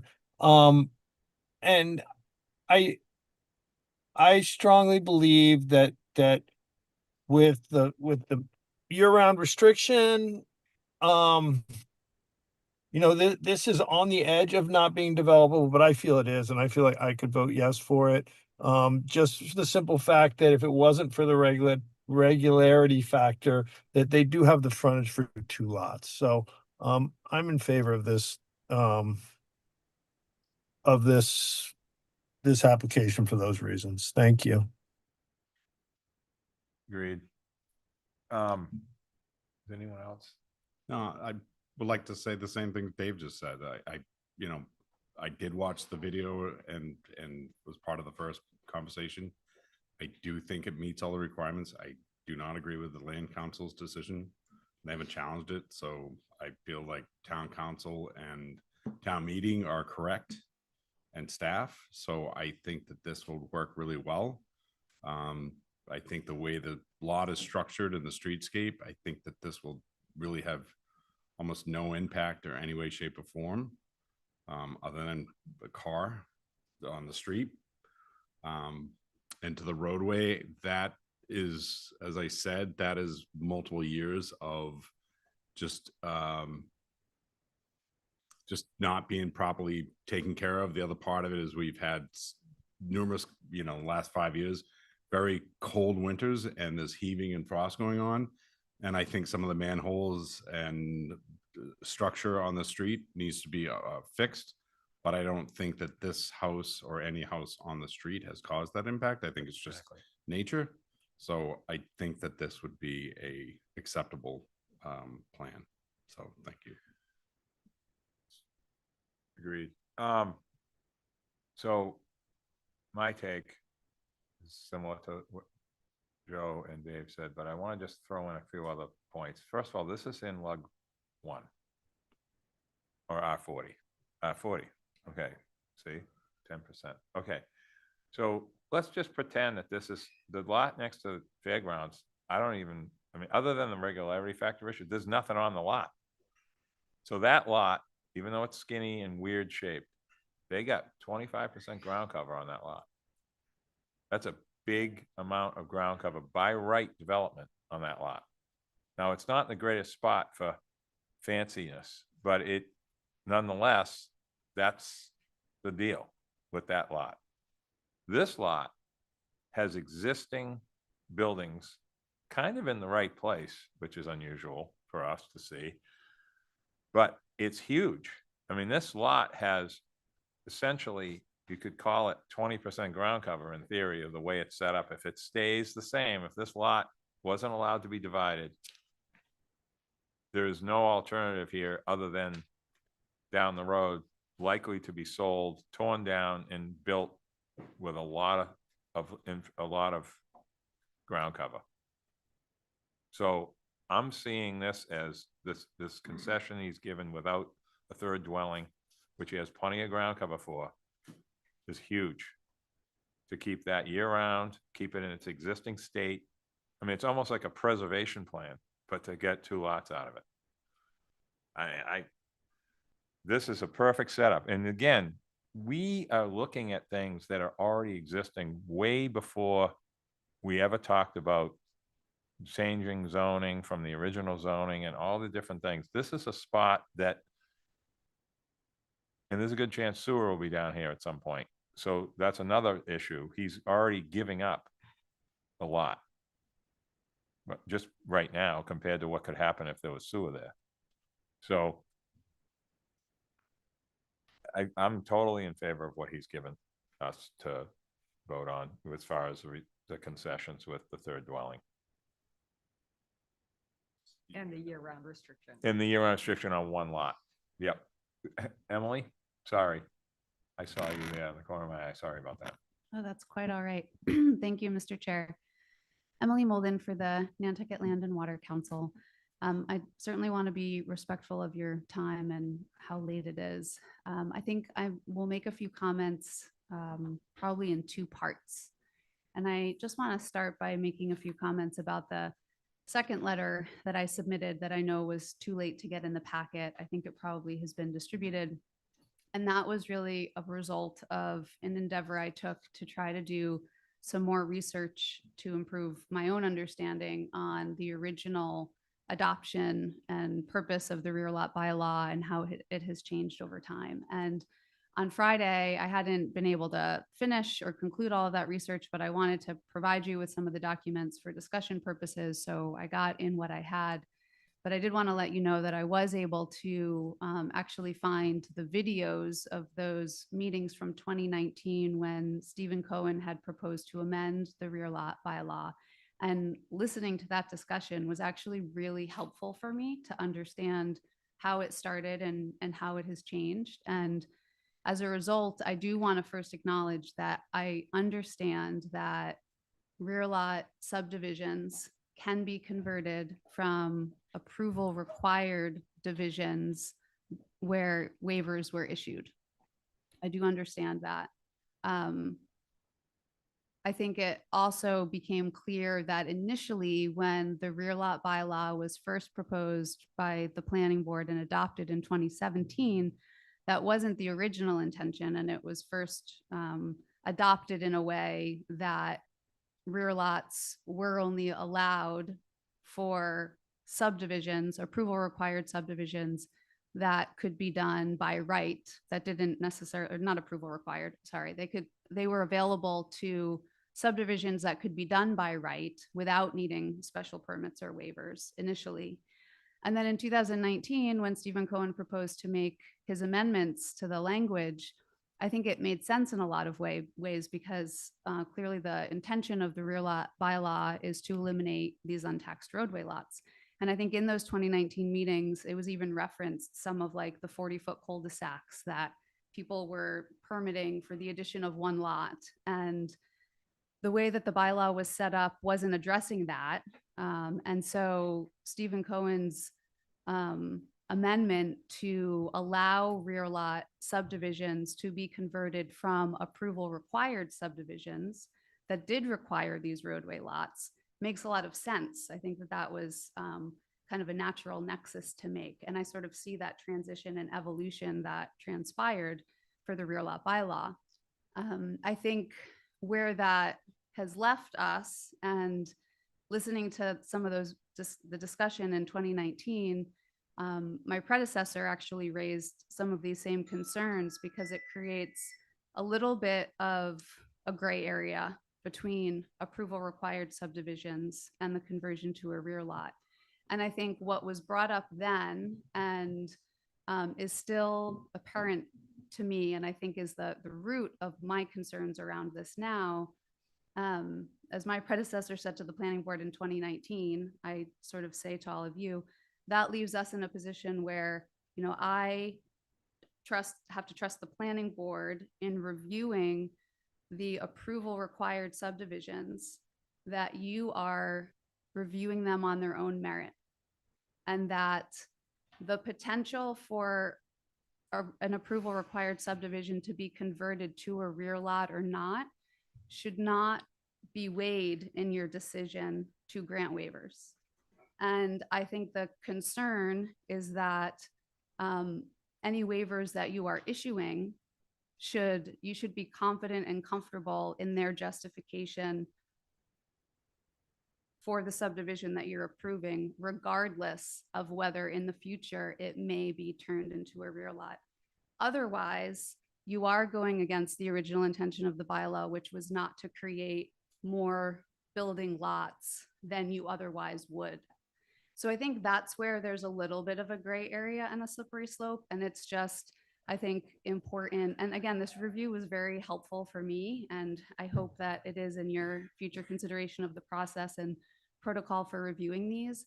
But again, I think that what is just abundantly clear is that the intention is for the planning board to review approval required subdivisions and their waivers, regardless of whether or not it may become a rear lot. So you should only be issuing waivers and allowing for a subdivision that you are happy to have stand on its own merits. So I'll just put a pin in that. And I want to thank you for your time and engagement with me on this issue over the months. I do really appreciate it. I think it's an important one because I think that there is potential there for you know, some movement. But I want to just talk a little bit more specifically now about 37 Somerset, because what's before you is not actually a special permit for a rear lot. It's this proposal for an approval required subdivision. And the letter that I did submit to the packet for this proposed subdivision at 37 Somerset, I think our real concerns here are that, as is stated in the staff report, it requests waivers from nearly all of the subdivision rules and regs. And in addition to that, it does need additional waivers from your zoning requirements, because that lot too does not have frontage on a legal way. The plan that's before you for endorsement shows lot 2 getting its access from a roadway easement that doesn't actually exist. And I understand that if the planning board wants to consider waiving that requirement for frontage on a legal way, that you need to be able to make findings that that is in the public interest and that it's in alignment with the purpose and intention of the regulations. And I'm really asking you to reconsider whether you can make those findings. I understand that there's been a proposal for one of these lots to be restricted year round. I think that that will continue to be an important tool for the island and the community. It's also my understanding that this lot in its current configuration could create one or two possibly covenant lots. And I think that that consideration of potential affordability is also very important for the public interest and the future of the covenant program. Beyond that, I think as came up last time, the reason that granting this waiver for that lack of proper access on this lot is potentially very impactful for this neighborhood is because I believe that there are many lots adjacent or across the road that have similar configurations that could follow suit. That may also be able to create a covenant lot right now, but I think that they would choose this path if granting a waiver to actually having access on a legal way is something that the planning board is willing to do and open to doing here.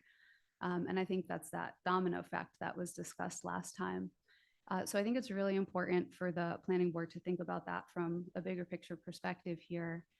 And I think one of the last things that I would just make some comments on is I understand that there's a distinction being made between this and a similar proposal for a waiver at 25 Fairgrounds, and that there are differences that are being identified as far as what prevents these lots from being able to naturally submit an A&R and divide. And in that instance, they didn't necessarily even have enough frontage for two lots, where here they do, and regularity factor is the issue. And somehow that is being weighed against whether or not there's enough frontage. I know that regularity factor ultimately was to try to prevent pork chop lots, but I think those long skinny lots that regularity factor impacts, that can potentially affect abutters probably even more in some cases. My point just being, I think they're both important standards. And I think that the board should be just really considerate and careful about thinking of waiving these because of the public interest, especially in a scenario like this when I think that there are a lot of concerning precedents that could be set in this area from this particular decision. So I would respectfully ask the board members to just reconsider the justification for this waiver and not allow this approval required subdivision. Thank you. Emily, can you Yeah. stay there for a I minute? can. Mhm. Since it's like 8:30 and what hell does it even matter anymore what time it is? Mhm. I understand all the stuff you're saying. Okay. I'm Mhm. thinking of Evergreen Way now a little bit. Mhm. That's when this kind of we had lots out there that were like 80,100. They were builders 2-acre lots. They weren't even exactly 2 acres. And to get the division to happen out there was complicated. Okay. With locals living there. Okay. This is like that kind of this lot. It's already built. Well, it has existing dwellings separated from each other, which is unusual to see that. With the potential of what could happen here with it being sold, in my opinion, I think, I'm not trying to tell you how to think, but like working with you is good. You've been very helpful. We've worked together now for a while with a lot of different things. This lot being flattened and turned into a trophy lot, that's all I can think about. And everybody's got some kind of existing development that is, it's quirky. Like there's some of them you can't do anything with it. This one here has an out. It has frontage, but it doesn't meet the fact that lot at 25 Fairgrounds is not, I don't think is comparable to this, to be honest. And that should have been merged in with the restaurant, but we don't go there. This is different to me. This is already built. year-round owner, et cetera, and looking to make 2 lots and give us what we've been asking for voluntarily, I think is a lot. And it's not going to change anything. It's going to look the same. It's going to be like the same as it is now. I mean, I think that's pretty good. I mean, considering what goes on in Nantucket, that's pretty good. So that's all I'm saying. Okay. Can I maybe just say a couple of things Sure, briefly, go and then ahead. I will take my seat? Yep. I guess just in response, I would say I appreciate, Nat, like you're looking at these neighborhoods and how land has been used and developed there and trying to make it work for people. I think I'm thinking more about what your standards are and how waiving them in one instance creates different ripple effects that we may or may not want to see in this area. And at the same time, also trying to suggest that the covenant program was put in place to try to give folks alternative options. I hear you on the covenant. Okay. In this case, I mean, if this was a different issue as far as, you know, the subdivision versus the real lot, I would agree with you. And if the covenant program in a lot like this can work with the 2, it could work with the 2 new lots. There's a lot of ground cover with the R40, a little extra than lug 1. So I'm kind of looking at that. I hear you, but to say that's the answer to this, like we did with Rugged Road on the right there, what's her name there? That one, that was,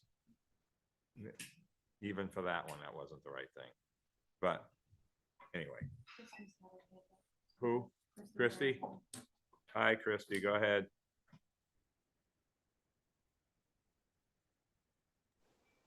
Christy, can you hear me?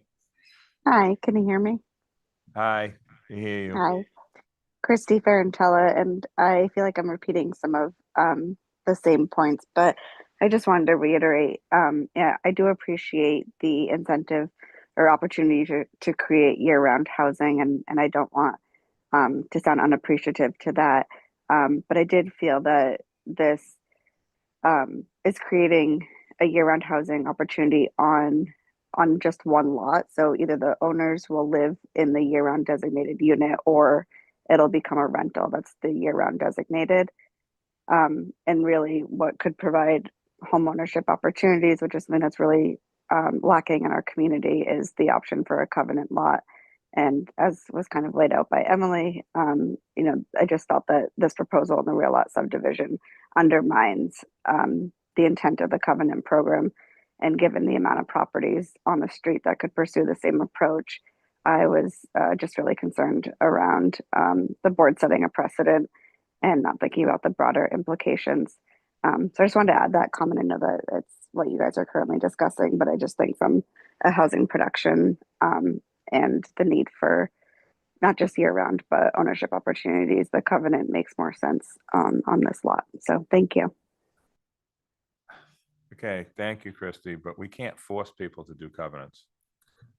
I mean, we're kind of like skimming over that. I mean, the value of a covenant lot is nothing compared to what just offering year-round restrictions is on a market rate. You have another chair. So You have another hand raised, Mr. Chair. Go ahead. Charity Grace Moffson. Charity, go ahead. How are you? Hi, how are you? Can you guys hear me? Yes, perfectly. Okay, great. Thanks for giving me some space here. I am just here to read a letter from my family at 39 Somerset Lane, which directly abuts 37. Dear Chair and members of the board, as the direct abutters at 39 Somerset Lane, we are writing to formally register our strong opposition to the proposed 2-lot subdivision at 37 Somerset Lane. We purchased our property specifically for the low-density, peaceful character of this area, and we believe the proposed development significantly threatens the integrity of our neighborhood. Our opposition is based on the following concerns. Increased density. This proposal seeks to bypass standard zoning protections to increase housing density in an area designated for larger R40 lots. This shift undermines the peaceful and low density intent of the current zoning. The environmental impact. We are deeply concerned about the cumulative environmental strain that increased density places on Nantucket's delicate ecosystem, particularly regarding groundwater and local flora and fauna. The technical noncompliance. We support the findings of the Nantucket Land and Water Council, which state that this project lacks the required legal frontage and fails to meet the regularity factor under Section 139.16 of the bylaw. And inappropriate waivers. Granting substantial waivers for a private development that offers no clear public interest is inconsistent with the purpose of the subdivision control law. We respectfully request that the planning board deny this application and require the applicant to seek any necessary relief through the Zoning Board of Appeals. Sincerely, Ricky and Jean Moffson, owners at 39 Somerset Lane. Thank you. Go ahead, ma'am. Excuse me. My name is Karen Gello and I live at 44 Somerset Lane. I was at the last meeting and I spoke and I submitted a letter in opposition to this. I have a couple of things I just want to say tonight. One is that the neighborhood was designed to be 2-acre lots and to be low density, as Ms. Moffson just said. My concern is for the precedent of the neighborhood. If you approve this for this particular area, then my sense is that other people will either buy properties there or want to subdivide their properties. And the third thing is that I think it's great that Mr. Kyberg has agreed to have his one property be designated as a year-round property. And I think that works great as long as he's the owner. If he were to sell, I'm not sure that that would be continued, even though there would be a deed restriction. And the current house at the front of the property is a little cottage. So my sense is, based on the fact that other properties on the street that have recently sold have had the houses on them removed and plan to be redeveloped in some other way, that this would probably be the case with the front lot of that property. And I know there would only be, the primary and the ADU unit, but I just wanted to state those concerns. Ma'am, can you stay there for a second? Sure. I'm sorry, I have to respond a little bit to what you said. You said this was designed to be low density. Do you know that you're in R40, right? Yes. Do you understand what that zoning is? Yes. It's 1-acre zoning in the town overlay. That's Right. 10% ground cover. So this lot is over 80,000 square feet. I understand that. And you know what could be built here Yes. by right, the way it is, owned by somebody else with lots of money, right? This is like a big lot in Tom Nevers that has all kinds of buildable capabilities. But an owner that owns it now is not one of those people. Okay, I mean, so in other words, hear you. what he's trying to do is to keep it the same more than you think. It's just, if he can't do this, it could be open to anything. Okay, that's just all kinds of building, all kinds of stuff if that got sold. I'm just saying this little area here is it's kind of like the cliff with R20 up on Hinckley. It's got big lots with 12.5% ground cover.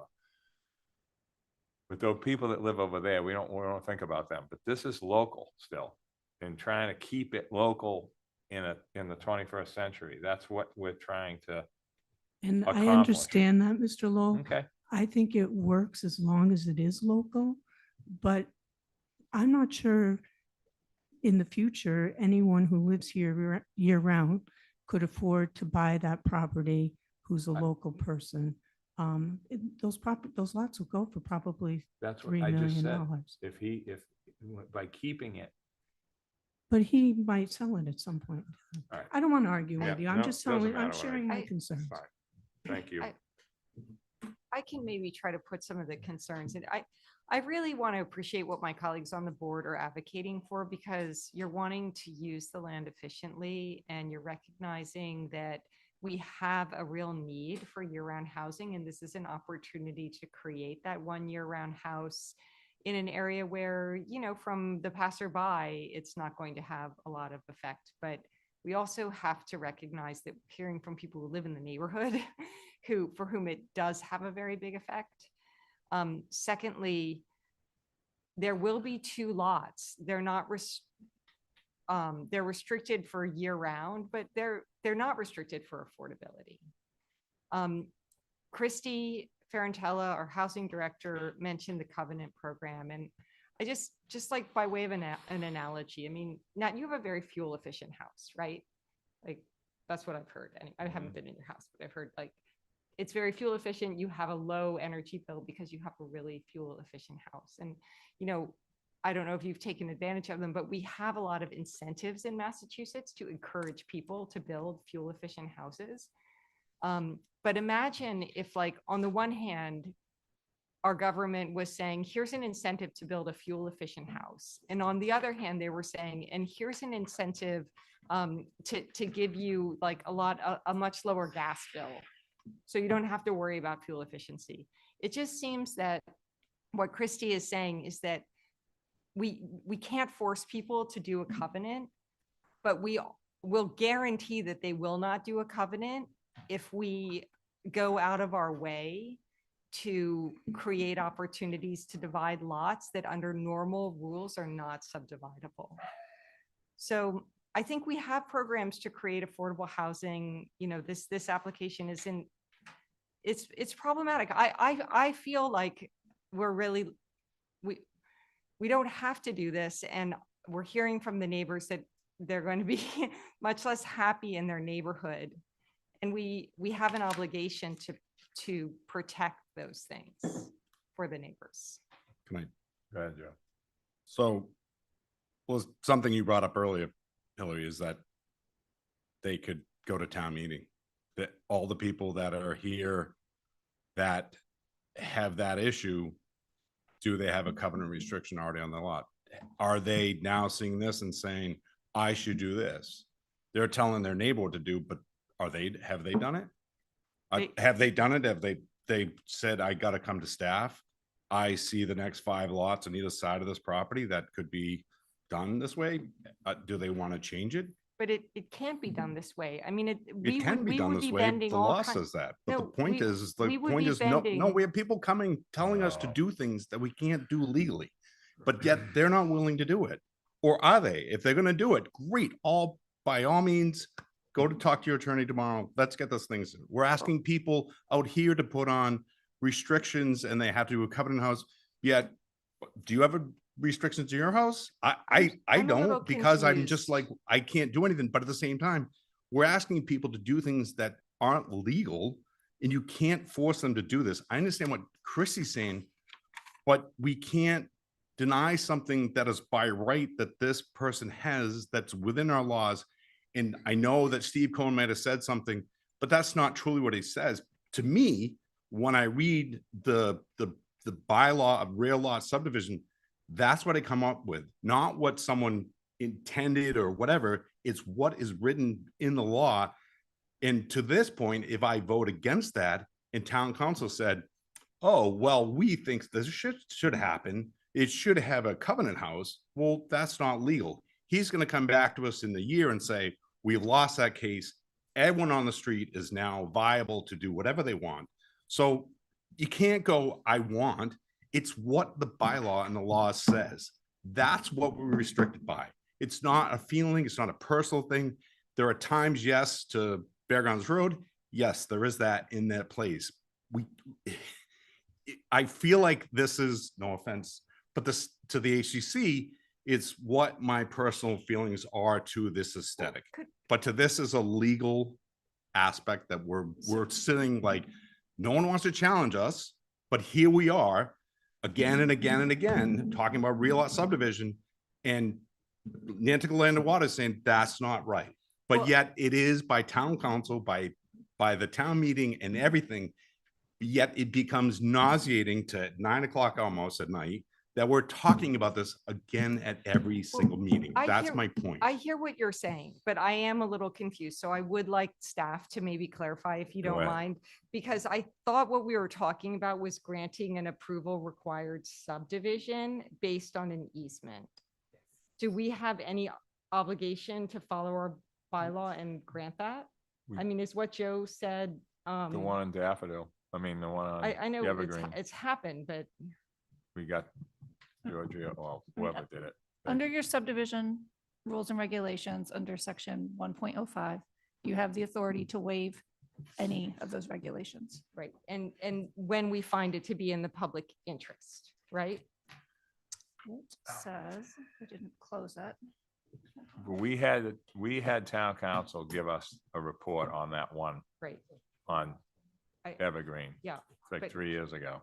But it does Same say thing in on an our easement. subdivision bylaw that strict compliance with the requirements may be waived when in the judgment of the board, such action is in the public interest and not inconsistent with the subdivision law.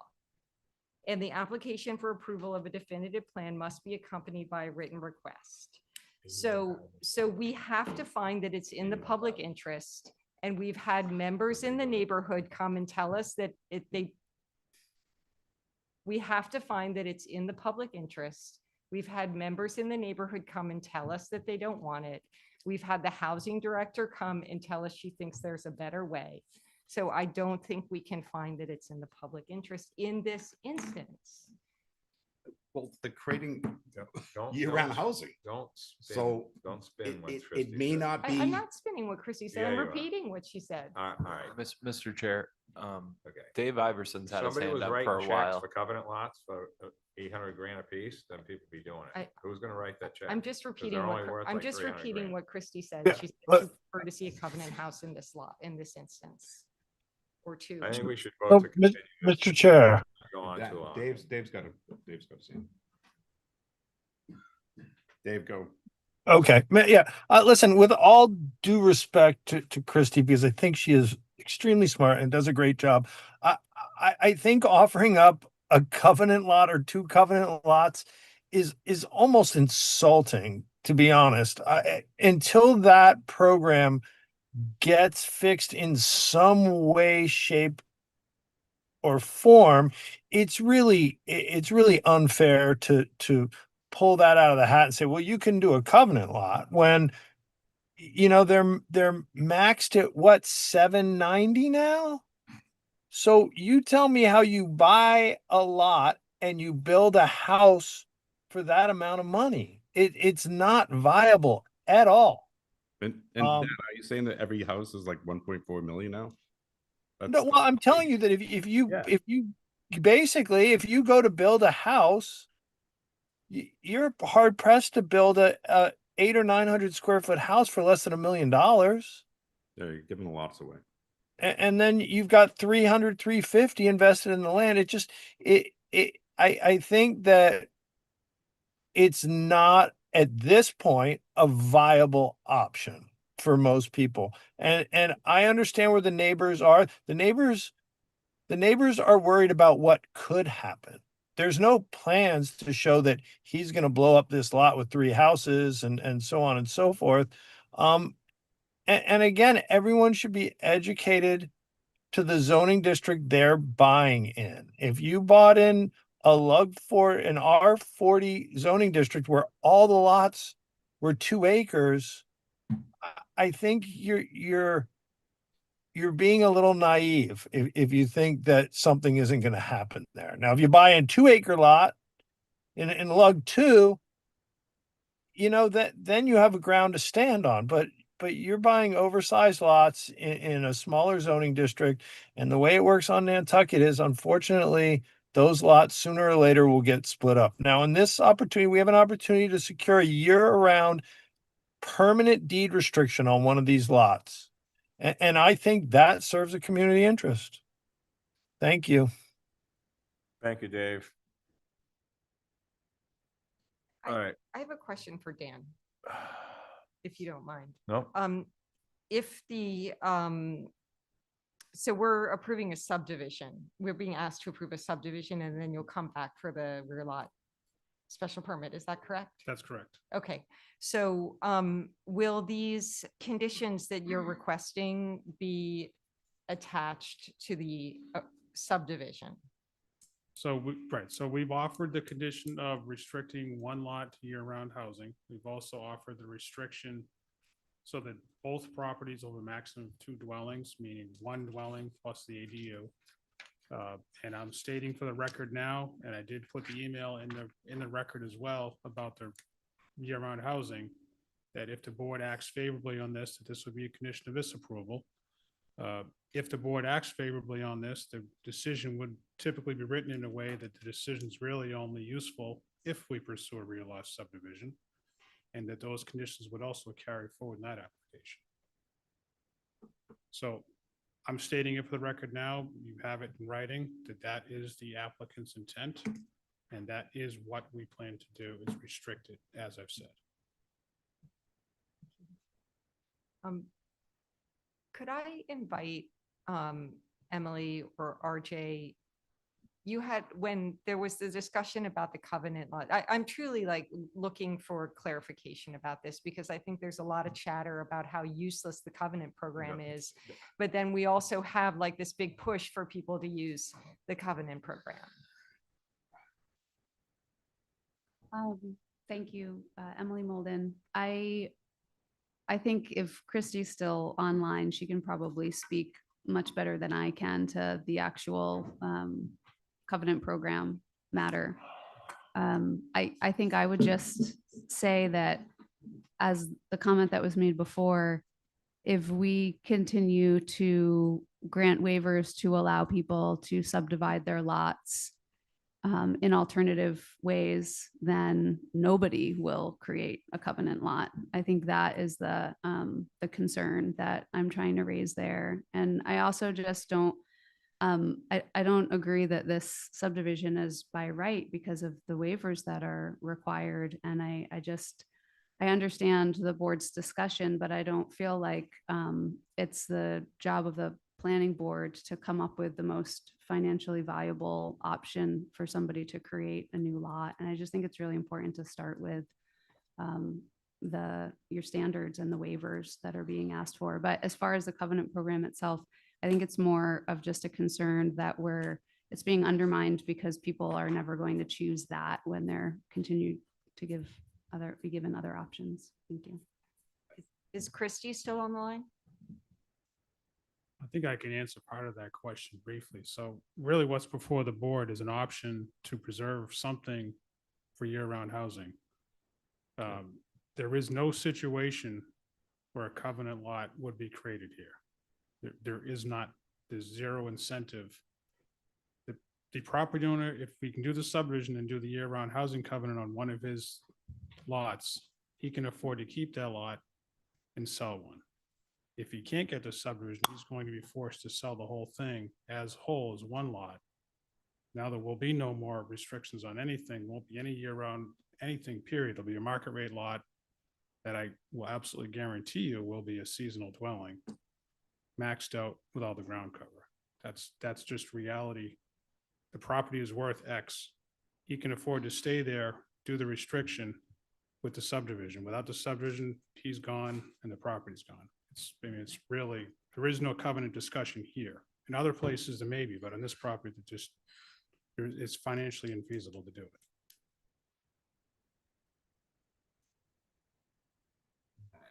If you don't mind, I'm going to just pipe up last time this evening, promise. So what I've found over the years with covenant lots is that they tend to be created on properties where the people can afford to do that. Not on properties where people are trying to keep themselves on a piece of property, right? They're trying to keep their own space. They're not like, oh, okay, well, if I do this, then I can keep mine. And then it's usually, okay, I've got this. I can afford this. I can afford to cut this piece off or these 2 pieces off. And go through the covenant program has been my experience. Also, it's been my experience that the the covenant program is a voluntary program.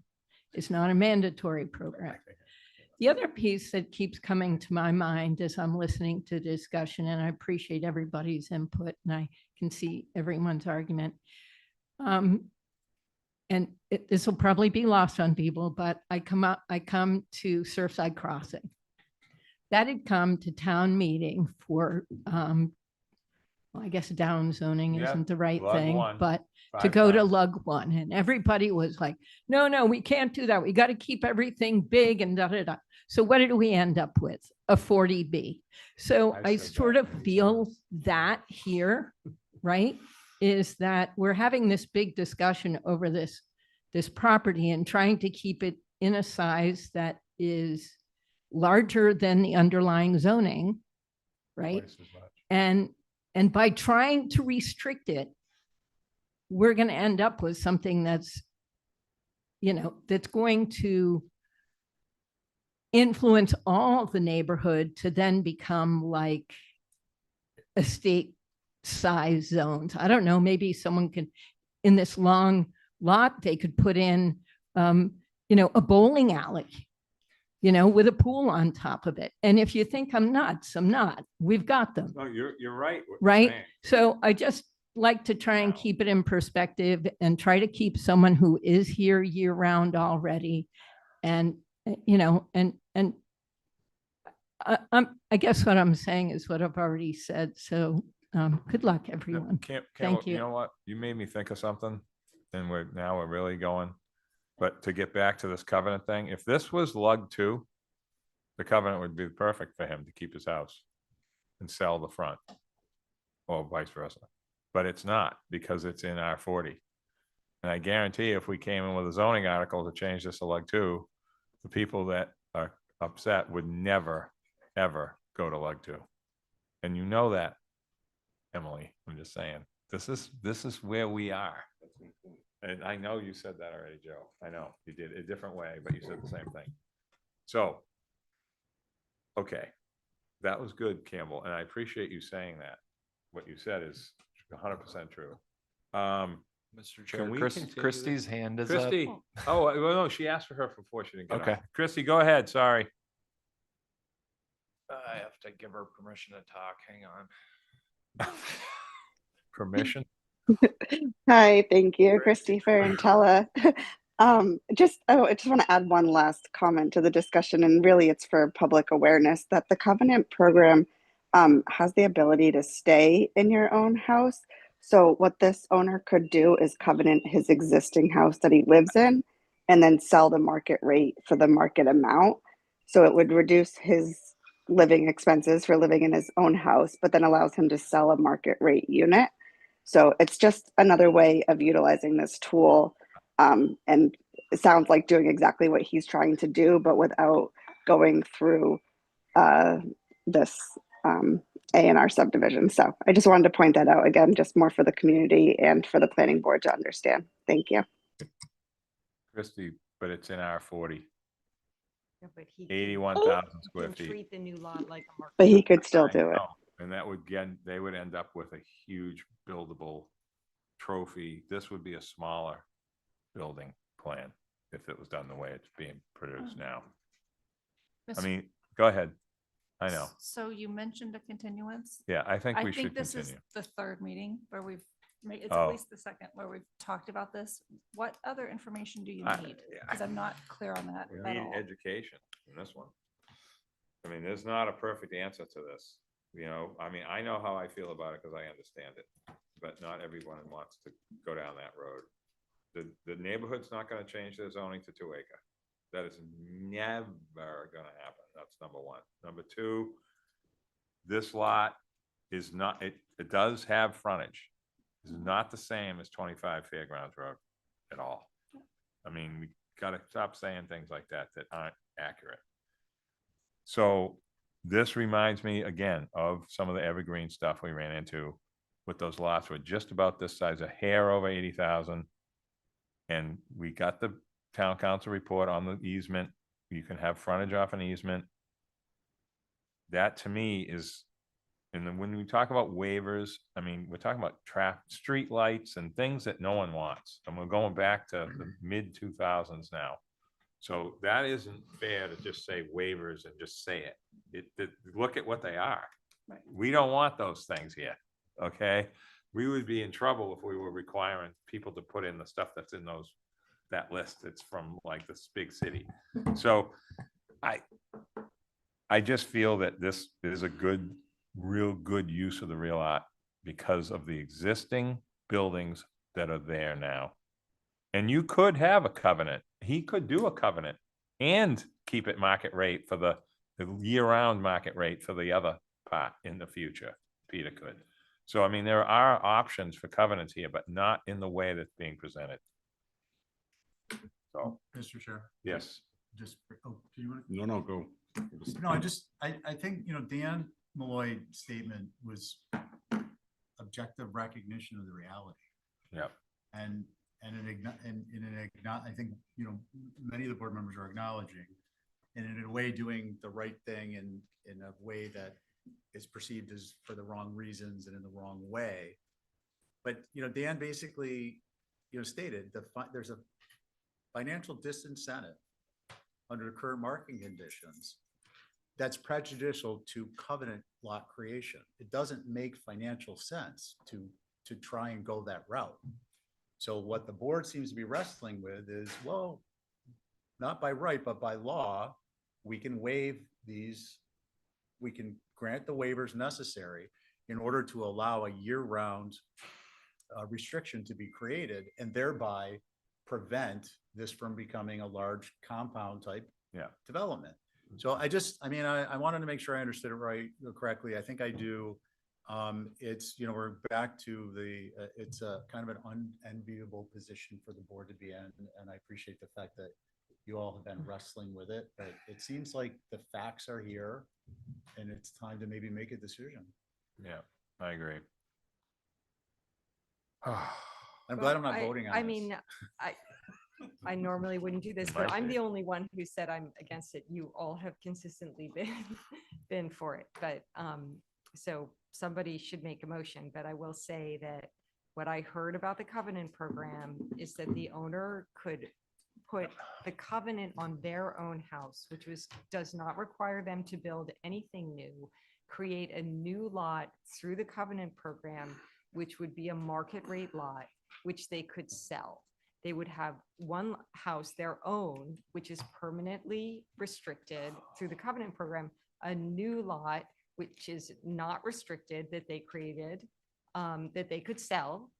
And we would not have to bend to use this easement approach and grant these waivers or create a subdivision. I think it's a very reasonable course to pursue. It raises awareness and uses the covenant program. But I welcome, whatever motion you guys want to make.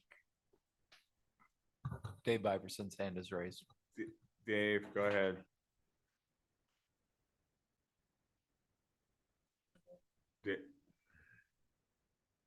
You're muted. Dave, you're muted. We haven't said that for years. With all due respect to Hillary, I think, we're asking people to take their property values and half them basically. And I think anyone that's responsible to their family and to their own financial well-being is just not gonna do that. I think until this program is fixed, I think that it's almost in some sense insulting to say someone that has an R40 lot that contains 80,000 square feet that, oh, you can do a couple covenant lots. It's not how anyone responsible with their personal finances or their family finances is going to operate, unfortunately.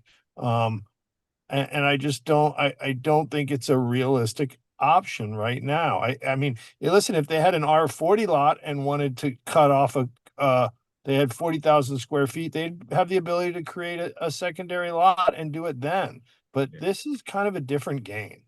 This is a oversized lot that, in my opinion, has the ability to be subdivided. Thank you. Well, I will say our acting Vice Chair, that I agree with you. As long as we're willing to give the waiver, then there's no attractiveness for the owner to agree to affordability. And it also means that we are creating a lot that has no affordability restriction. Whereas if we were a strict board that was, not inclined to give the waiver, then the attractive option for the owner would be to put the affordability restriction on the house, which maybe is or isn't attractive, but it's a little bit like saying, well, you're asking me to accept a lower interest rate than I can otherwise get. And, oh, sure, I'll go ahead and accept much more risk for the community for getting the higher interest rate. So I don't think it's apples to apples, but I do understand your perspective and I respect the difference of opinion. And I'm not going to say anything more. I'm turning off my mic. Mr. Chair, I'd like to make a motion to close the public hearing. I'm gonna second your motion, Dave. Yeah. All those in favor, Joe, Aye. Dave, Aye. Hillary, Aye. chair votes aye. Steve? I'd like to make a motion to approve this with the restrictions Okay. that are on the table. I'll second that. If Abby's not active, then I'll be active. No active, it's subdivision, Oh, just so I for, don't need to be yeah, involved. Oh, sorry. it's the air No. subdivision. Yep. Okay, I knew I was right, but I wasn't 100% sure. Hold on. And can the motion just include to approve the waivers as requested? Yeah. Yes. Second Dave's motion. Yeah. Also, I am here, just so people know. Okay, good. Just so you know, I am here. You need to stay there, Abby. Sorry. Okay, I'm just saying I am here, so That's about the regardless. FYI. Yes, you gotta stay. Okay, on the motion by Dave made the motion? Correct. Seconded by you? Correct. All those in favor, Dave, Aye. Joe, Aye. Hillary, No. chair votes aye. Thank you. Okay.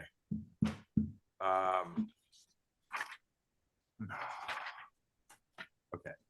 I have to recuse now for the next application.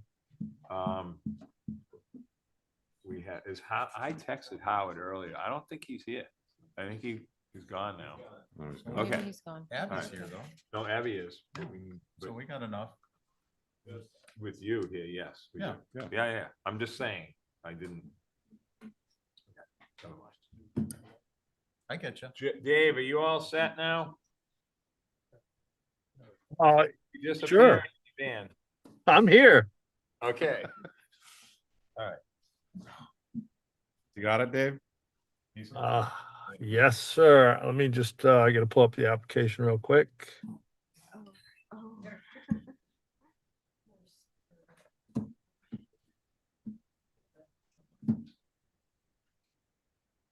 Well, all right. Great. Who do we have at the mic?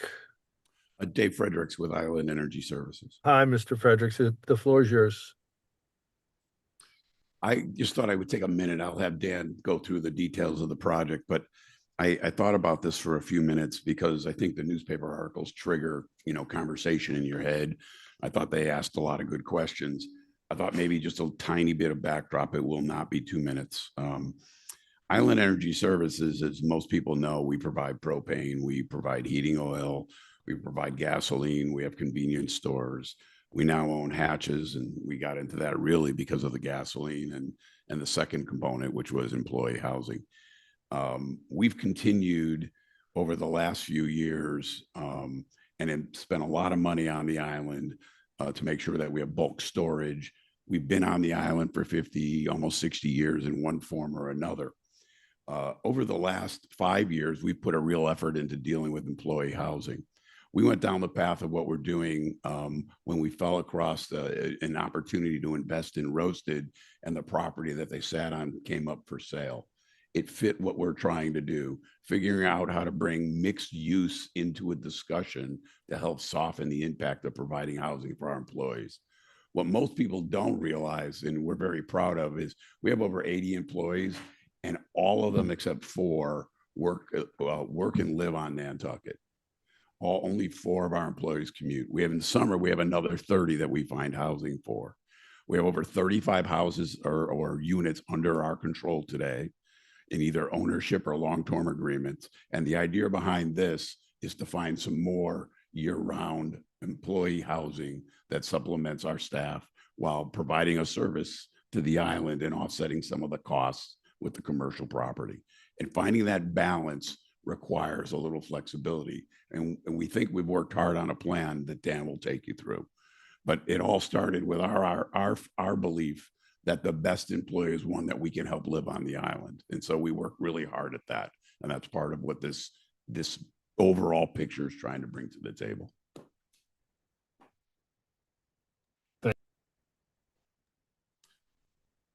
All right, Dan Malloy. So I'll try to be brief, given it's so late.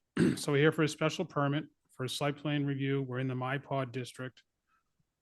What we're looking for here is a mixed-use building. We have residential on the first floor, commercial on the second floor, and third floor is residential again. And if everybody's familiar with the property right now, Roasted is there today. Just as a quick bit of background, if you're seeing any work out there, Roasted separately from this is in the process of being relocated.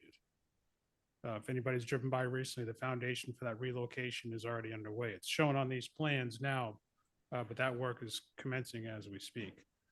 So what we're here before you for, under the district we're in, the MyPod, we're allowed to do credits for parking, similar to what we've done in the Sparks Ave project a few doors over. That allows us to take credit for on-street parking, shared parking, incentive provided passes to employees, things of that nature. So what you're seeing here is a property. We have 3 buildings. The Roasted building's being relocated in the bottom left corner.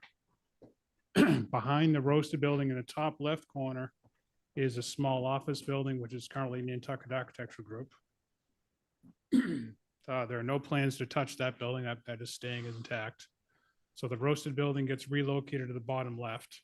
The only changes to that building is just relocation of some entryways and ramps. Otherwise, it's the same building, just put off in the other corner.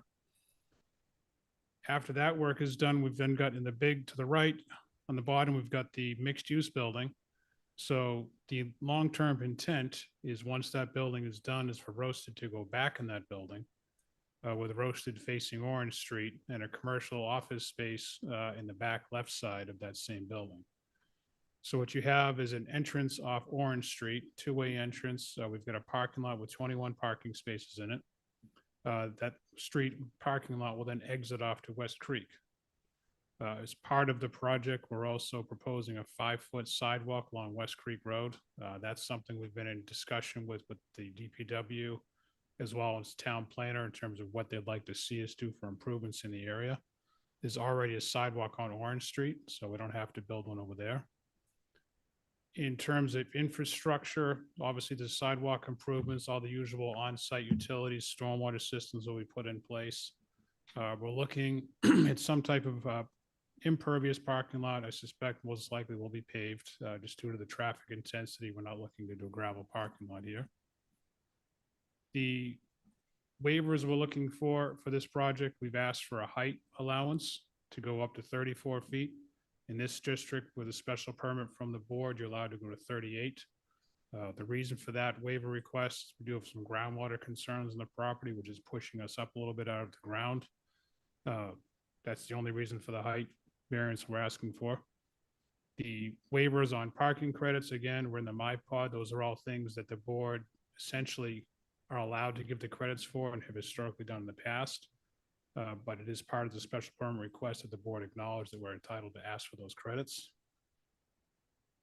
There are 7 apartments across the entire property. The Nantucket Architectural Group in the top left corner already has existing permission for a one bedroom studio apartment. The proposed building has 6 apartments in it, 3 on the first floor and 3 on the third floor. That is the quick scope of the project. We also do have in the record, on Friday, we just got the comments from Ed Pesci. I wouldn't have any concerns with those comments at all. And we anticipate, we will be filing a plan with the fire department as well to show them that the trucks can turn around through here. So we don't have any question, no concerns with Ed Pesci's comments at all. No concerns, anything in the staff comments. Obviously, we understand we have to provide a landscape plan, so that's something we'll provide as well. Great. Thank you. Any board members have questions? No. So I noticed in Ed Pesci's report that he had a comment about the parking, showing us how the parking for the commercial spaces adds up. So I wondered if maybe you could take us through that. I think I know what's going on, but I just want to make sure. And then also the food service parking, maybe you could go to the parking table and just take us through Yeah, the I've parking. just got it up here now. So what you Yeah. have, starting from the top, under zoning requirements, you need 1 space per bedroom. So we have seven total bedrooms, by the bedroom count, I'm sorry, 7 units for a total of 8 bedrooms. There's six singles and 2, I have that right, 6 singles, Yeah, that's 8 total. 7 singles and 1 double. Yep.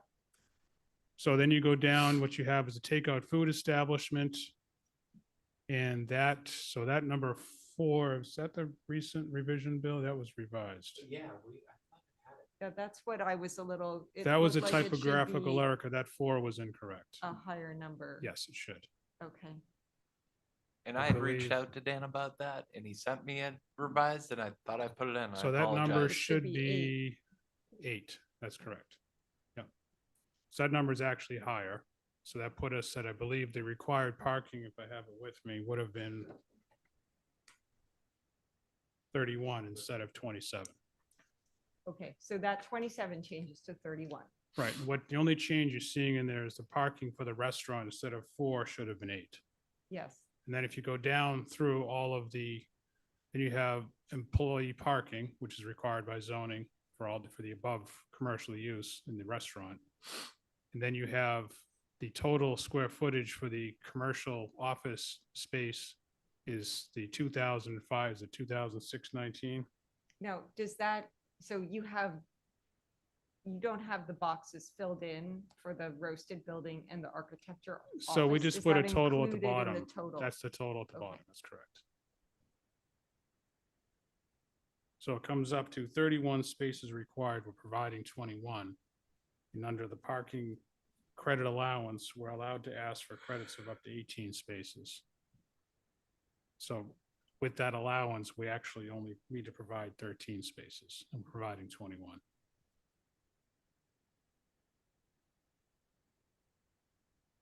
So at the bottom of that table, that 9 Okay. should be a 13. Okay, and then could you just take me through the parking space credit requested and just for the benefit of the public, I just don't know how it works. Yep, so under the MyPod district, there's those specific sections in the zoning bylaw allow you to take credit for certain parking situations. The first one is you can take credit for any available on-street parking within 500 feet of the property.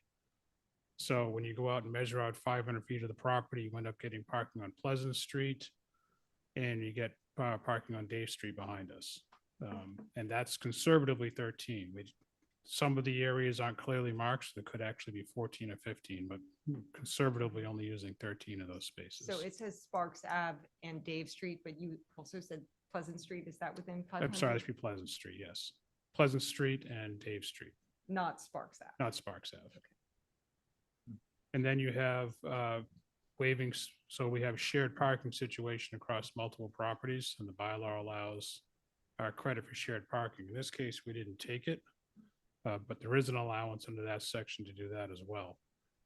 And as you go down, parking, common access, site interconnections, so we have three different lots here with different buildings are spread across. There's an allowance for the 3 spaces there. And then there's a transit incentive program, which allows another -2. And that's all, if you go into that specific paragraph in the zoning bylaw, it's all very clearly spelled out. And this is something the board, I think the most recent application was the Sparks Ave project where all these exact same things were granted. And in the MyPod district as a whole, this is fairly standard practice. And so the 10% of total required parking spaces for common access and site interconnections, are you achieving that because of the 2 entrances, or is there something else in addition that you're doing? It's common intersections, the sidewalks, it's also the connections of multiple properties.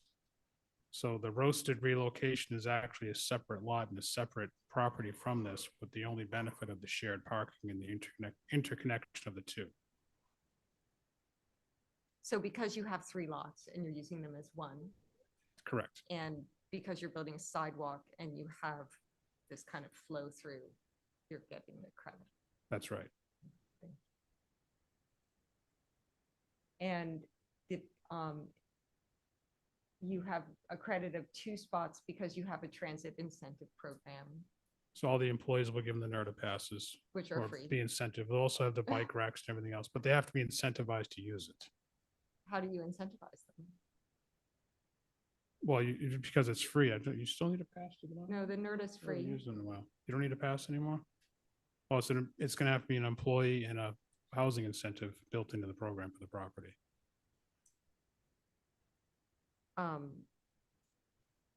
So do we get more information about what the incentive is to really achieve that? The only thing they can do is basically push employees and residents to use it. There's no beyond that. It's unfortunately, I'm dating myself before it was free, you had to do passes for everything. The bylaw still actually has this specific criteria in it. And then with the MCD, so you're providing 21 spots, but because you are saying you only are required to provide 13, you're not triggering the MCD.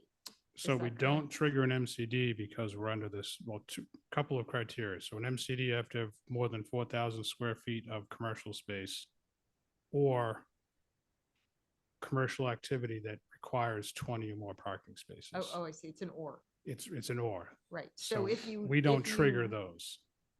If we had commercial space requiring 20 spaces or more, then this would be an MCD. Right. Even if you didn't have the 4,000.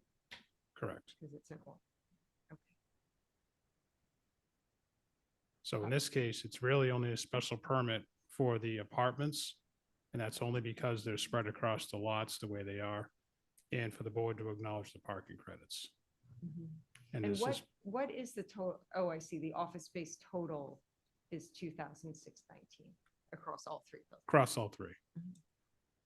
It was cleaner to do it that way because the parking calculations round up in every point across, which is cleaner to do one number. Thank you for clearing those things up. Regarding the activity that's already going on, what's permitted to date? In terms of what's allowed, No, I mean, what permits have you already secured?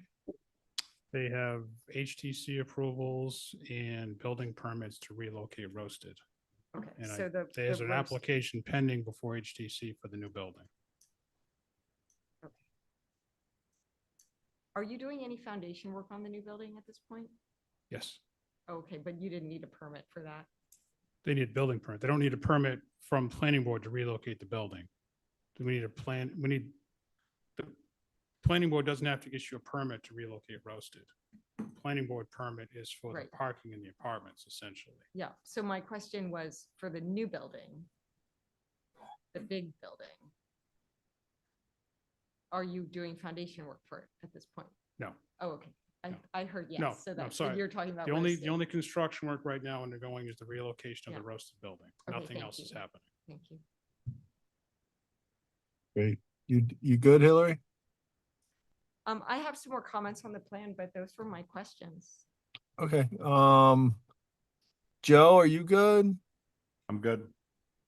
We're activating Stephen and Abby on this, correct? Correct.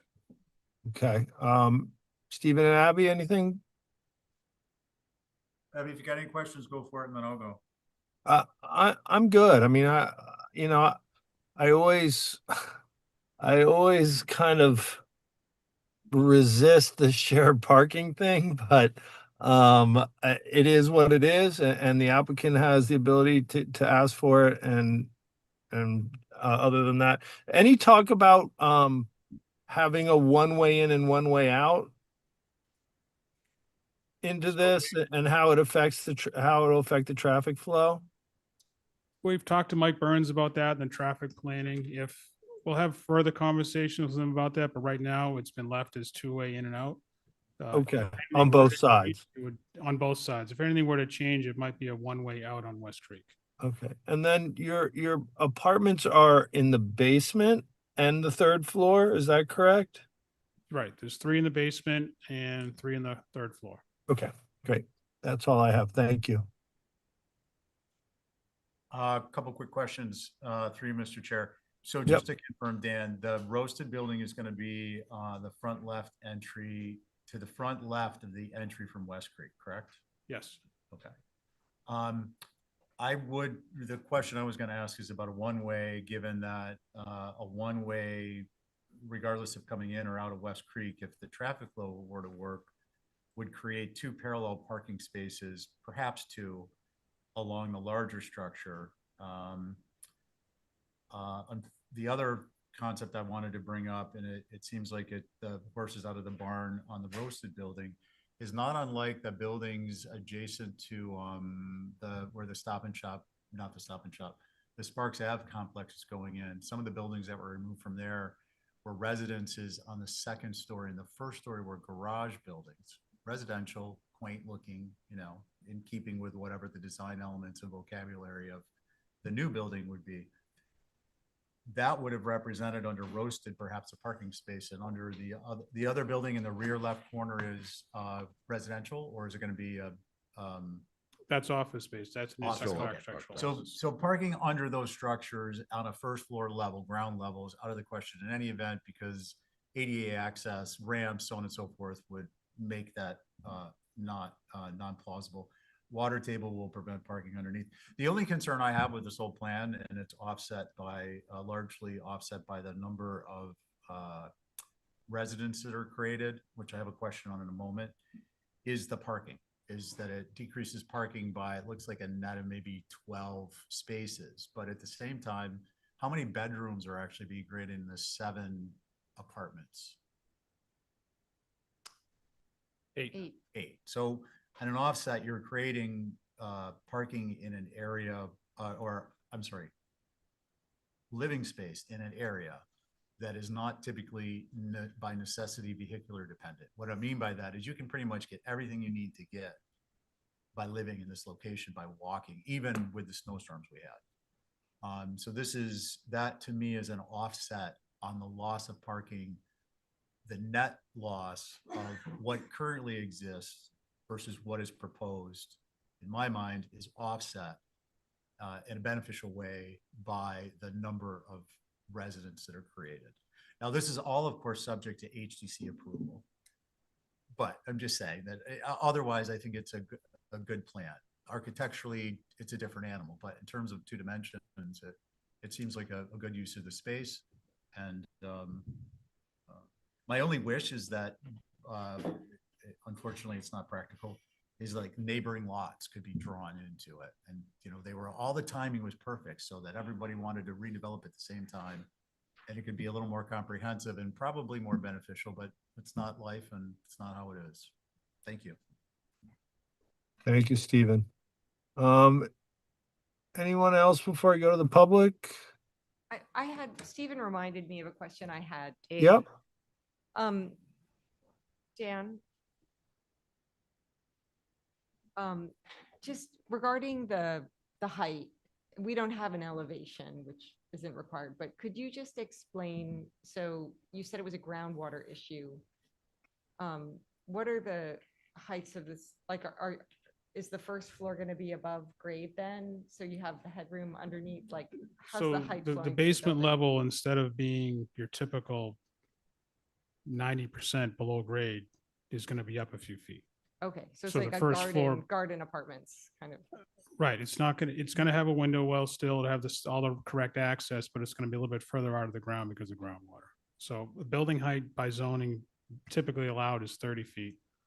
You're allowed in this district to go to 30 with a special permit. We're only asking for the 4 feet, assuming we need it, because we still have to deal with HTC, so that could tweak, but we're basically looking for some flexibility to make the building fit Right. in this space we have to work with. So when people, so that's the below grade level. So then will there be stairs? Will there need to be stairs to go in the doors of this building and a ramp? There'll be stairs and handicap ramp to get in the first floor. Okay, Or I should say the second floor. okay. Thank you.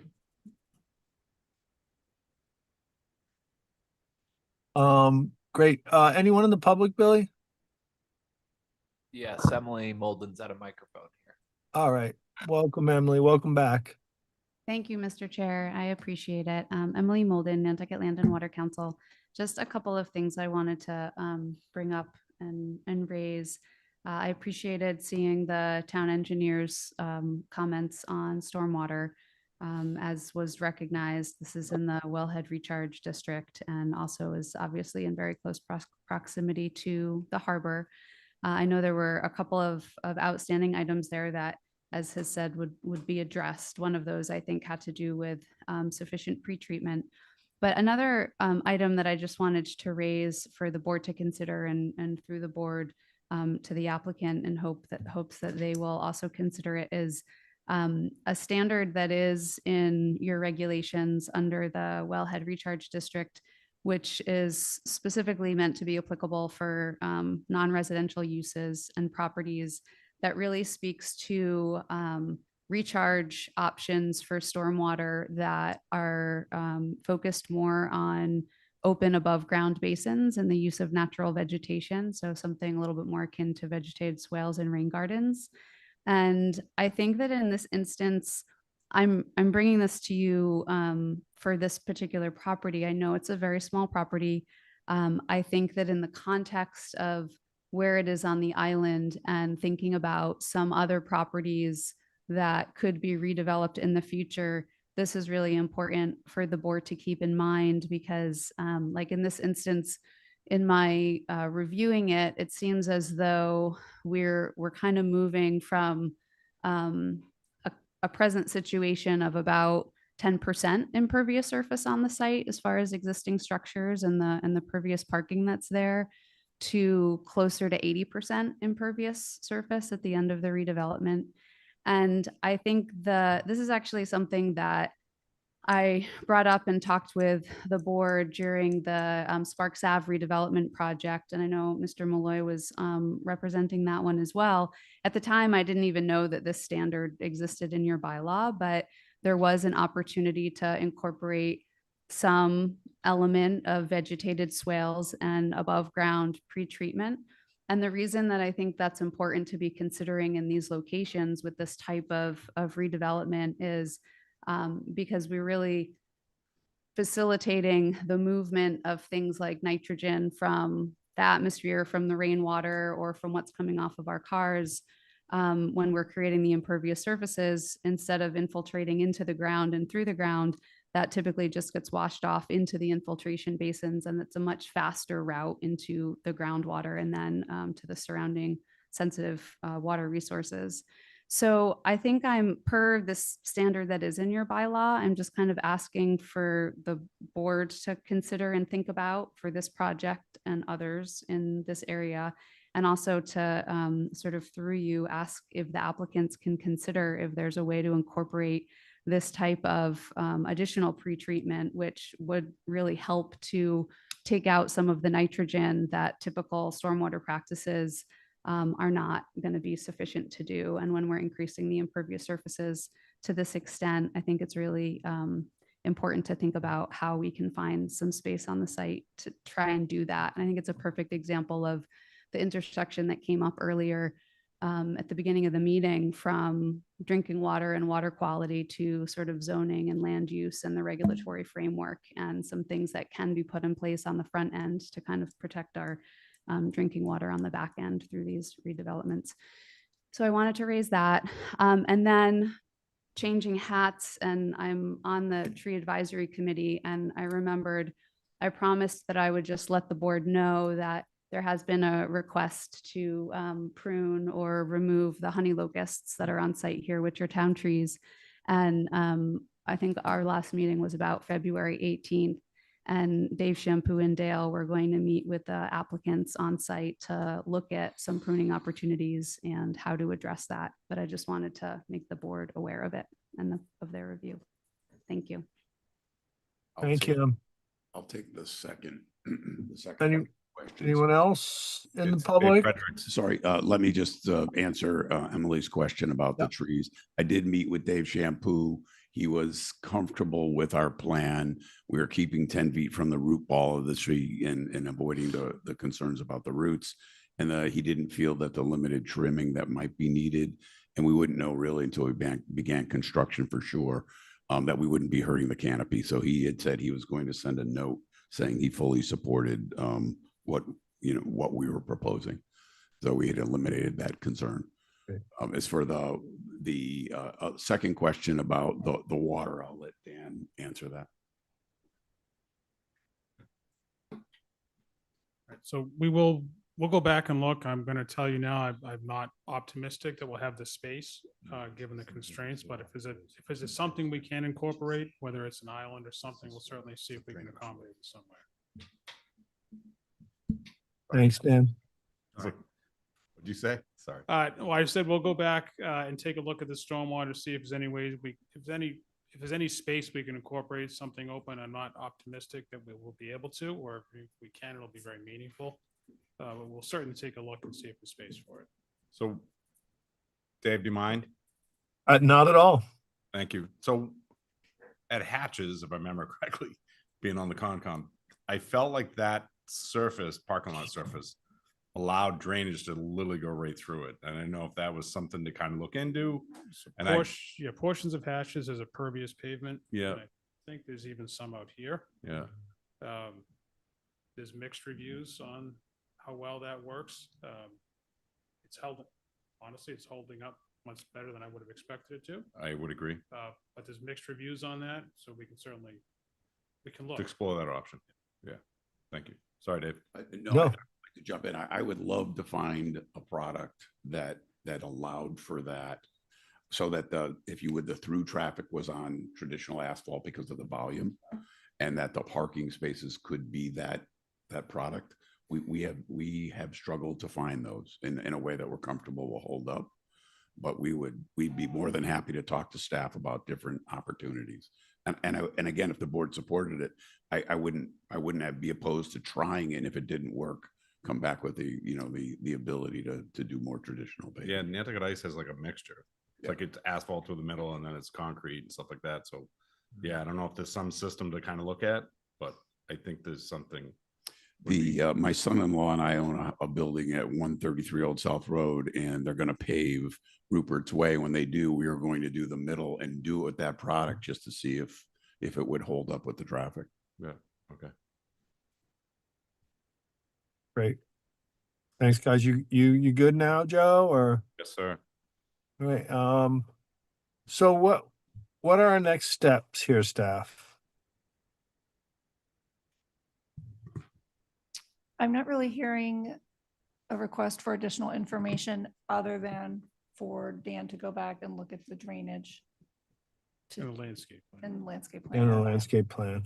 Mr. Chair, and the one way, I think was brought up by a few different people as. I mean, I can talk to Mike Burns about it again. I had talked to Mike about it. We talked to Mike about one-way sidewalks, on-street parking, different scenarios.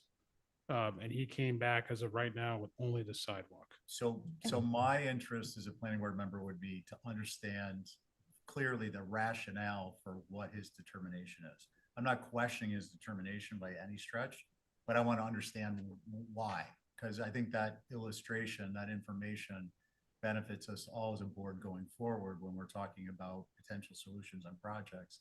It's relevant. You're coming back anyways, and he can articulate it in maybe like a 2-paragraph response. Yeah, I guess the question I would ask is, do you want us to come back? For what we're asking for, is this something you want to come back and have us present to you as a board? Or do you want us to present it to staff?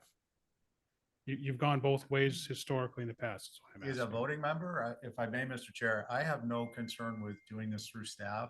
I would like to understand that we'd like to understand the option of the one-way. And, Emily brings up a good point about the drainage swales.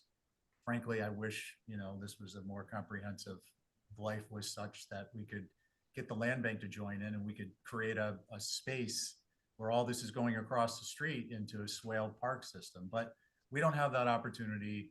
We're going to need green space for people to walk their dogs who are in their apartments. I understand you've got competing interests with respect to swales on site. I just wanted to mention that. I don't have a concern with this going through staff. I do want to understand the rationale of the one-way not being viable for cars. And that can just be a supplemental for staff. All right, and if you're going to close the public hearing, I just wanted to touch on something that Hillary brought up about the transit incentives earlier. Yeah. Because the NRTA is currently free, that's a initiative coming right from the governor and the administration, but we don't know how long that's going to stay in the budget. So, there could be a condition that in the event it's no longer free, that they have to provide the NRTA passes to the occupants of the dwelling units. I think So that's like a an good if-when. addition. And employees. I had a couple other things to bring up. And sorry, it's late and I don't always know when to bring these things up, but so I had a list of questions, but then I had a list of comments. So I'd love to give my comments. On the one way, I guess I would equally like to know why we would want it to be one way, because driving around there all the time, if I also had to worry if I was on the right side to go in and if I had to go around the block, I would find that very frustrating. So I really prefer to have both personally, but I'm always interested in a traffic expert's advice about why something makes sense. So I love the trees that are there. I'm glad you're keeping them. I would like to see maybe another tree in the back. I think we just want to try to get more shade, and if there's room, maybe over by where the NAG building is. We'll provide the landscape plan. What I talked to Dave about when we were done is it's either 4 or 5 additional trees on the property altogether. Oh, wonderful. So I just want to say some positive things about this. We really need mixed use development. I think your business is terrific. The offering that you have in Roasted is fantastic, and I love to see it expanded. I like bringing this to the Mid-Island. It's exactly the sort of thing we need. We need more rental apartments. So all of those things are really positive. The thing that people won't like is the height. This is something we've really struggled with on Nantucket. We're like, just everyone faints when something is taller than 30 feet. And I know we have this idea that buildings will be taller in this area, but they really haven't been. I had just a couple comments. I would love to be able to say that we really got something for the community in exchange for the height and the keeping the rentals for people who are living here seasonally or living here year round, through making them not available for short-term rental is something that, are these rental apartments or are you selling them? No, they're rental. The rent, yeah, is something I think will be really well received if that's something that could happen. And of course, anything that could be for year-round folks, restricted, would also be really well received. I heard about the height that you were asking for flexibility. I know you might get beat up at the HDC about the height. I think, is it possible to put a pole up there that shows the ridge line? Is that something that could be done that would be helpful? I just think the more opportunities everybody has to educate themselves about what we're going to see, it's nice to be able to say, we did this for the community, and it's nice for people to be able to say, you can go look at it, and then you don't have as much speculation. I would personally value that. So I thought I'd just throw it out there. Referencing the housing, I think where we're at is we would commit to the 3 basement apartments would be built into the decision to be year-round housing. The second floor, we'd like to keep the flexibility. Our intention is to put our employees in it. But as I said, there's a lot that goes into this. They're expensive buildings, and certainly there could be one of the units may end up being, you know, best way to make this work financially is to be a short-term rental. But we would certainly be happy to lock the bottom 3 into that commitment as part of any approval. Thank you. And what about the height pole? Is that? I would like to go to the HDC if they want to think that's warranted. That's great. Are you going to go to them while you're talking to us? We dropped off the plans, and I believe our hearing is in 3 weeks. I don't know if you've seen that yet, but it was dropped off about a week and a half ago. I don't know how far behind they are right now. Thank you. We'd like to try to, you know, being very honest, we'd love to try to get some type of approval. You know, certainly if the HDC takes multiple meetings before we have the closure to the HDC, our goal is to fund this, and our goal is to have this up and working by next, you know, June 30th, and which doesn't sound like much, but it's on Nantucket. That's a challenge. So I guess the question is how comfortable the board members are to let staff review. We still need a drainage plan complete, correct?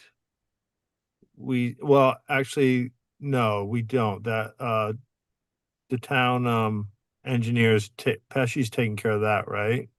So we would need a landscape plan for staff to approve. Is that correct? Yes. So can I take a stab real quick, Dave? 'Cause I Yes, wrote please some, do. Conditions. So we have, should NRTA no longer be free, they would need to supply passes to any occupants of the dwelling and all employees. We need to have a landscape plan reviewed and approved by staff. I would note that any easements that may be necessary to grant the town for the sidewalk improvements along West Creek or on Orange Street, that they, you know, coordinate with staff to get that completed. That the 3 units on the ground floor would be restricted to no STRs. That the town tree shall remain in place. As a side note, we'll have Mike Burns write something up for your all's benefit on why or why not the 1-way versus 2-way traffic. Did I miss anything? Meg, can I and Abby has her hand up, but my understanding was that he said that the basement apartments he'd restrict to year round. Year round and no STRs. Yeah. Yes, and that he wanted to hold 1 apartment aside to possibly STR. Is that So the basement level would be employee housing. okay? That's what was being offered. So the Okay. basement level would be all Okay. employee housing, period. But is the condition, I understand if it's year round, it can also be employee housing, but what is the condition? I mean, I think our preference would be that the condition is year round, and if you want to rent it to your employees, that's fine. So Yeah. year round, it's year round housing for employees, which however you want to put that in there. Right. May I jump in on this? I would personally prefer that it be restricted to employees. I think there's a distinct difference in needs between someone who's year round and they may be retired or so on and so forth, not to discriminate against anyone, but the idea that employee housing is being utilized was brought up initially when you guys did your presentation. And to me, it seems like a really good benefit for somebody to be able to be in a location like that. I'd like to challenge a little. Okay, hold on one sec. Let me give you the whole thing, and then you can challenge the whole thing. The idea of an STR, I think, is beneficial, but then I think the other apartments would be restricted to year round. So then you have a mix of a year-round restriction, the option for the STR, the apartment with the best view of the water, and so on and so forth, and employee housing. Maybe it's not all 3 of the units, but I think that there should be an employee housing unit in the mix.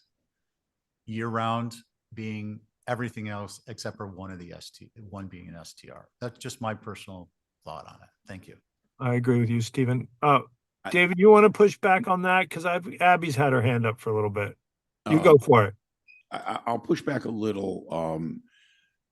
I understand what you're talking about, Steve. My concern is we function the way we work right now. We have over 45 contractors that work for us in various ways: electricians, plumbers, people who work on HVAC, people who fix our cars. And to me, they're as much my employee. So is it my employee and my key partners?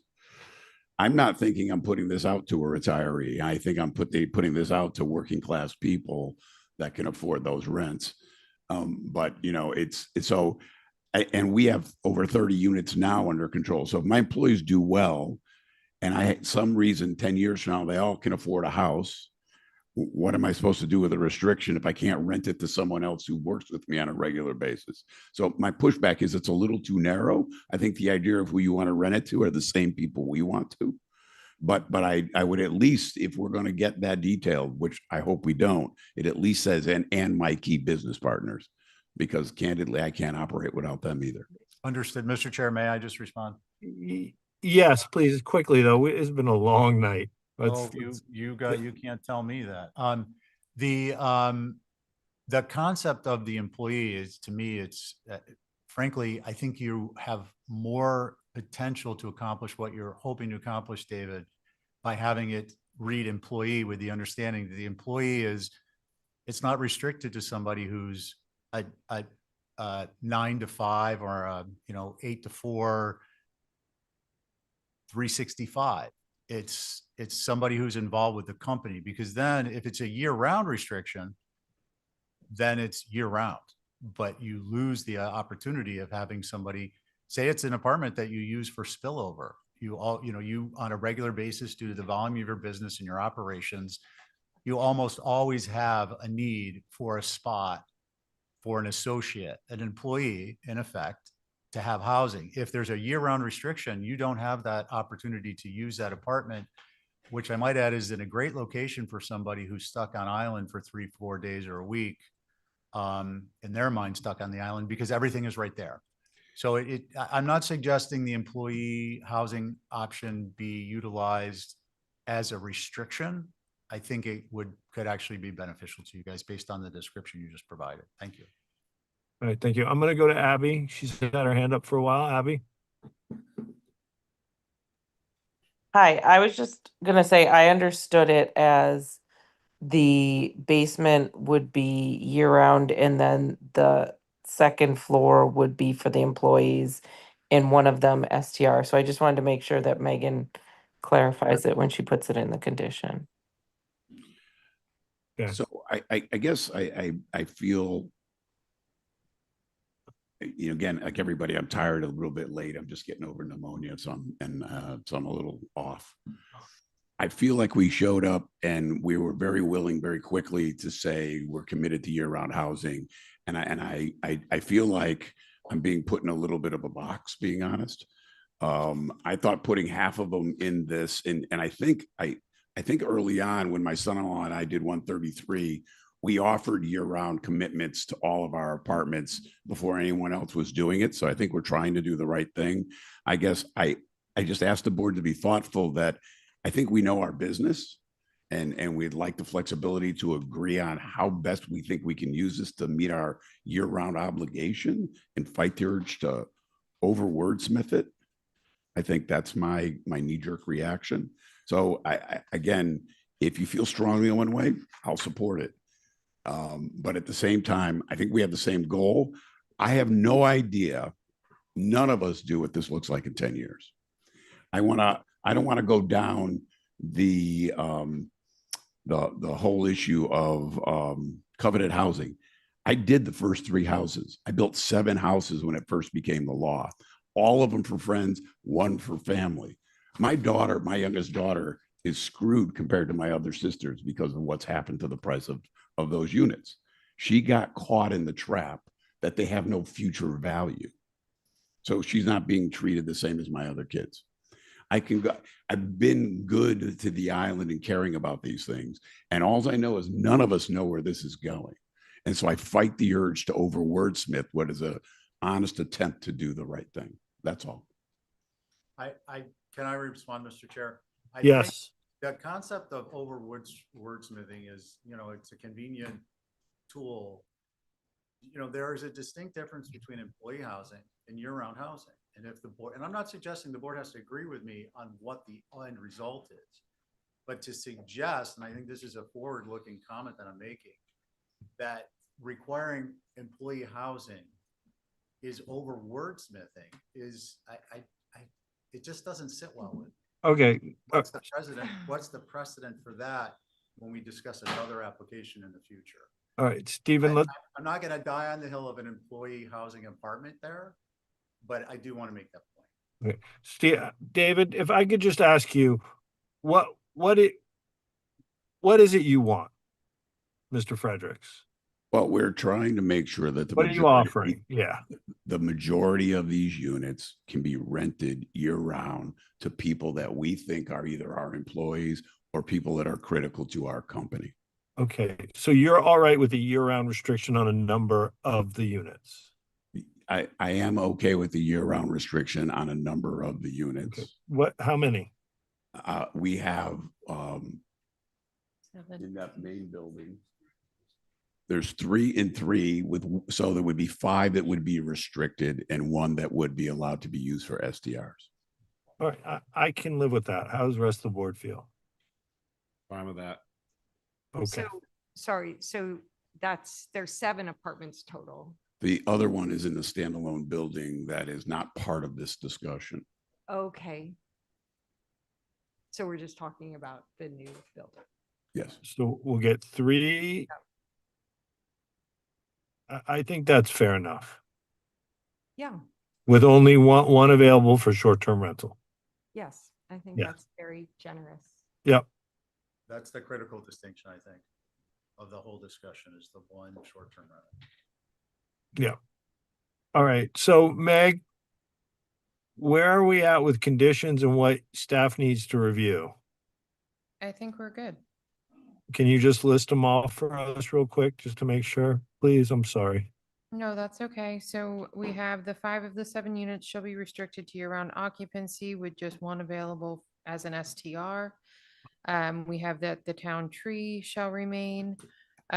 We have that they'll construct the sidewalk on West Creek and then work with the town for any easements for sidewalk improvements on West Creek and or Orange Street.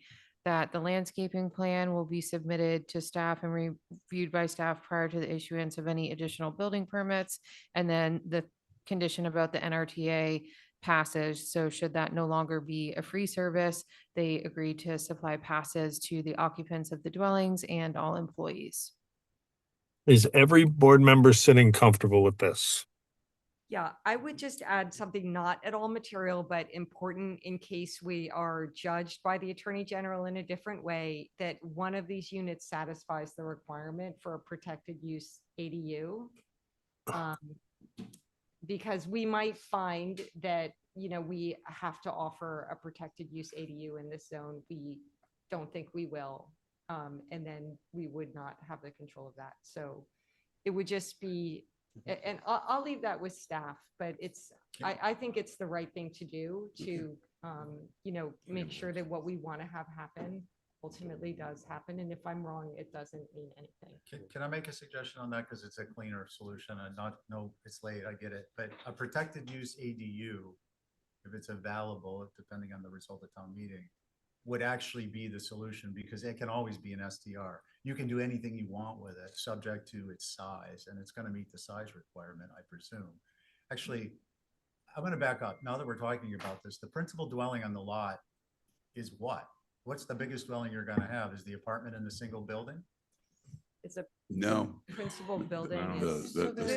When you say this gets to the heart of the There's matter. not one. Yeah, there's not one. There's They're not one. apartments. So that's why it's not relevant. But It it's was a a little bit different in the former application because it was in C-Tech zoning where primary dwellings are allowed by right. If the zoning changes we've put forward don't pass, that maybe, likely not based on the permitting category of apartment, be an issue, but in CMI, you can't have a primary So dwelling. a by protected right. ADU is not applicable under the It's statute. not. Okay, That was thank you our for the original, clarification. but we went down that path and it was not an Okay, option.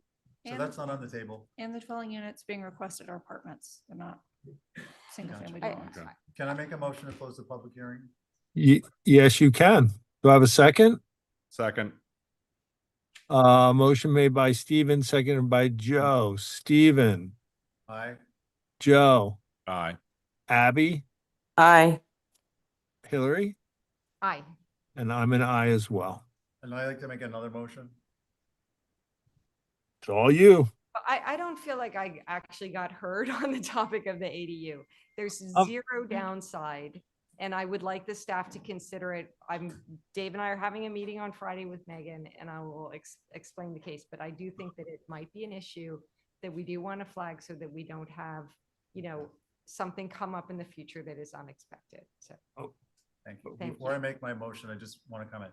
The only reason I dismissed it as a concern for myself is because the law stipulates that a protected ADU can only be in a zone that underlying allows single-family dwellings. And staff has instructed us that this zone does not allow those. So for me, I'm comfortable with it. I have no concerns with Hillary pursuing this. And if staff feel it's beneficial to include the language, great.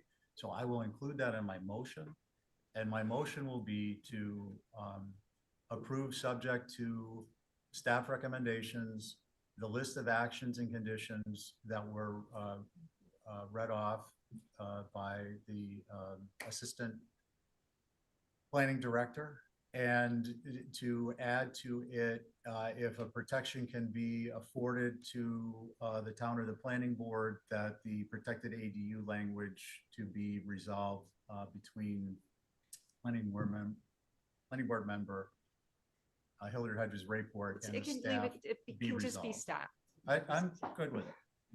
All right. Please don't. Do I have a second? Second. Motion made by Steven, seconded by Joe. Steven, Aye. Joe, Aye. Abby, Aye. Hillary, Aye. and I'm an aye as well. Great. Thank you, gentlemen. Thank you, staff, as always. Real quick reminder of our joint meeting on Thursday with the FinCom and the Select Board at 4, joint meeting with the Affordable Housing Trust and the Board of Health on Monday at, I believe, 4. Motion to adjourn. Ooh. Motion made by Hillary, seconded by Joe. Hillary, Aye. Joe, Aye. Nat. Is that an aye, Nat? And I'm an aye as well. Thank you, everyone.